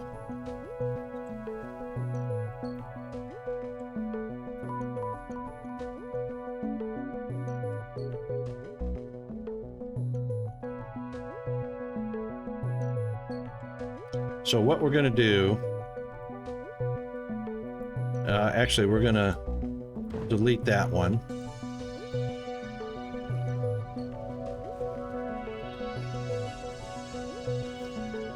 And we are going to reroad that.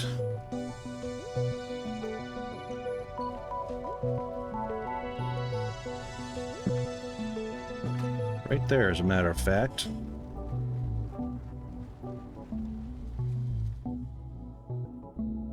And I believe we should be able to come down here. Yep. Connect right to it.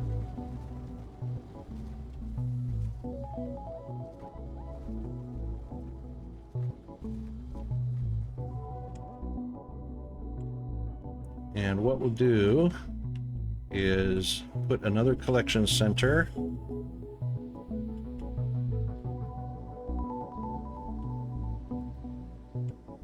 right here between these two irons, which will be fine. And then the distribution center, put it right here.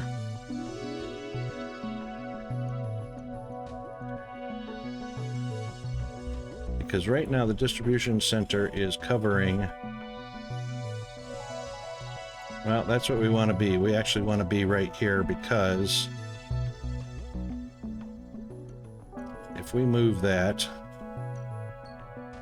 oh, hang on, we can do a bigger radius. Heck, I could have done that with this one.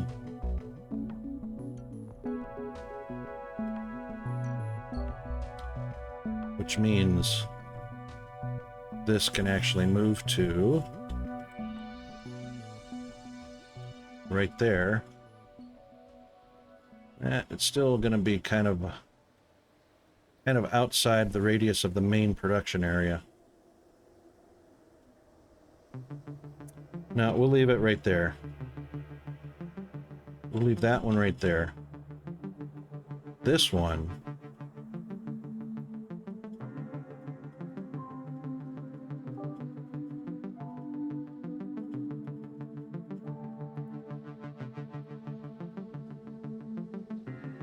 yeah, that one we can move.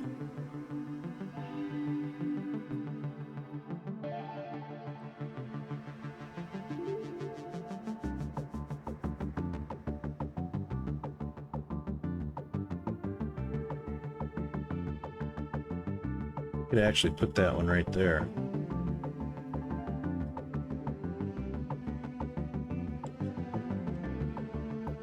Let's shorten this just a tad. Yep.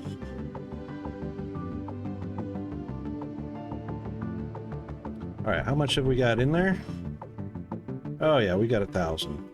So we can move it and build quickly.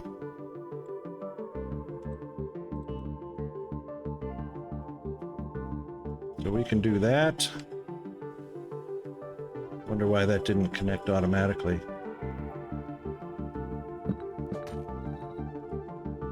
Oh yeah, that's going to be horrible.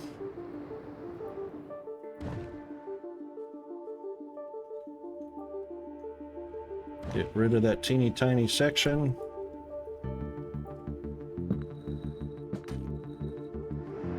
Much better. All right, that's enough for us to get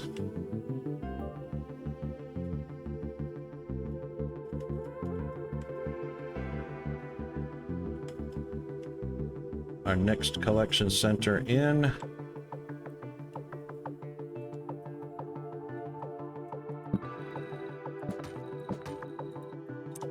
Just like that.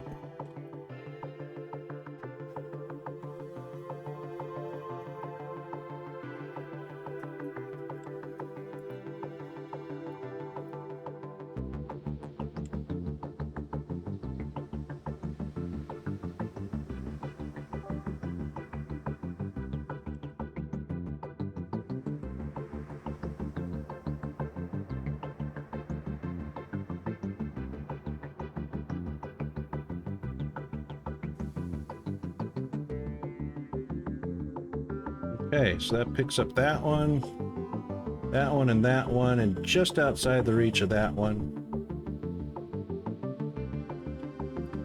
Which means we could probably, there we go, move it to that side and collect up all three.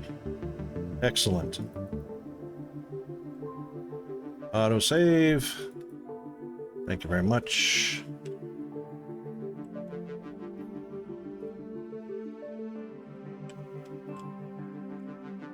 Well, there's going to be no way really to get around. Oops.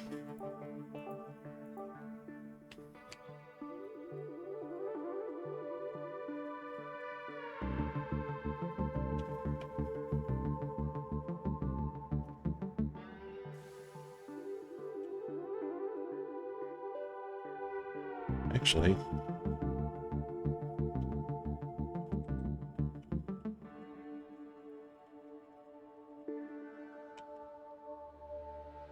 it still picks up all three.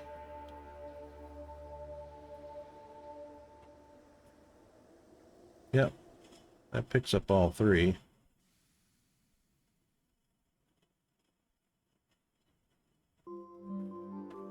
That's fine.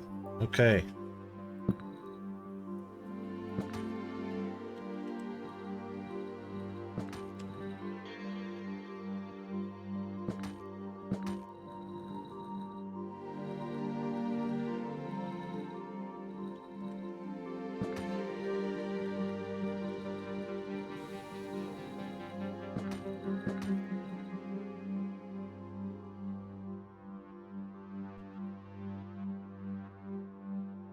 Okay. Now we can move. Now we can move on this.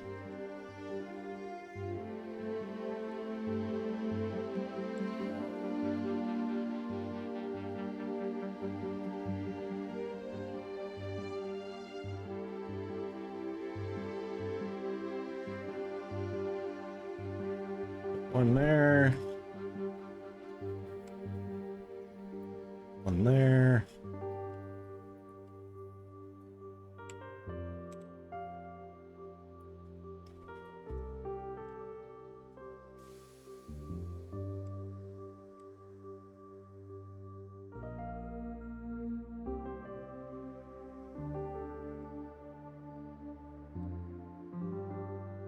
Perfect. Well, we got 5 of them in there. We actually don't need the 6th one.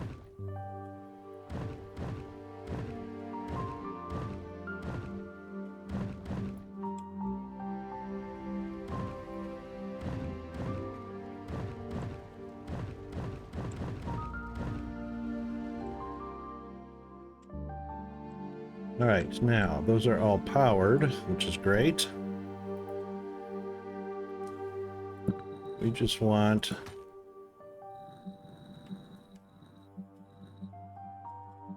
the road.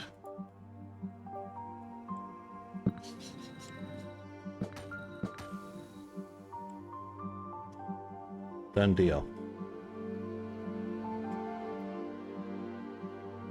That went down to 0, but 860. All right, so that is our central distribution. So that's maxed. That's maxed. That one is max, and that one is max radius, distribution radius.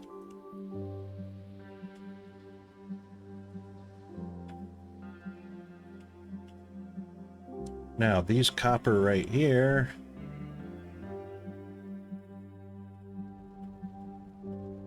they're fine. I mean, that could be a straight shot.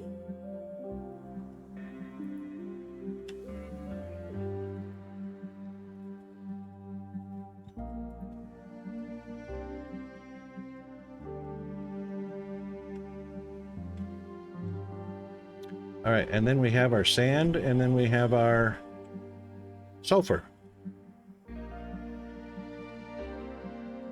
I don't even know what we're doing with sand here.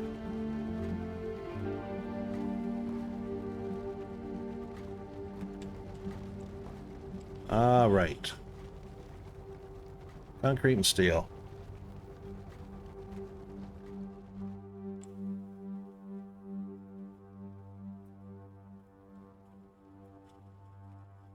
So this is our concrete. And this is our steel coming in from our steel mill. And there we go. All right, now that being said, steel mills are going to be their own industry,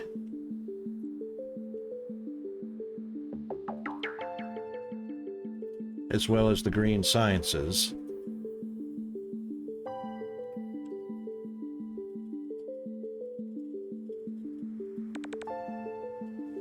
That's going to be fun. Okay, that is definitely going to be fun because we're going to share.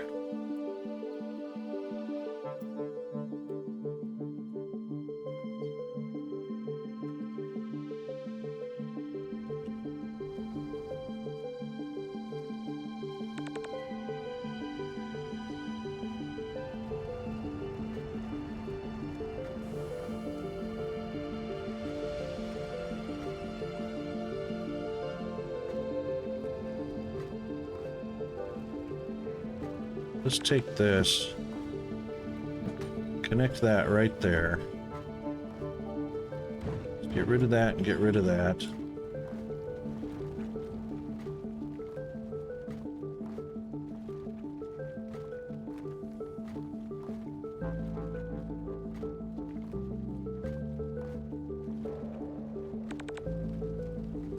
Sand and sulfur.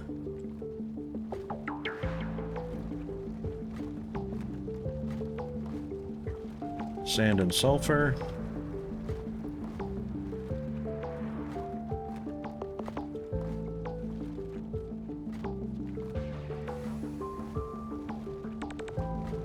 Steel goes that way. Oh look, the cars are disappearing. Showing up way down here.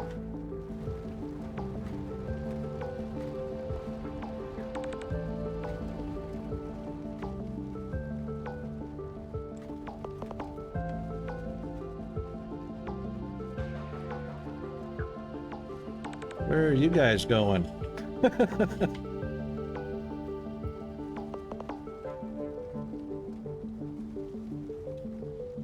Oh, looks like we got a little bit of a roundabout going on here.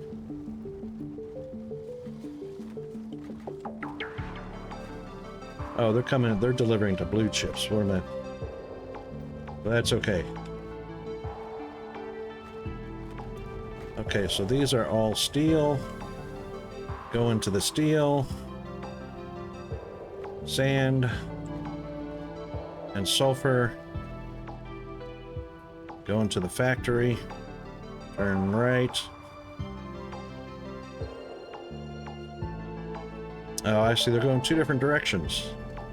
No, no, no, no, no. Yeah, okay, that's all right. That's sand.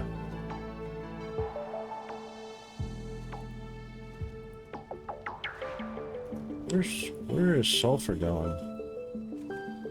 Oh. Oh, all the way over to the farm. Okay, that's fine.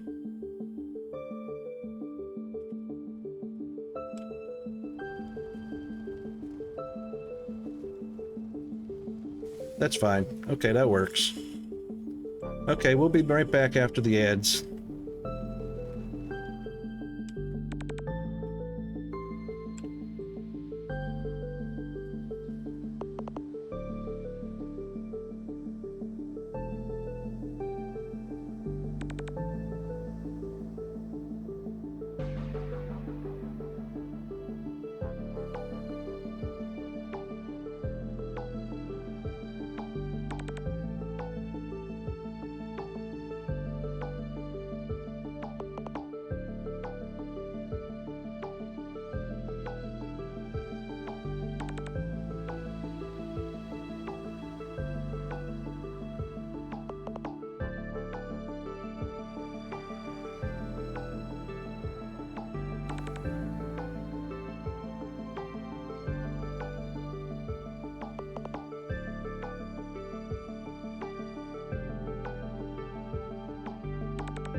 Okay, we should be back.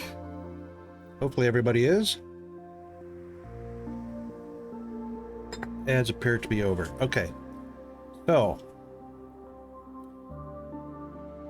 Alright, Rocket. Why are you worried about how the distribution center is set up? When the very first thing, water and iron ore, is what we need for steel. The only thing we have to watch out for is expanding into a vein, which we don't want to do.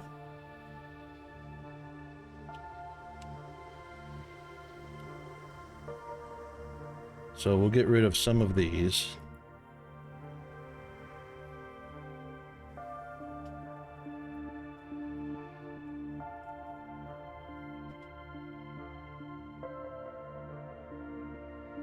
All right, we'll get rid of those.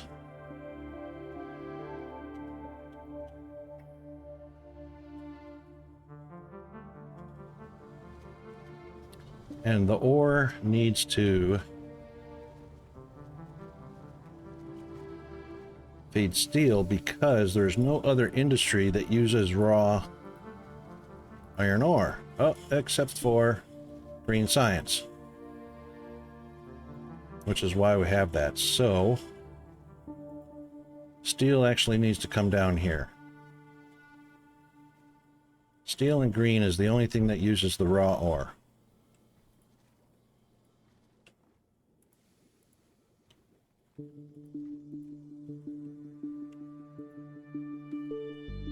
There is literally nothing else that uses the raw ore.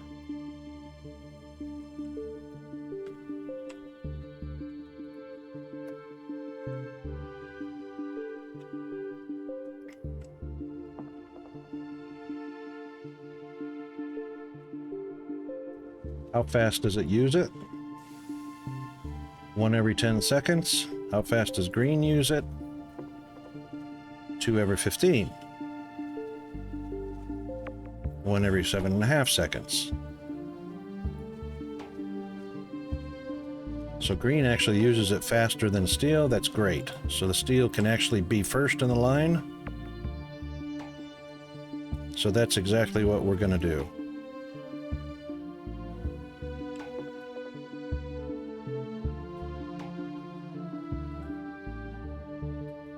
I don't reckon that we will need a huge line of steel, but who knows? All right, hang on. Before we move that,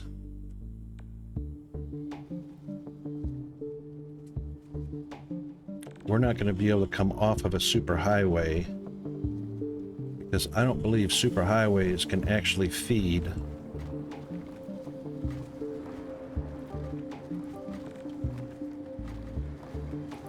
I don't believe superhighways can actually feed. Nope, it doesn't, so it takes the driveway away.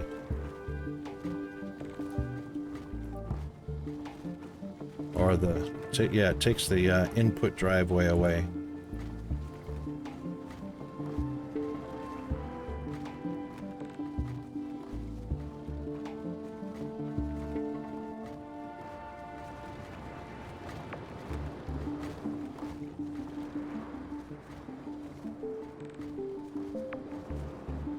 Oops. What is that? Why are they disappearing?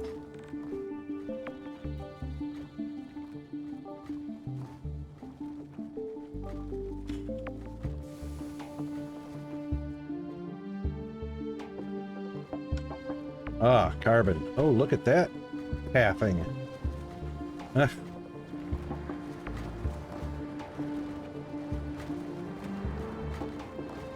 Right. I forgot about carbon. So, iron ore, water, and carbon. And we have a road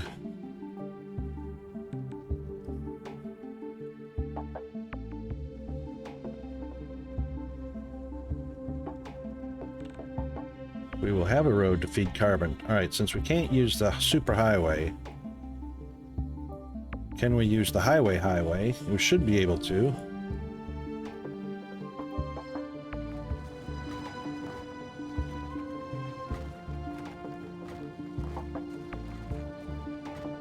And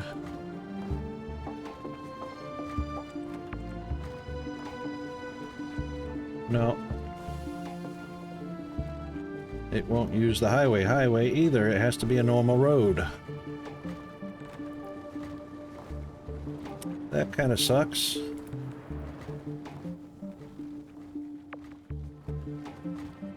So a normal road, a normal paved road is the only thing that can feed the building.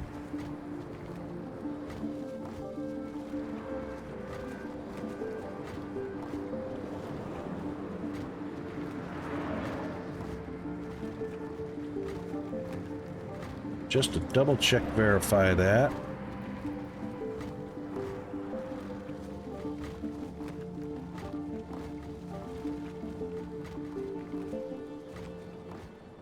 Right. Road won't connect. Only on the left. On the left. Nowhere. On the left. Okay.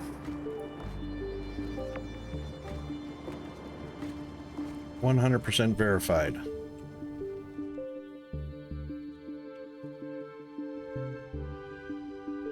That being said,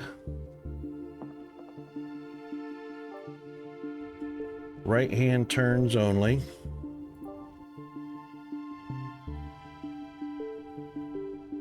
So I'm going to hate this road gap right in the middle here.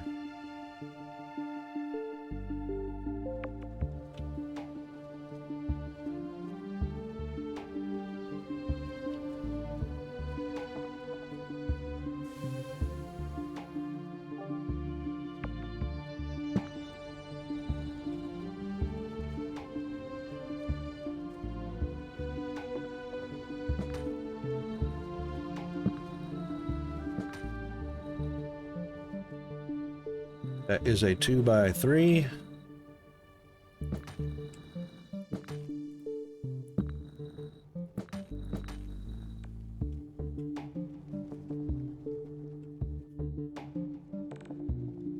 And of course there will be an exit ramp from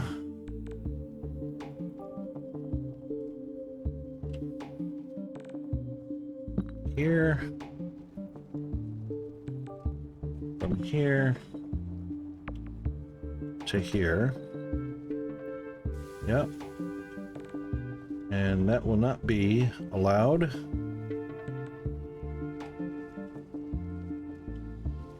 And that will not be allowed. So right-hand turn. Yep.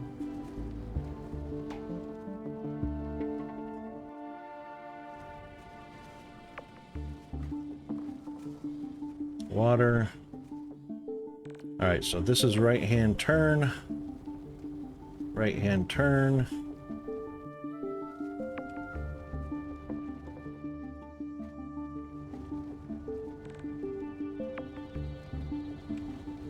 And then it will be allowed to exit.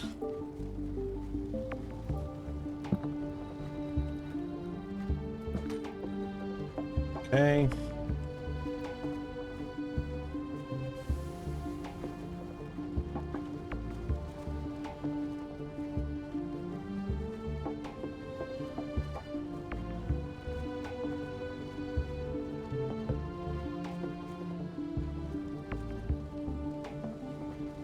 All right, right-hand side of the road goes across. We're not going to be having that. We won't be having that or that. So this is just an exit. So ore comes in here. It'll go around the loop.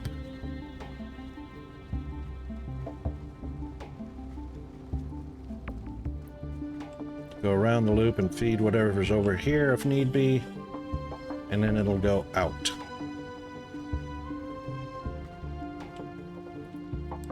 Now, we won't be having any in over here.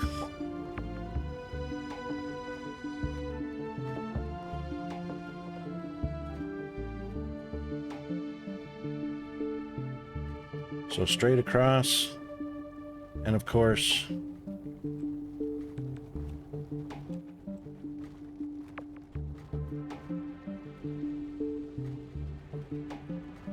actually this doesn't need to be connected at all right here.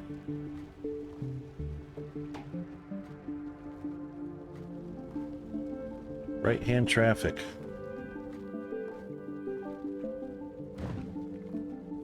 So what we'll do instead,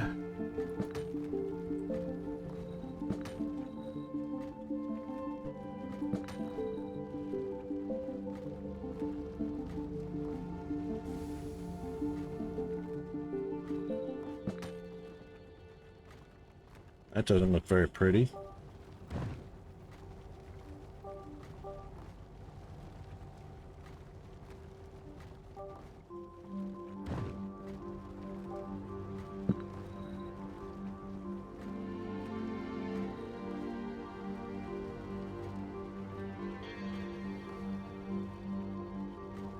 Yeah, diagonal.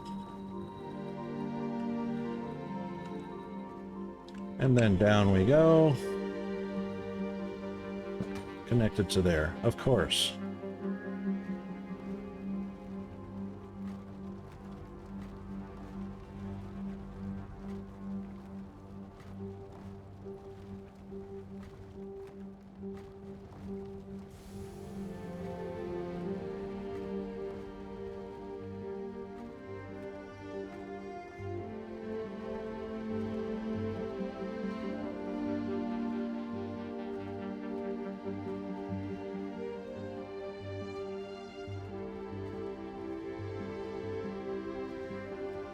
Don't know what's going on there. Holy smokes.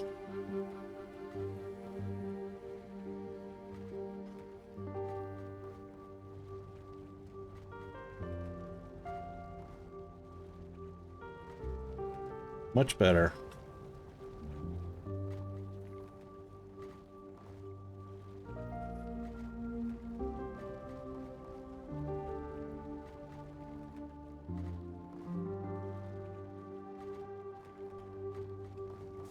Yep, that looks good. So, right-hand traffic coming out.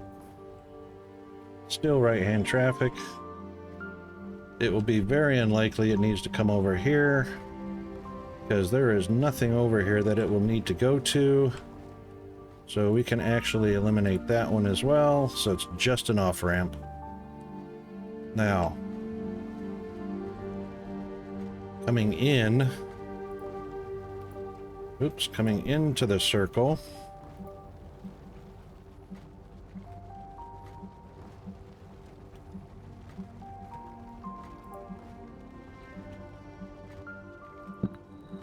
We will have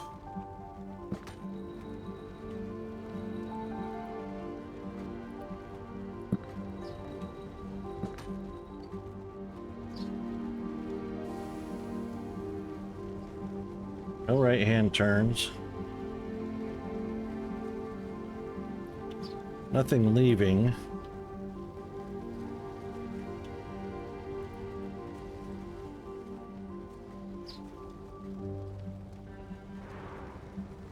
Right-hand turn will only be allowed to go around. Right-hand turn. Straight across. Yeah. And then straight out. Okay. Yay.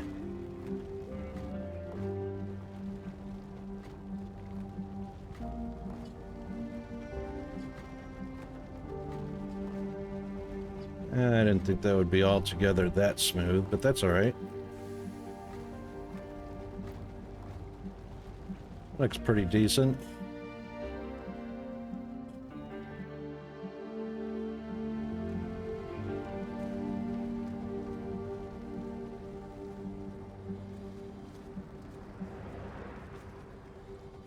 Whoa. Try that again.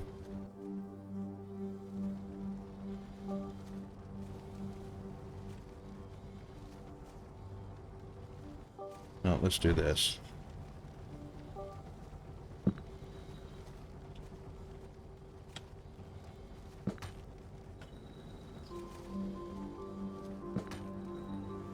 Yeah, don't worry, we'll fix it. Don't worry, we'll fix it.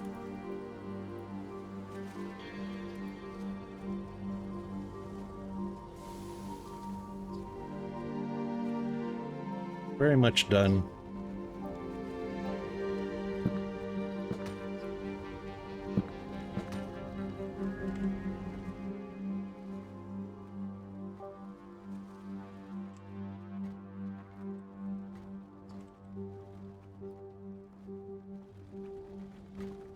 Done.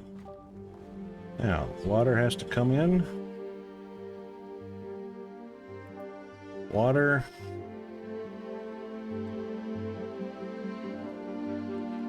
There it is. How is that even producing steel without a water connection? It was, oh, water is this one, not air. Duh.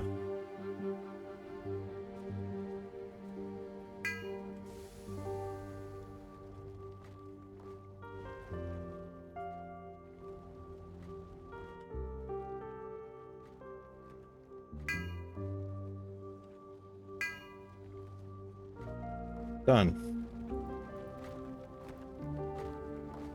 Ore, water, carbon. So carbon should be coming in.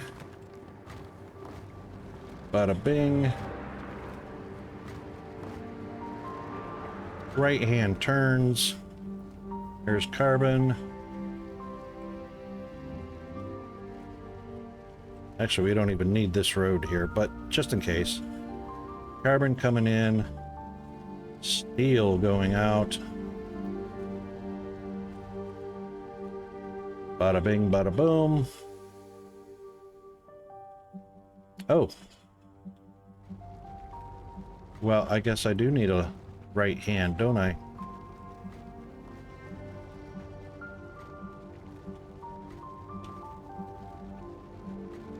That's a roundabout way to get there.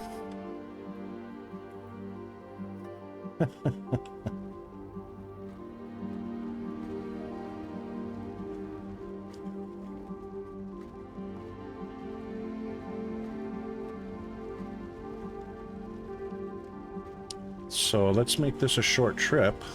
That was purely accidental. That was purely accidental.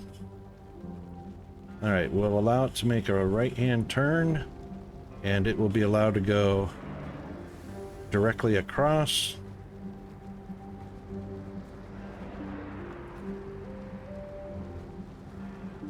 Oopa.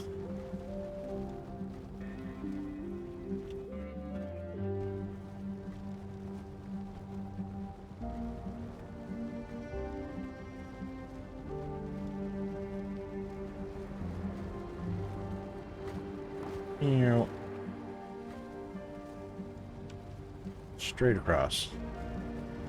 Beautiful.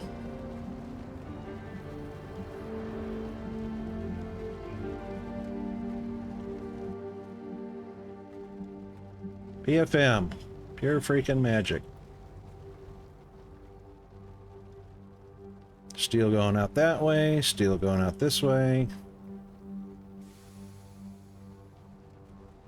Oop, little bit of delay there. Oh yeah, because it's one-way street.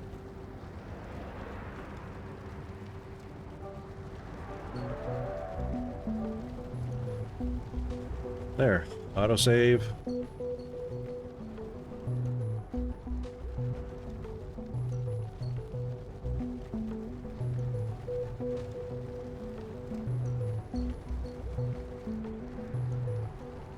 Woohoo. That's not horrible.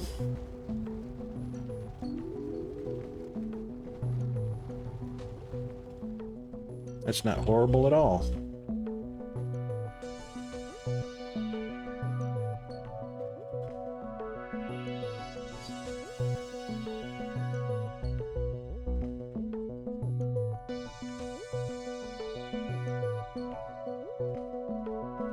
Alright, so how many does that take? 4 people?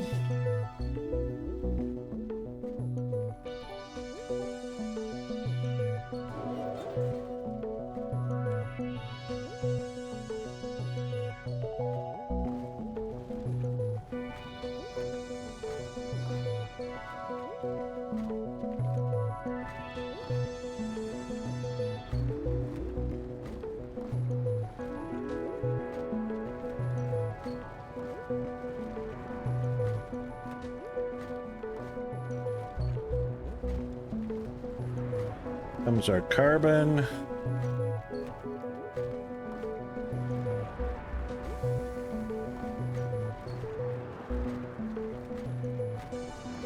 Excellent.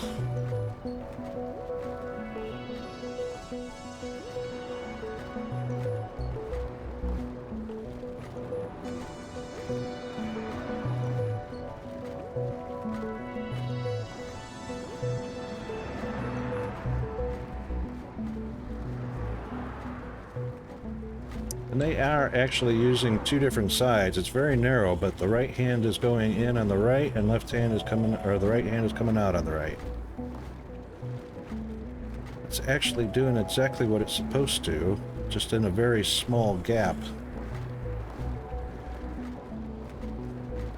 How about that?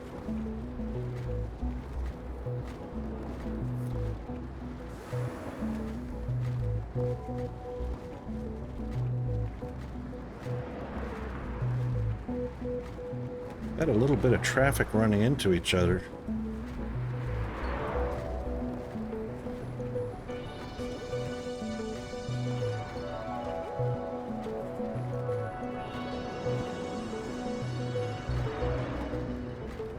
So what we might do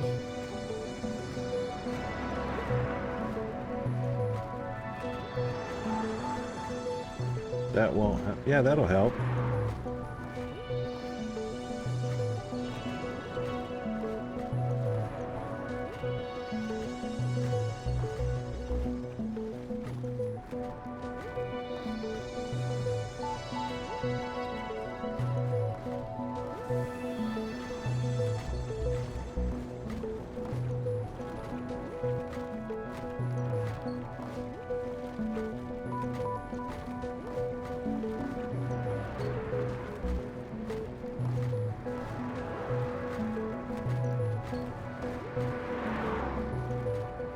That helps a little bit.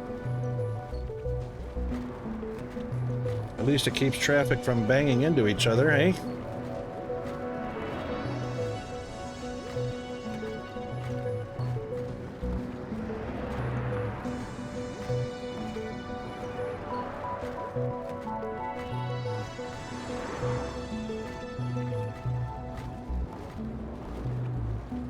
That's a lot better.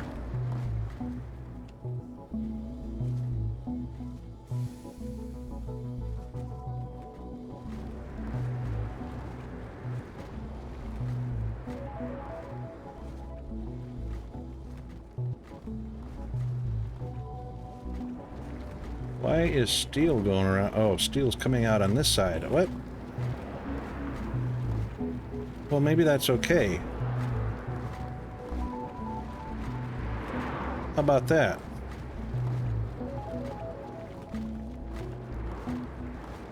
Driveway changed to the other side, even though the factory is oriented the same way.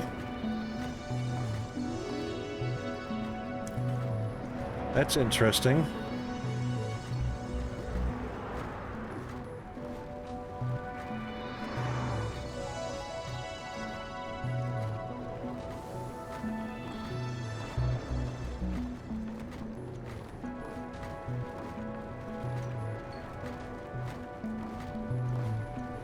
Let's see how many collisions we end up with that.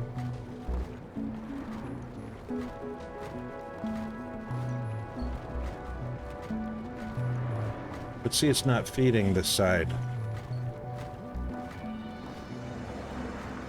This needs to change. We need the feed on this side.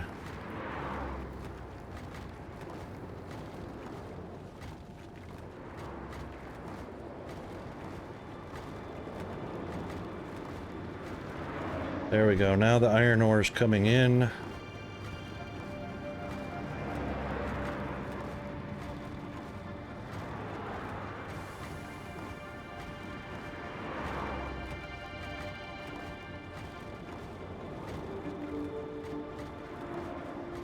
Oh, cut him off.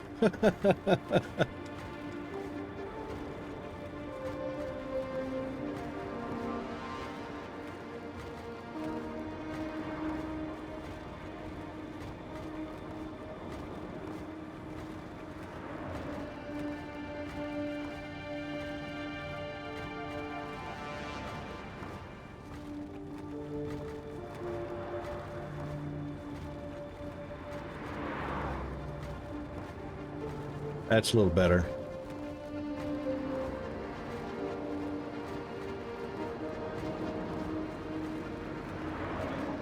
Yeah, that's a little better. Okay, so all right-hand turns. All working fabulously.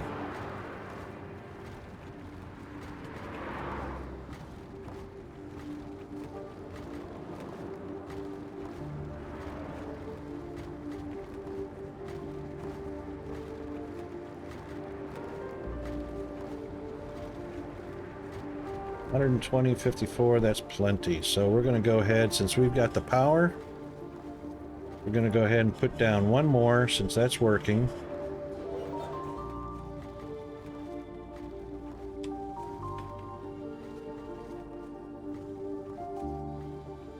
Just a little traffic jam because of the initial. Pulled a whole bunch of ore out of the distribution center.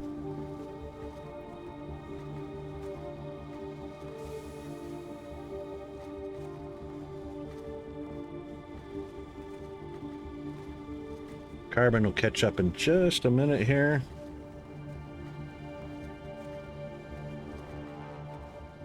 Here it comes. 1, 2, 3, 4, 5, 6, 7, 8, 9 coming up. Oh, those are going to the other ones. All right, well, it did what it was supposed to.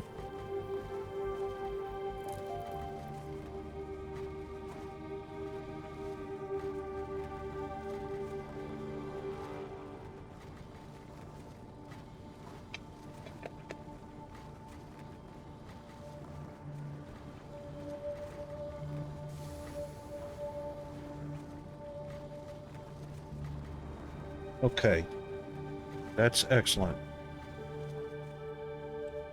All that steel going right into storage. We've got 98,000 and climbing. Some of it will go on out to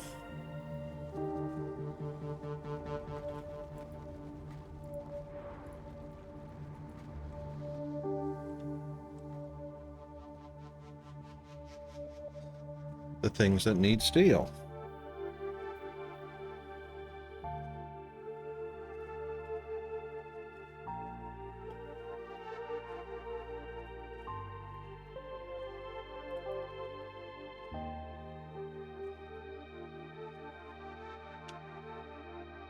Okay.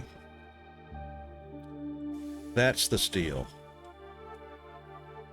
Green science, or not green science, but green chips are going to go on this side.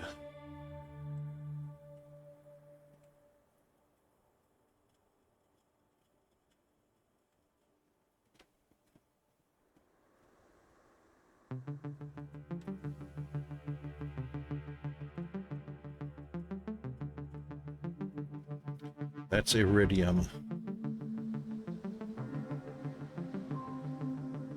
Collection, distribution.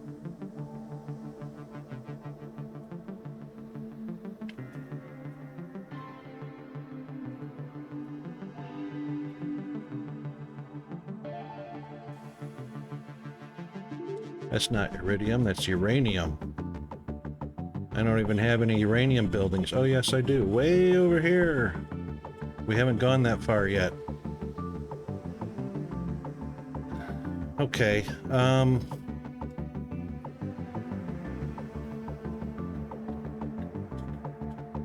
uranium is going to be very separate from that. How many have we got in there? 1,000?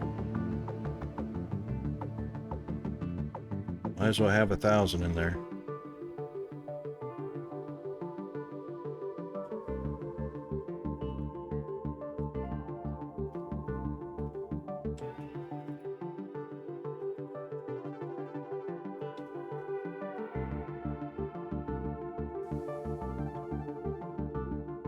Those gondolas carry, look like 50 or close to 50 each. Maximum. Okay.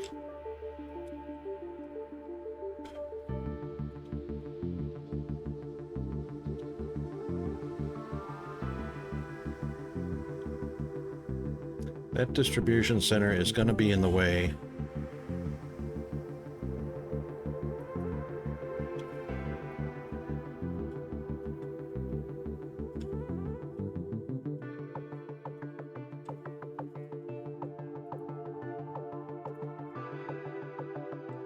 So we'll just move it out of the way for the time being.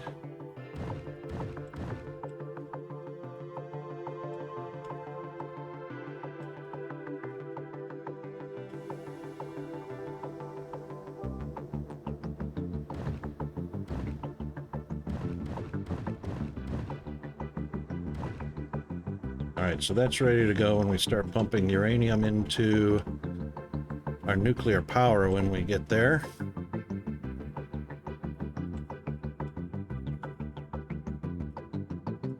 God, I hate to get rid of that.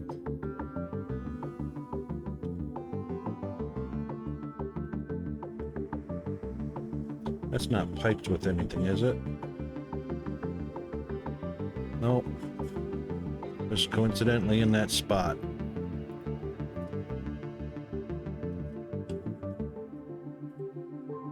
Alright, let's move that out of the way because it's in our way right now.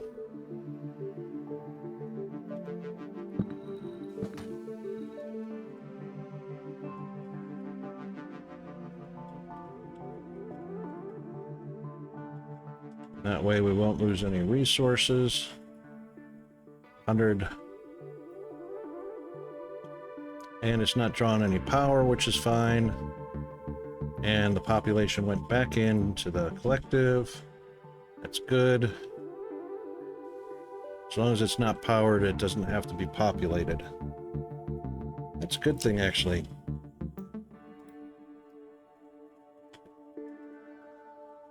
Ow.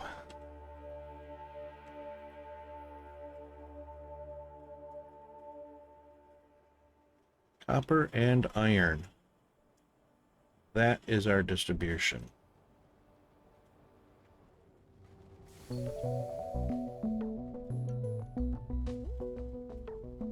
So I probably shouldn't put those side by side. That was probably a bad idea.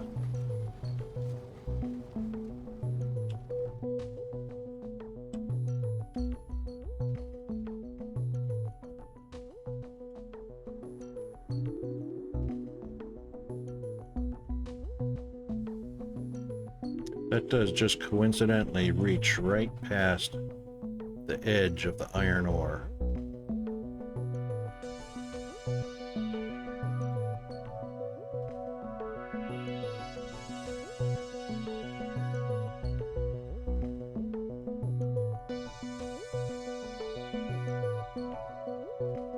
However, we don't have to necessarily go north and south of that. We can go east and west.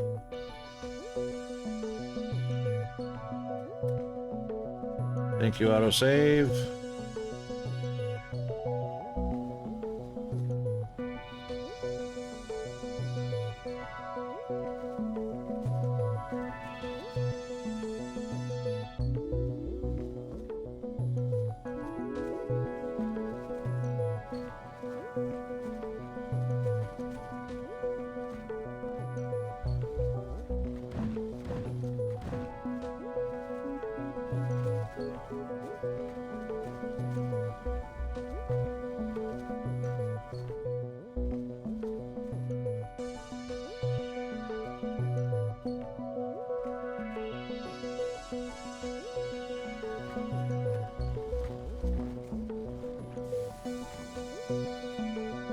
That is interesting.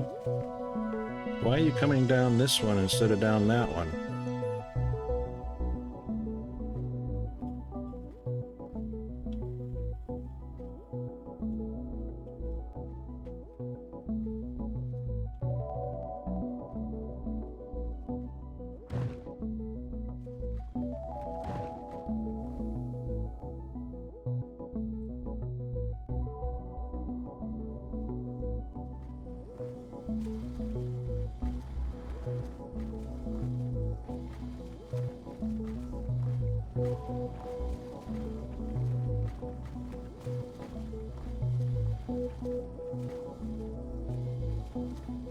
Right-hand drive cannot turn left onto a one-way street.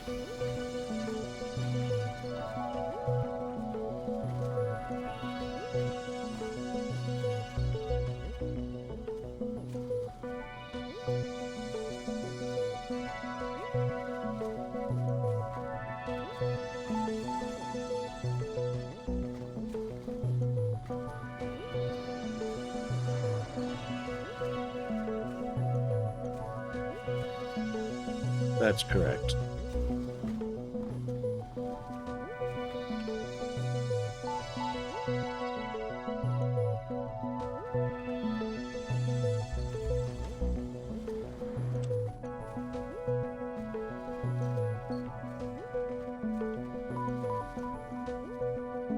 Now, I would really like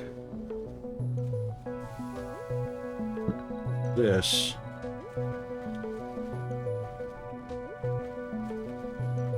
to connect there.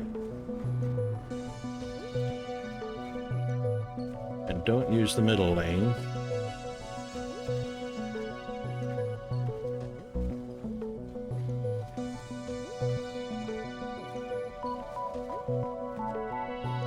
That will be fine.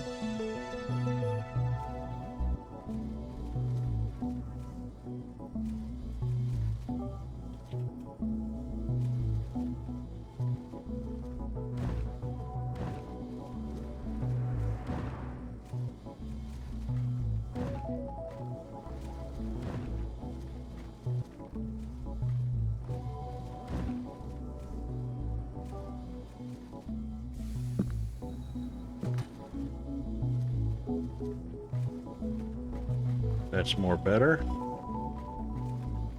Correct. Don't use the middle lane. And don't use the middle lane.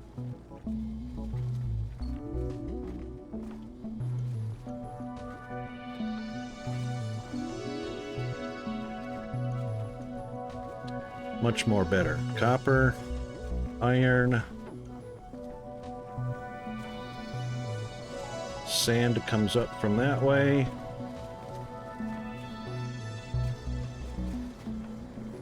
And everything goes out that way. Excellent.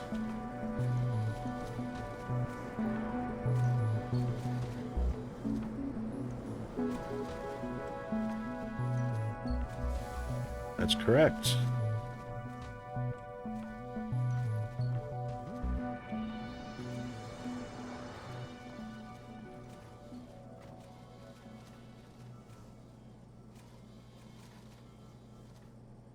That's correct.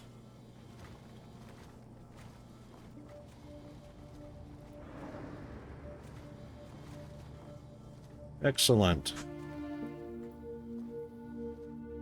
And now that we did that, we're going to move all that.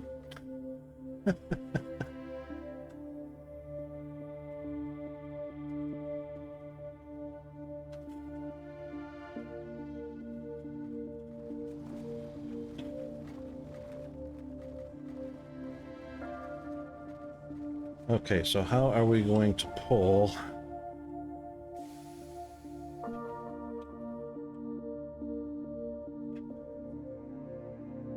proper way would be having on-ramps and off-ramps.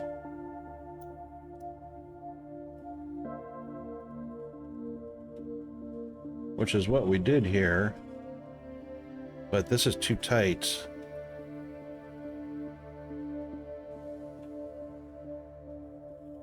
On-ramps and off-ramps are the proper way for the distribution. And in this case,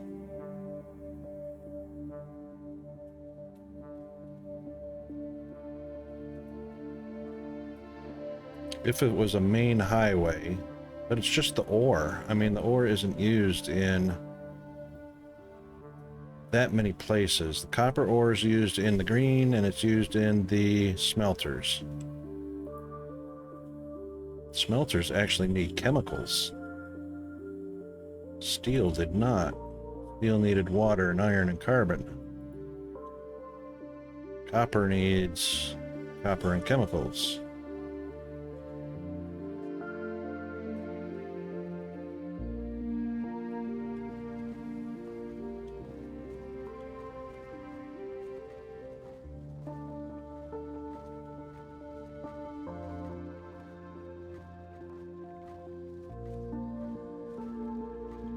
So we should put a line of steel mills as we expand, and probably a line of copper mills as we expand outward.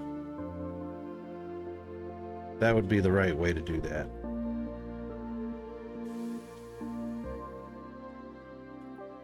Copper ingots. Not a huge demand. We've got 3 mills. So I'm only 2.5 times, not even 2.5, because 36 is 2 times. 2 times production versus demand.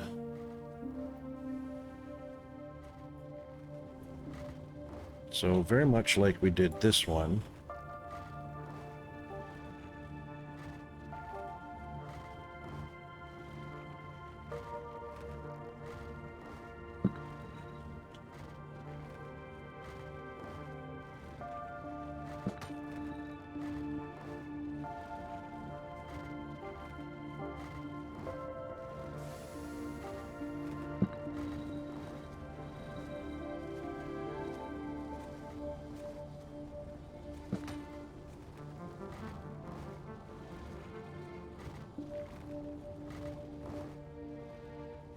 We won't make that so big, not like we did this one.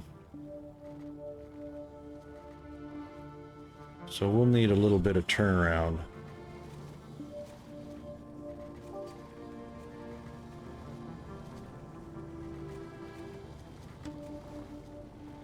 I like how those... Actually, that just grabbed my curiosity. That's getting 2. That would only get 2. That one's getting 2, but that would get 3.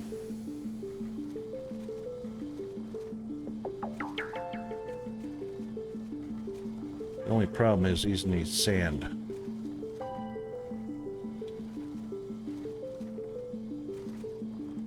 Okay, anyway, it's out of the way for now. So, what we need... Chemicals. Where are the chemicals coming in from? It's like from over that away. Chemicals are being made right here.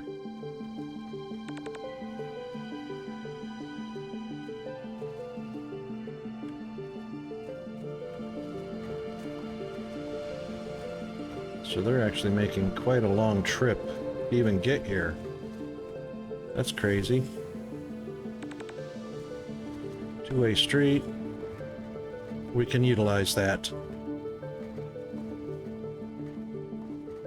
Alright, so let's start with just bringing 1 over here.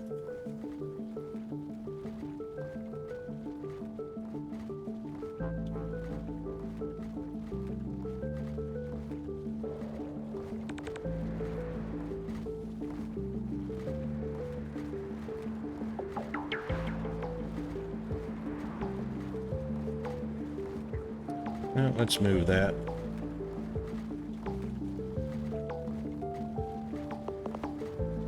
These are going to be all left-hand turns. Left-hand turn coming in.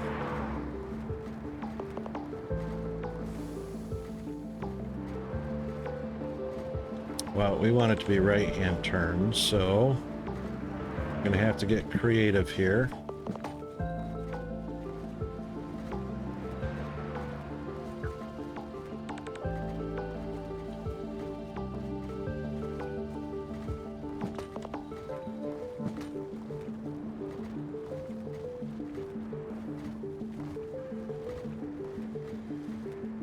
So as far as a one-way goes,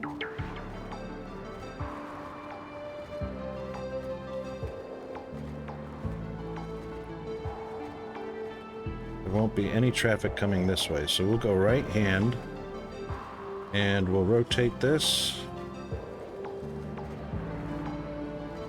It'll pick up the ore.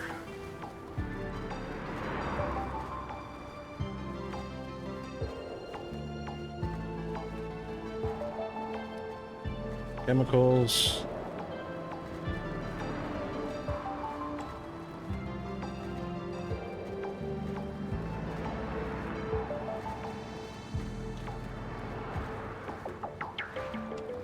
right-hand turn. There won't be any left-hand traffic. That's fine. Actually, what we should do is that and that. Yep.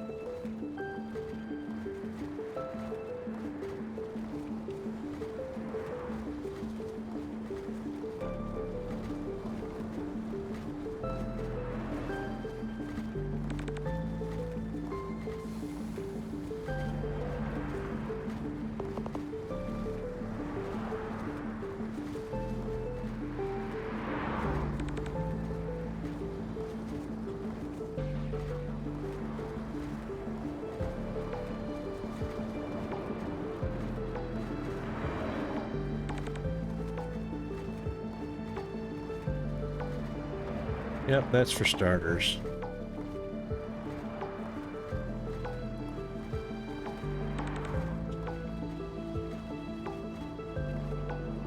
There won't be any need for it to go around the loop, so incoming chemicals blend in with the copper, go in, and then they go out.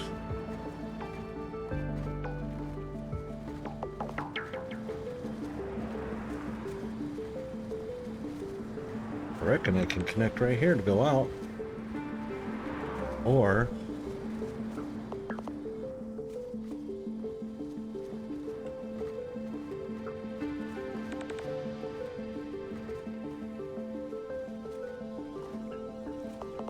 this main road right here. Well, that's going in the right direction.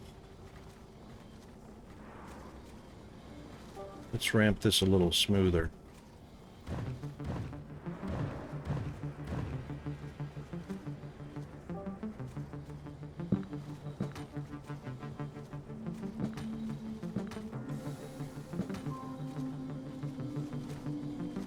It's a little better.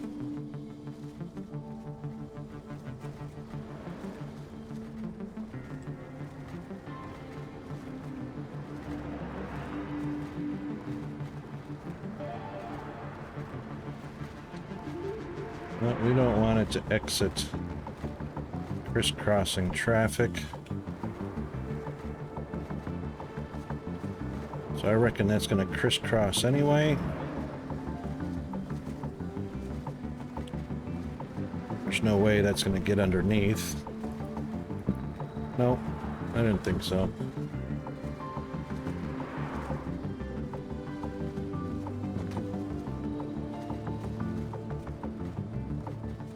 Thank you, autosave. Don't worry, we're getting there.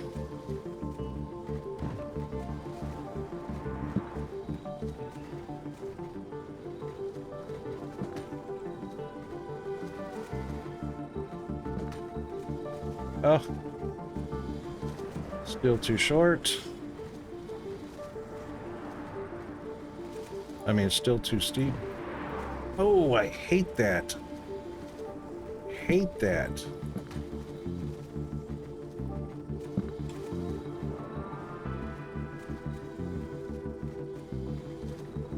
Oh, come on.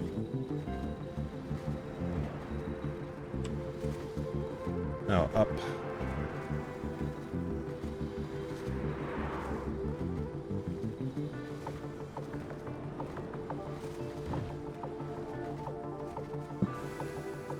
Yep. There we go. That's it. That's what we want. Ooh, we put traffic lights on there. No, no traffic lights. Oh, that is the wrong road. No wonder. There we go.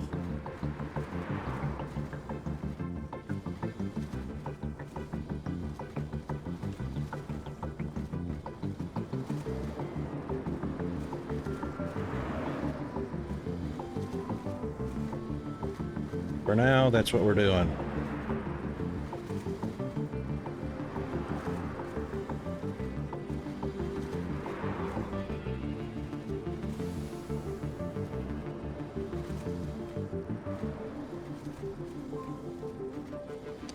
Right hand turn, right hand turn, right hand turn. Okay. Ramp.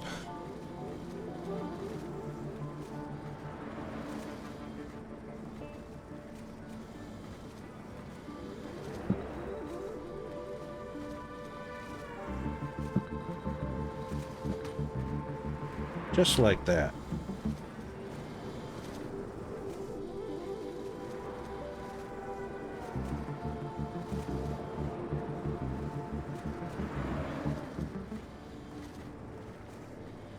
And that will be a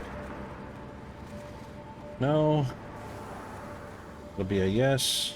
That'll be a yes.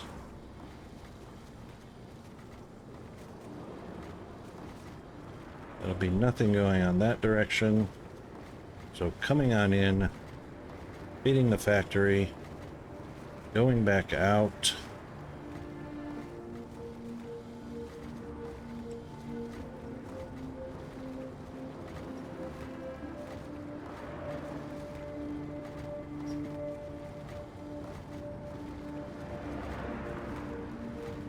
We do need that.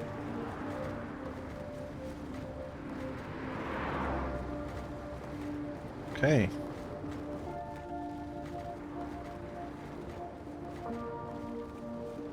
It should be getting... Oh, it's full.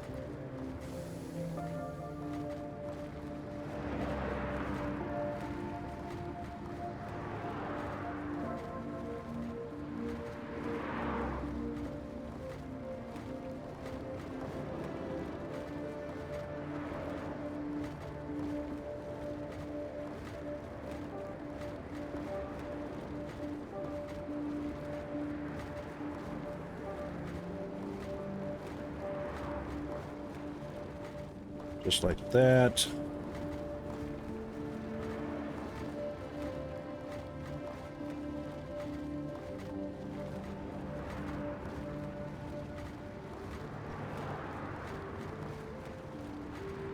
Yeah, I guess that's fine.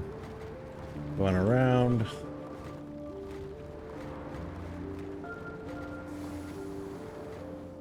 You're full for some reason. So are you. So are you.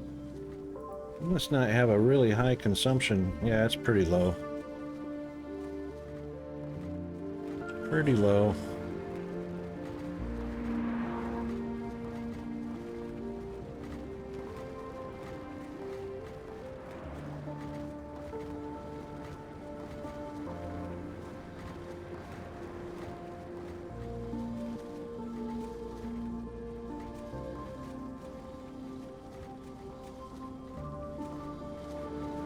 No copper required. No copper ingots required.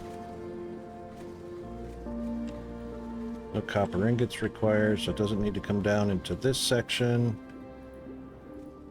No copper ingots required. So it doesn't need to come down into this section at all.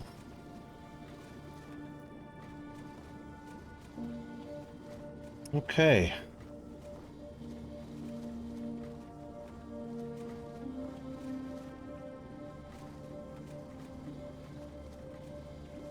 And no copper required. So it can literally get connected to this main road.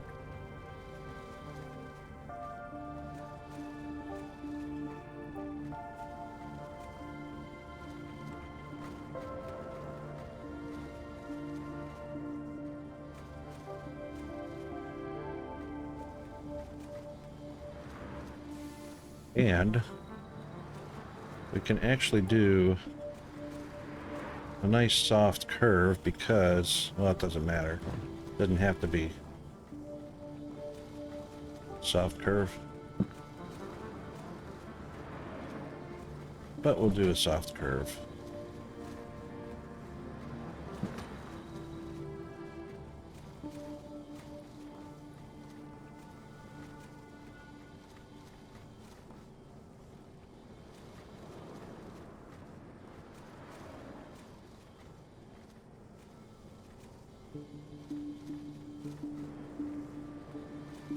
Something like that.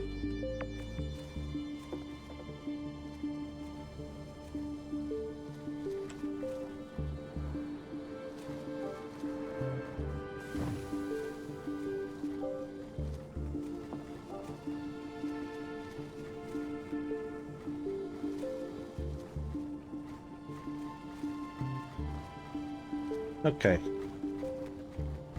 Well, if copper is ever required... Oh, we got ads going on.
All right, we'll be right back.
Okay, we're back. Hope you didn't hear any of that in the background.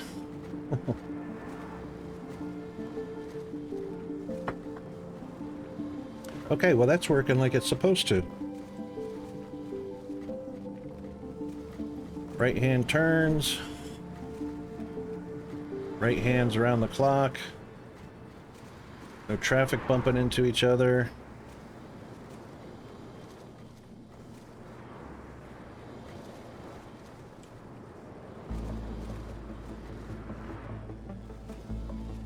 Easy peasy lemon squeezy. All right, so that's the iron and the copper.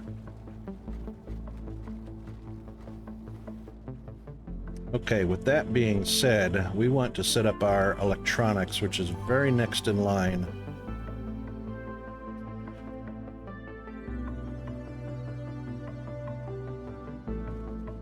And that will take a feed of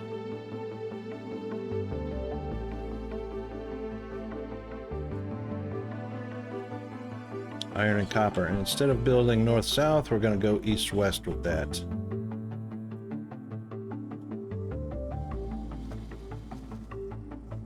This is absolutely going nowhere now, so we don't need any of that.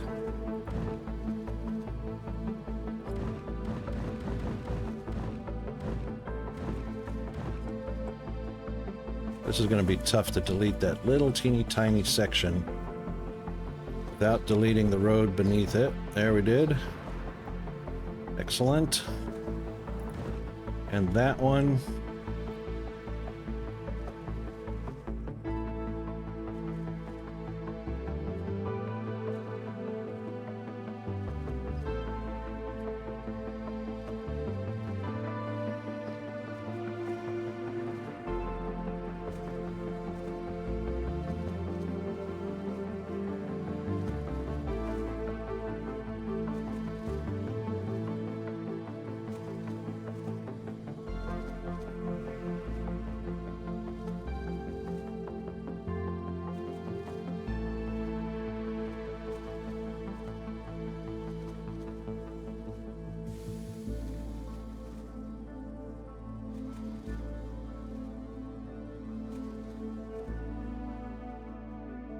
Not sure why we would need this just yet.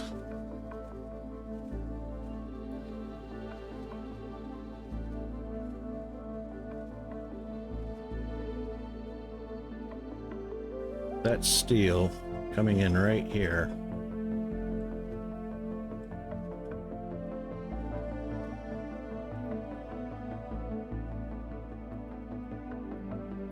But it doesn't need to be, because it can come in here.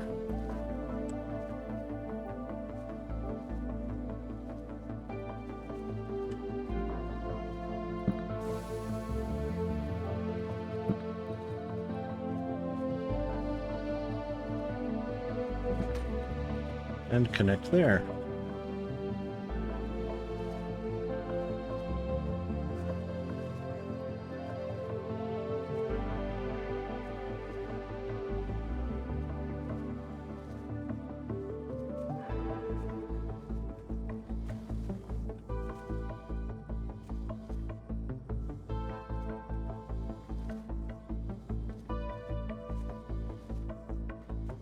So iron ore doesn't go anywhere except for directly into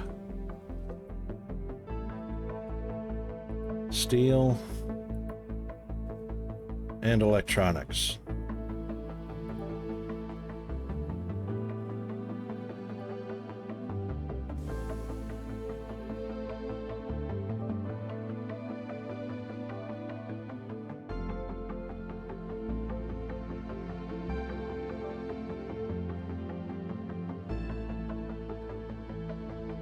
Wish I had a spreadsheet.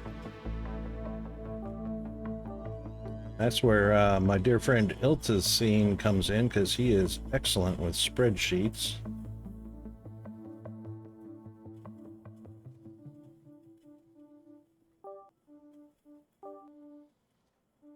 And there is no other factory that needs raw iron.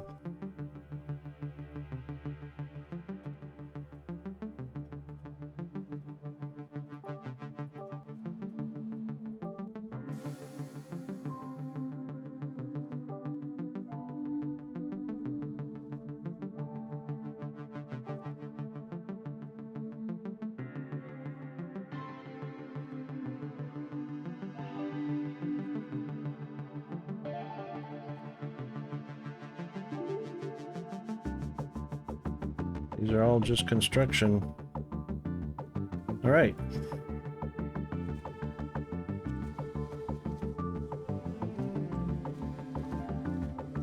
That means this section is no longer needed.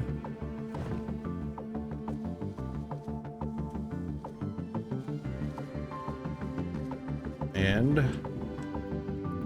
this is not needed.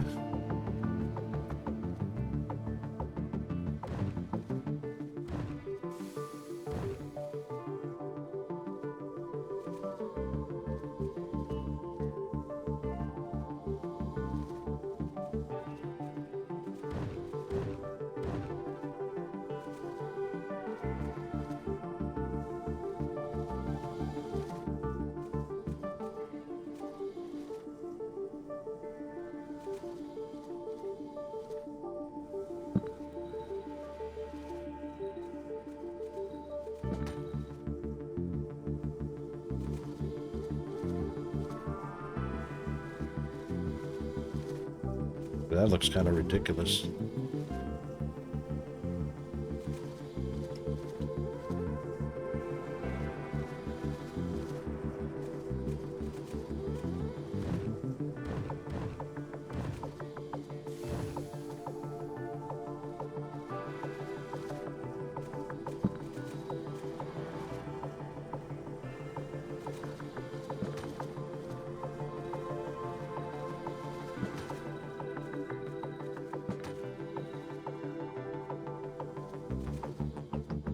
That looks a lot better.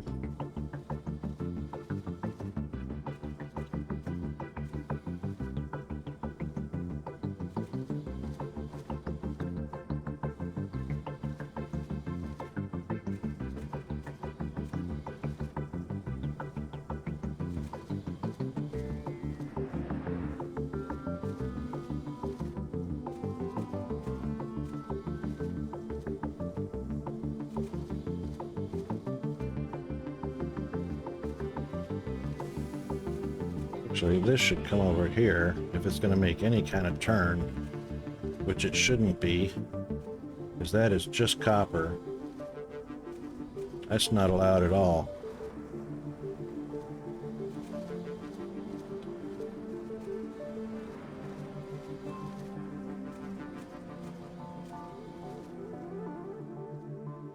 Not allowed at all.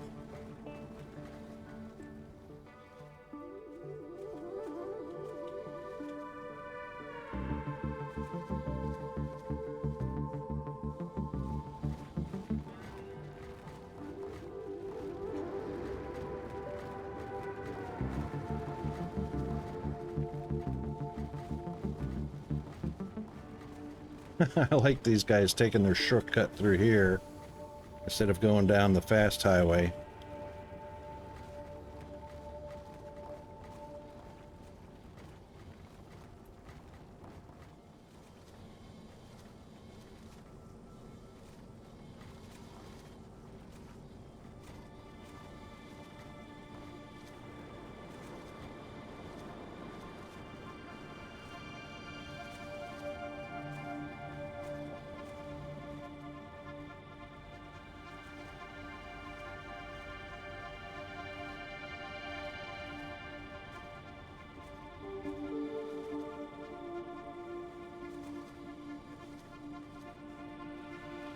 That's better.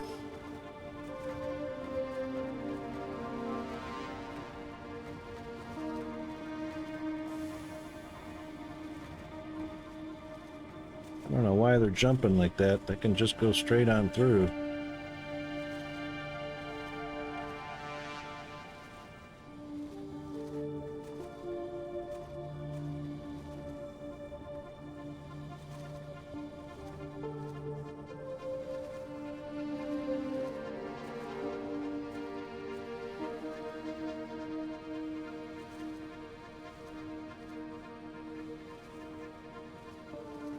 Weird. He was in the outside lane and jumped over to the inside to come back to the middle. See?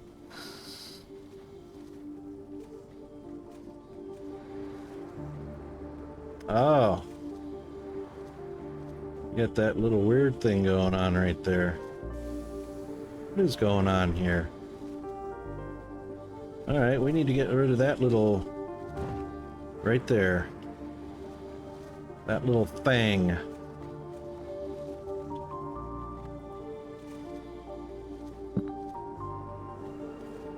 Aha, a little bit of twisty.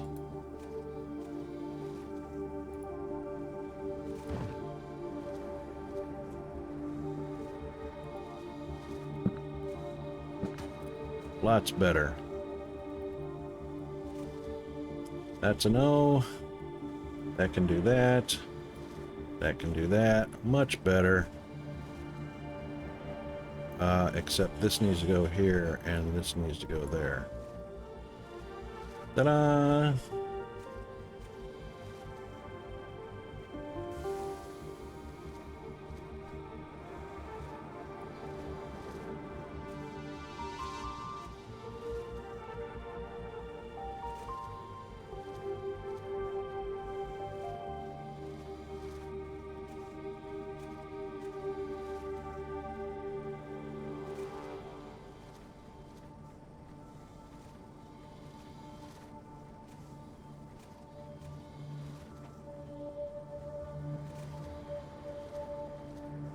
Let's do that.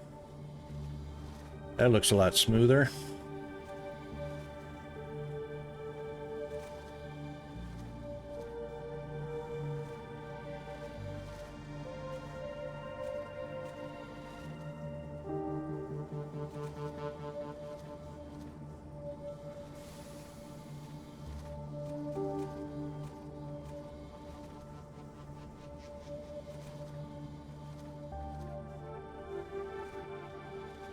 All right, we'll live with that.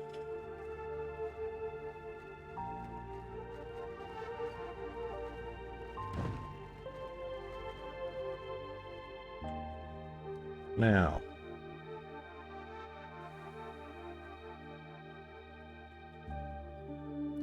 iron and copper.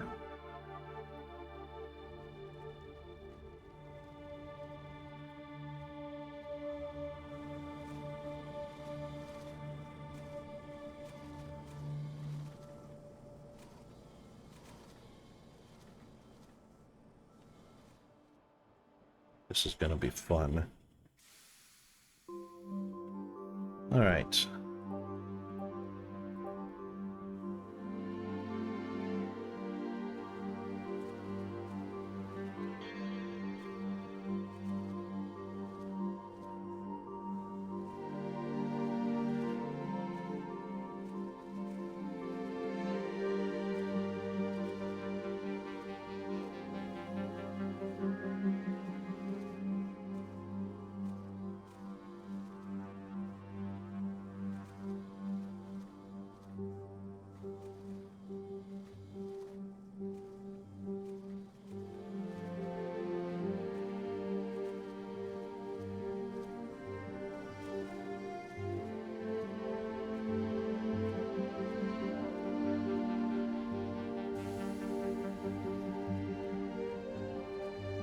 So we only need the main road for iron and then add copper to it.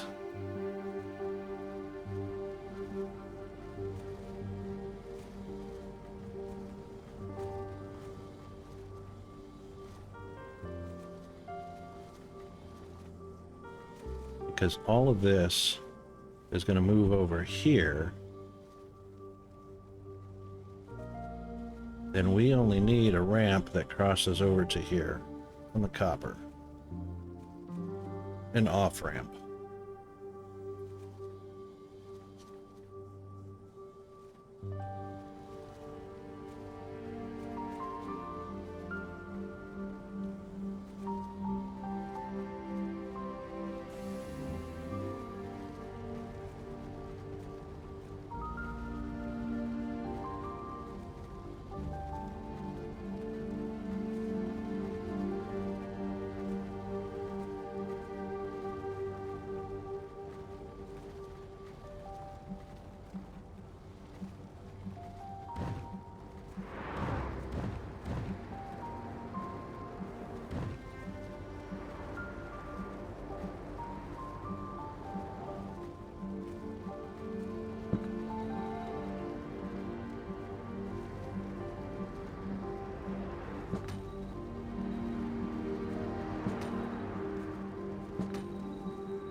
Oh, that looks kind of curvy.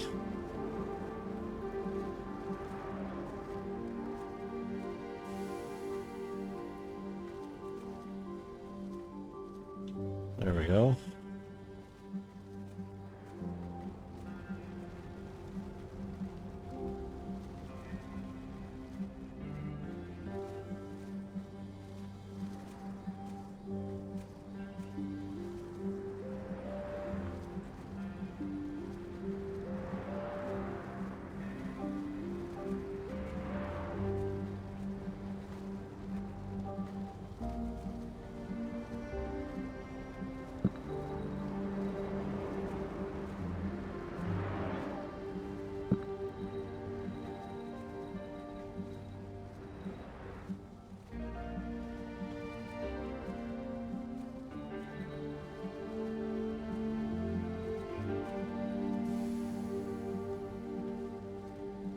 I hope this doesn't mess it up. Oh, of course it did.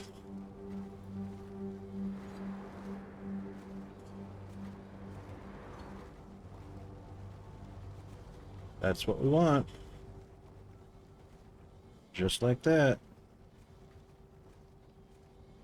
That could have very literally been a one lane.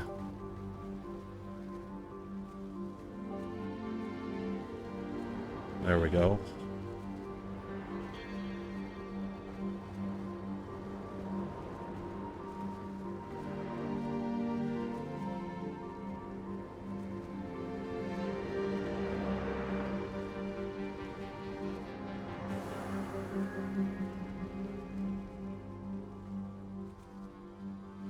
Much better.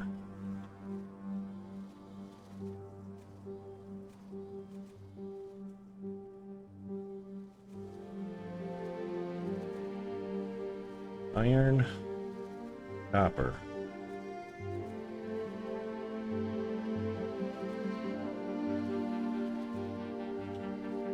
Yep.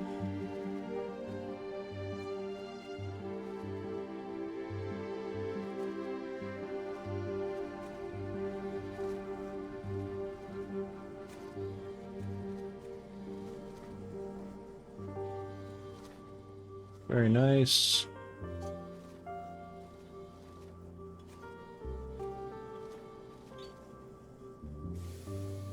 Perfect. Yes.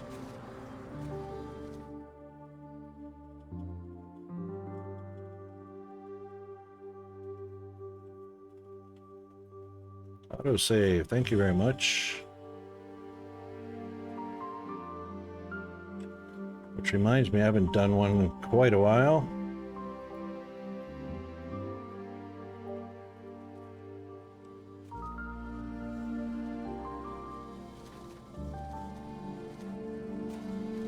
So this doesn't actually have to be a three-way road. This can be a two-lane.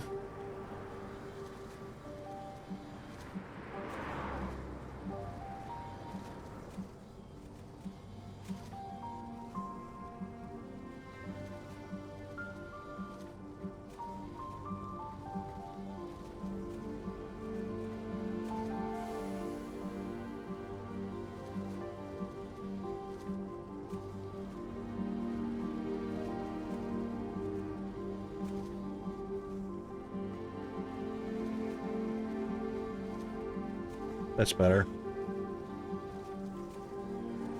Clips a little bit, but you know.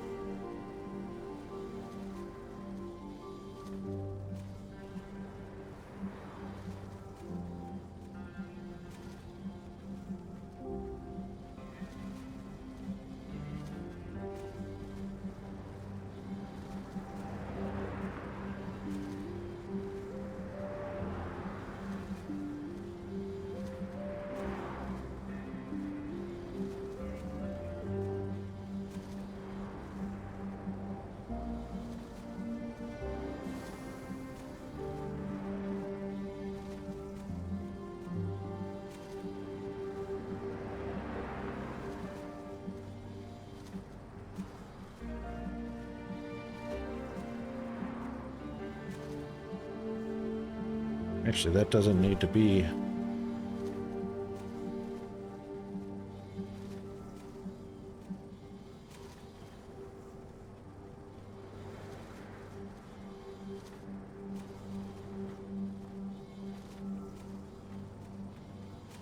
Might be a little bit of a clog right there.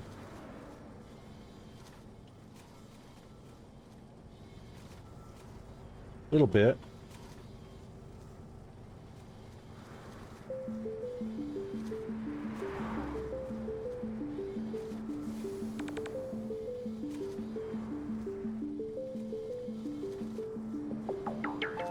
Alright, so iron coming through.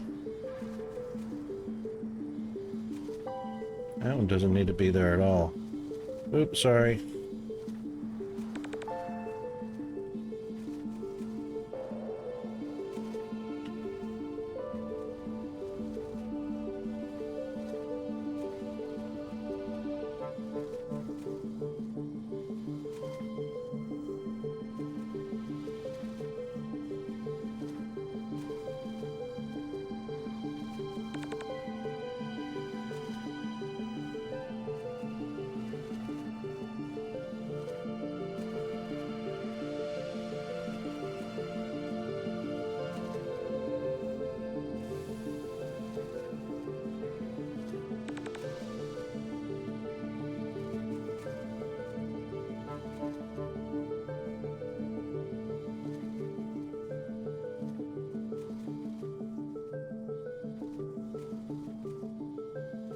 All right, the green needs an out.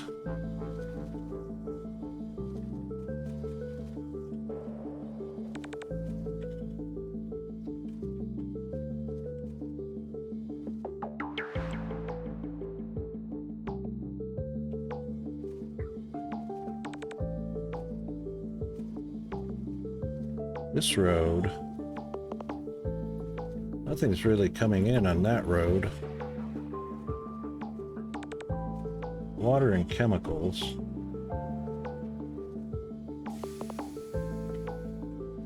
So this road doesn't really need to be here.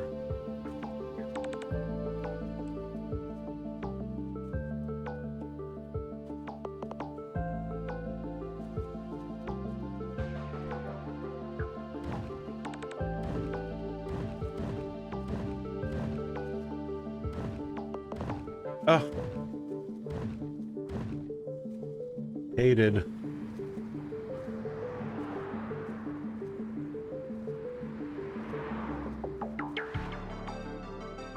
It's alright, that road didn't need to be there either. Heh.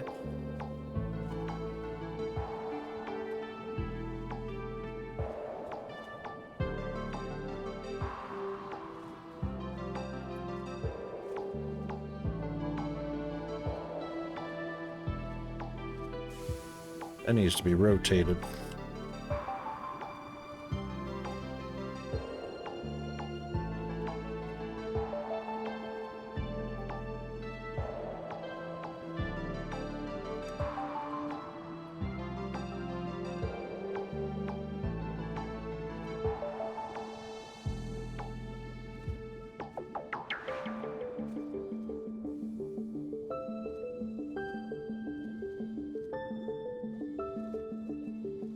This one doesn't need a connection to a road at all.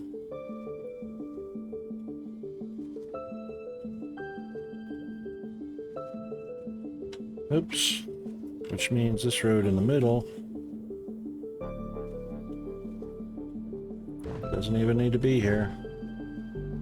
Oh, what's this? Ah. Yes, it does need to be here. No, it doesn't need to be here.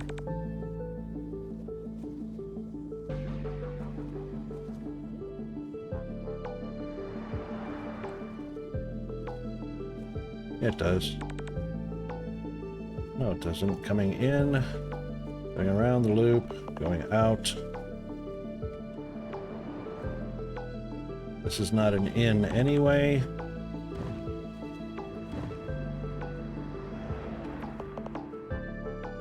This is the in. And out.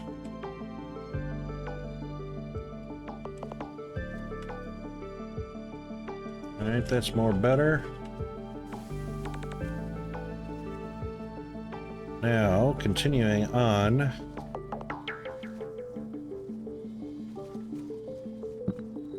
This one can now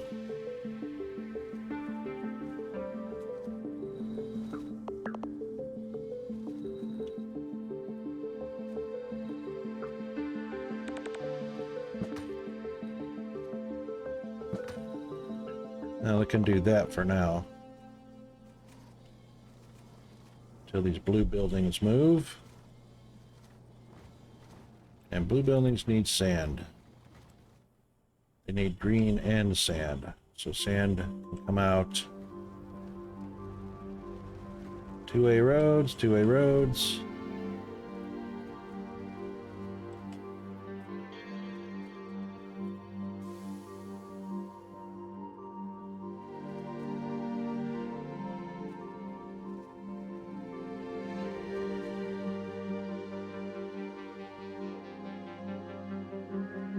Yep, sand can be delivered on this road here, but this seems to be somewhat of a major road, so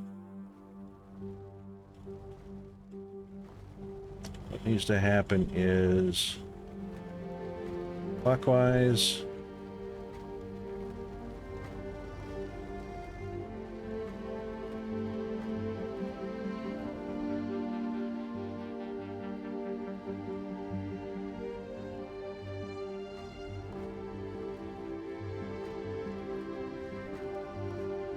Or just a right-hand turn.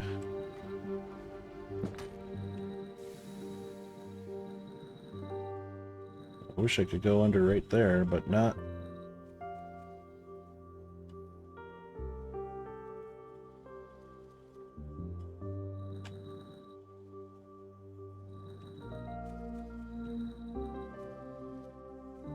Right, green can come up this way. Alright, sand can come up here. Green can come up here as well. Just like that.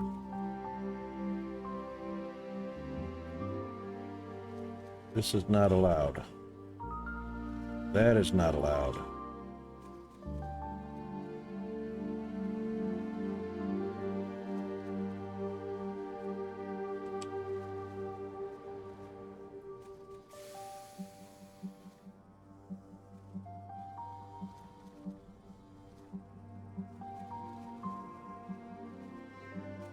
Two lanes into one lane into two, one lane into two.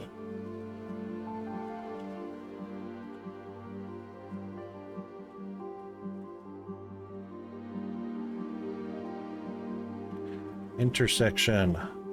Intersections will become a roundabout.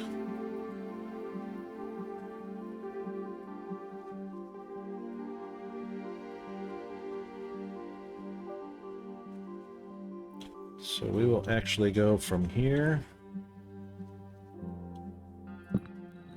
to here to here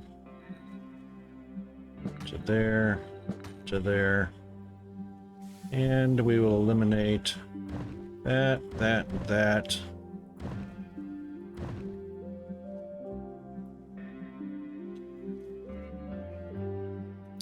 That won't be necessary.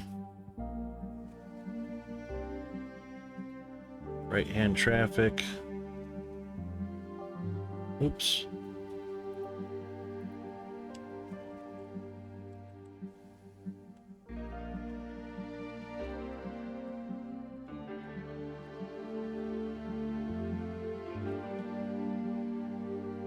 Probably shouldn't do that.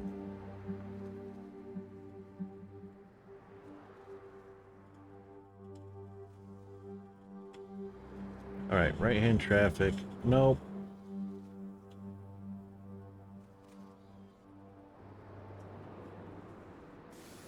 Oh, that's right. Right-hand traffic. Let's go there.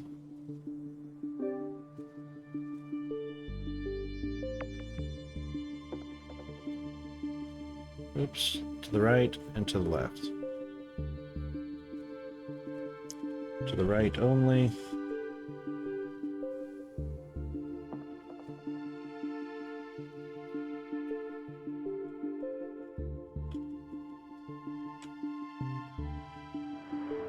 That's not allowed.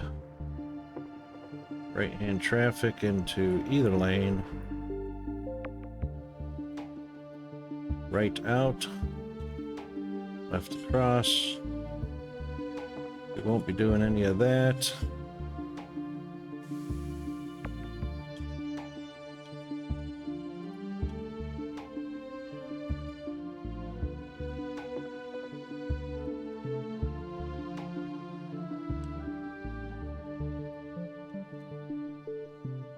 Right goes out, right keeps going across. Won't be doing any of that. Yep, around the loop or out.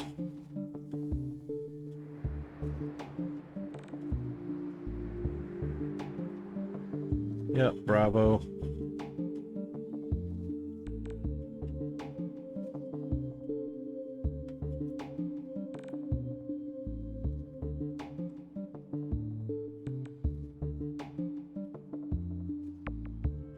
Perfect.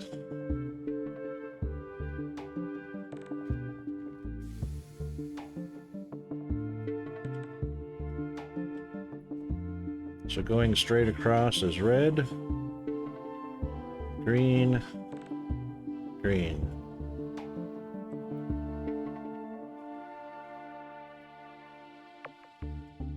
Perfect.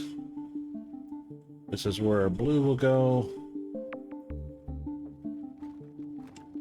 Because sand coming in this way.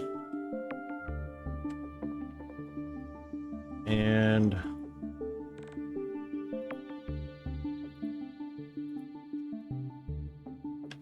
oh, green chips need to come down this way.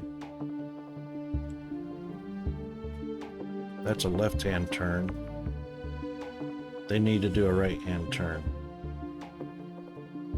So this one should also be allowed to come around this way.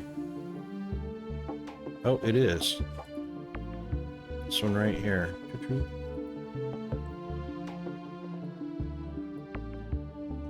That needs to be allowed. That's a thing. Yep. All right, blue. Oh my goodness, I wasn't even paying attention and I killed my society. Oh, I hate that.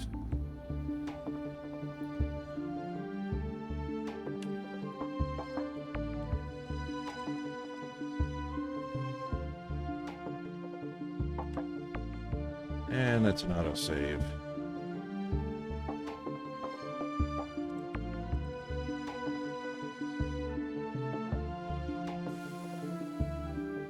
Well, there's nobody working the buildings now.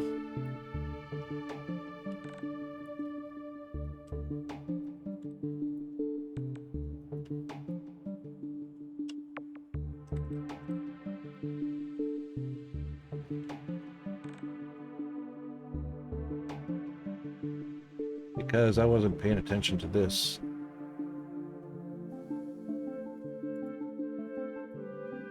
Now we got no workers. And I'll bet you our habitat...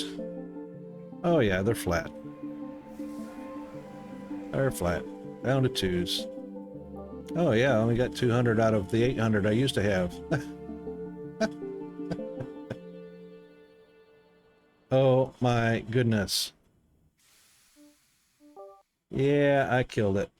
Anyway, so it's 4 o'clock. I have to go do some errands. We'll go ahead and do a save right here. And we're going to call it something else, just in case I want to redo that.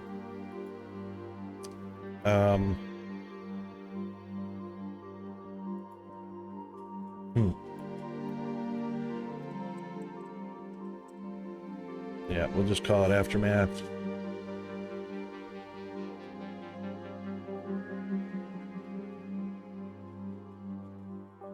Okie doke. Well, that was fun. That was the funness. Just about screwed that up.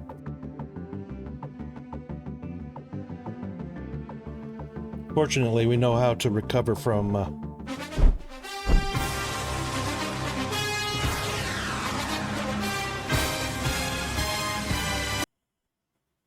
Yes, indeed. Okay. Wow. What a stream. So we, Game Detective came by today. Wonderful to have him visit. And shared with us his build and some tips and tricks and whatnot. Iltacine popped in with a raid of 13. And did I even give Iltacine... I gave him the shout out. No, I didn't. I gave him the thank you. I didn't give him the shout out. Oh no. I gave him a thank you raid. Thanks, Iltacine. Meant to give you the shout out. But I'll go ahead and do that now.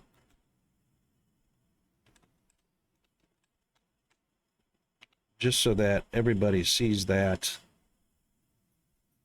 And there he is. We did get cliff explosives recently. I was able to explode all over the cliffs. That was a short one anyway. Let's see who we're going to raid. Who is up for raiding? How about... Yeah, let's give you a little raid.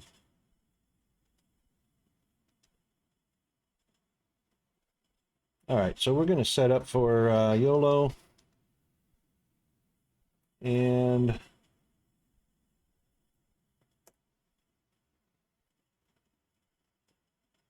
looks like he's playing Palia.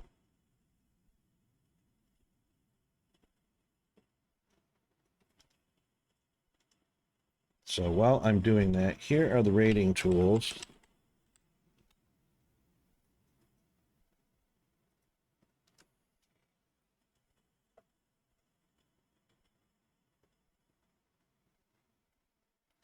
And it would help if I spelled it right. But anyway, we'll go ahead and do that. Let's pop on over to our outro. There we go. And once again, our VIPs and founders are on the right-hand side, followers on the left-hand side, and of course our wonderful mods down front and center. Oh, GFA. Oh my goodness, you've been there the whole time. Cheers, mate. Have a good... Hang on. Have a... Holy moly, it's 2 a.m. in the morning over there. Well, have a good night, G. G-Man. All about the G-Man. All right, let's go give YOLO a big raid, and thanks for that. Hope to see everybody tomorrow. Have a great night, great morning, great evening, great time zone.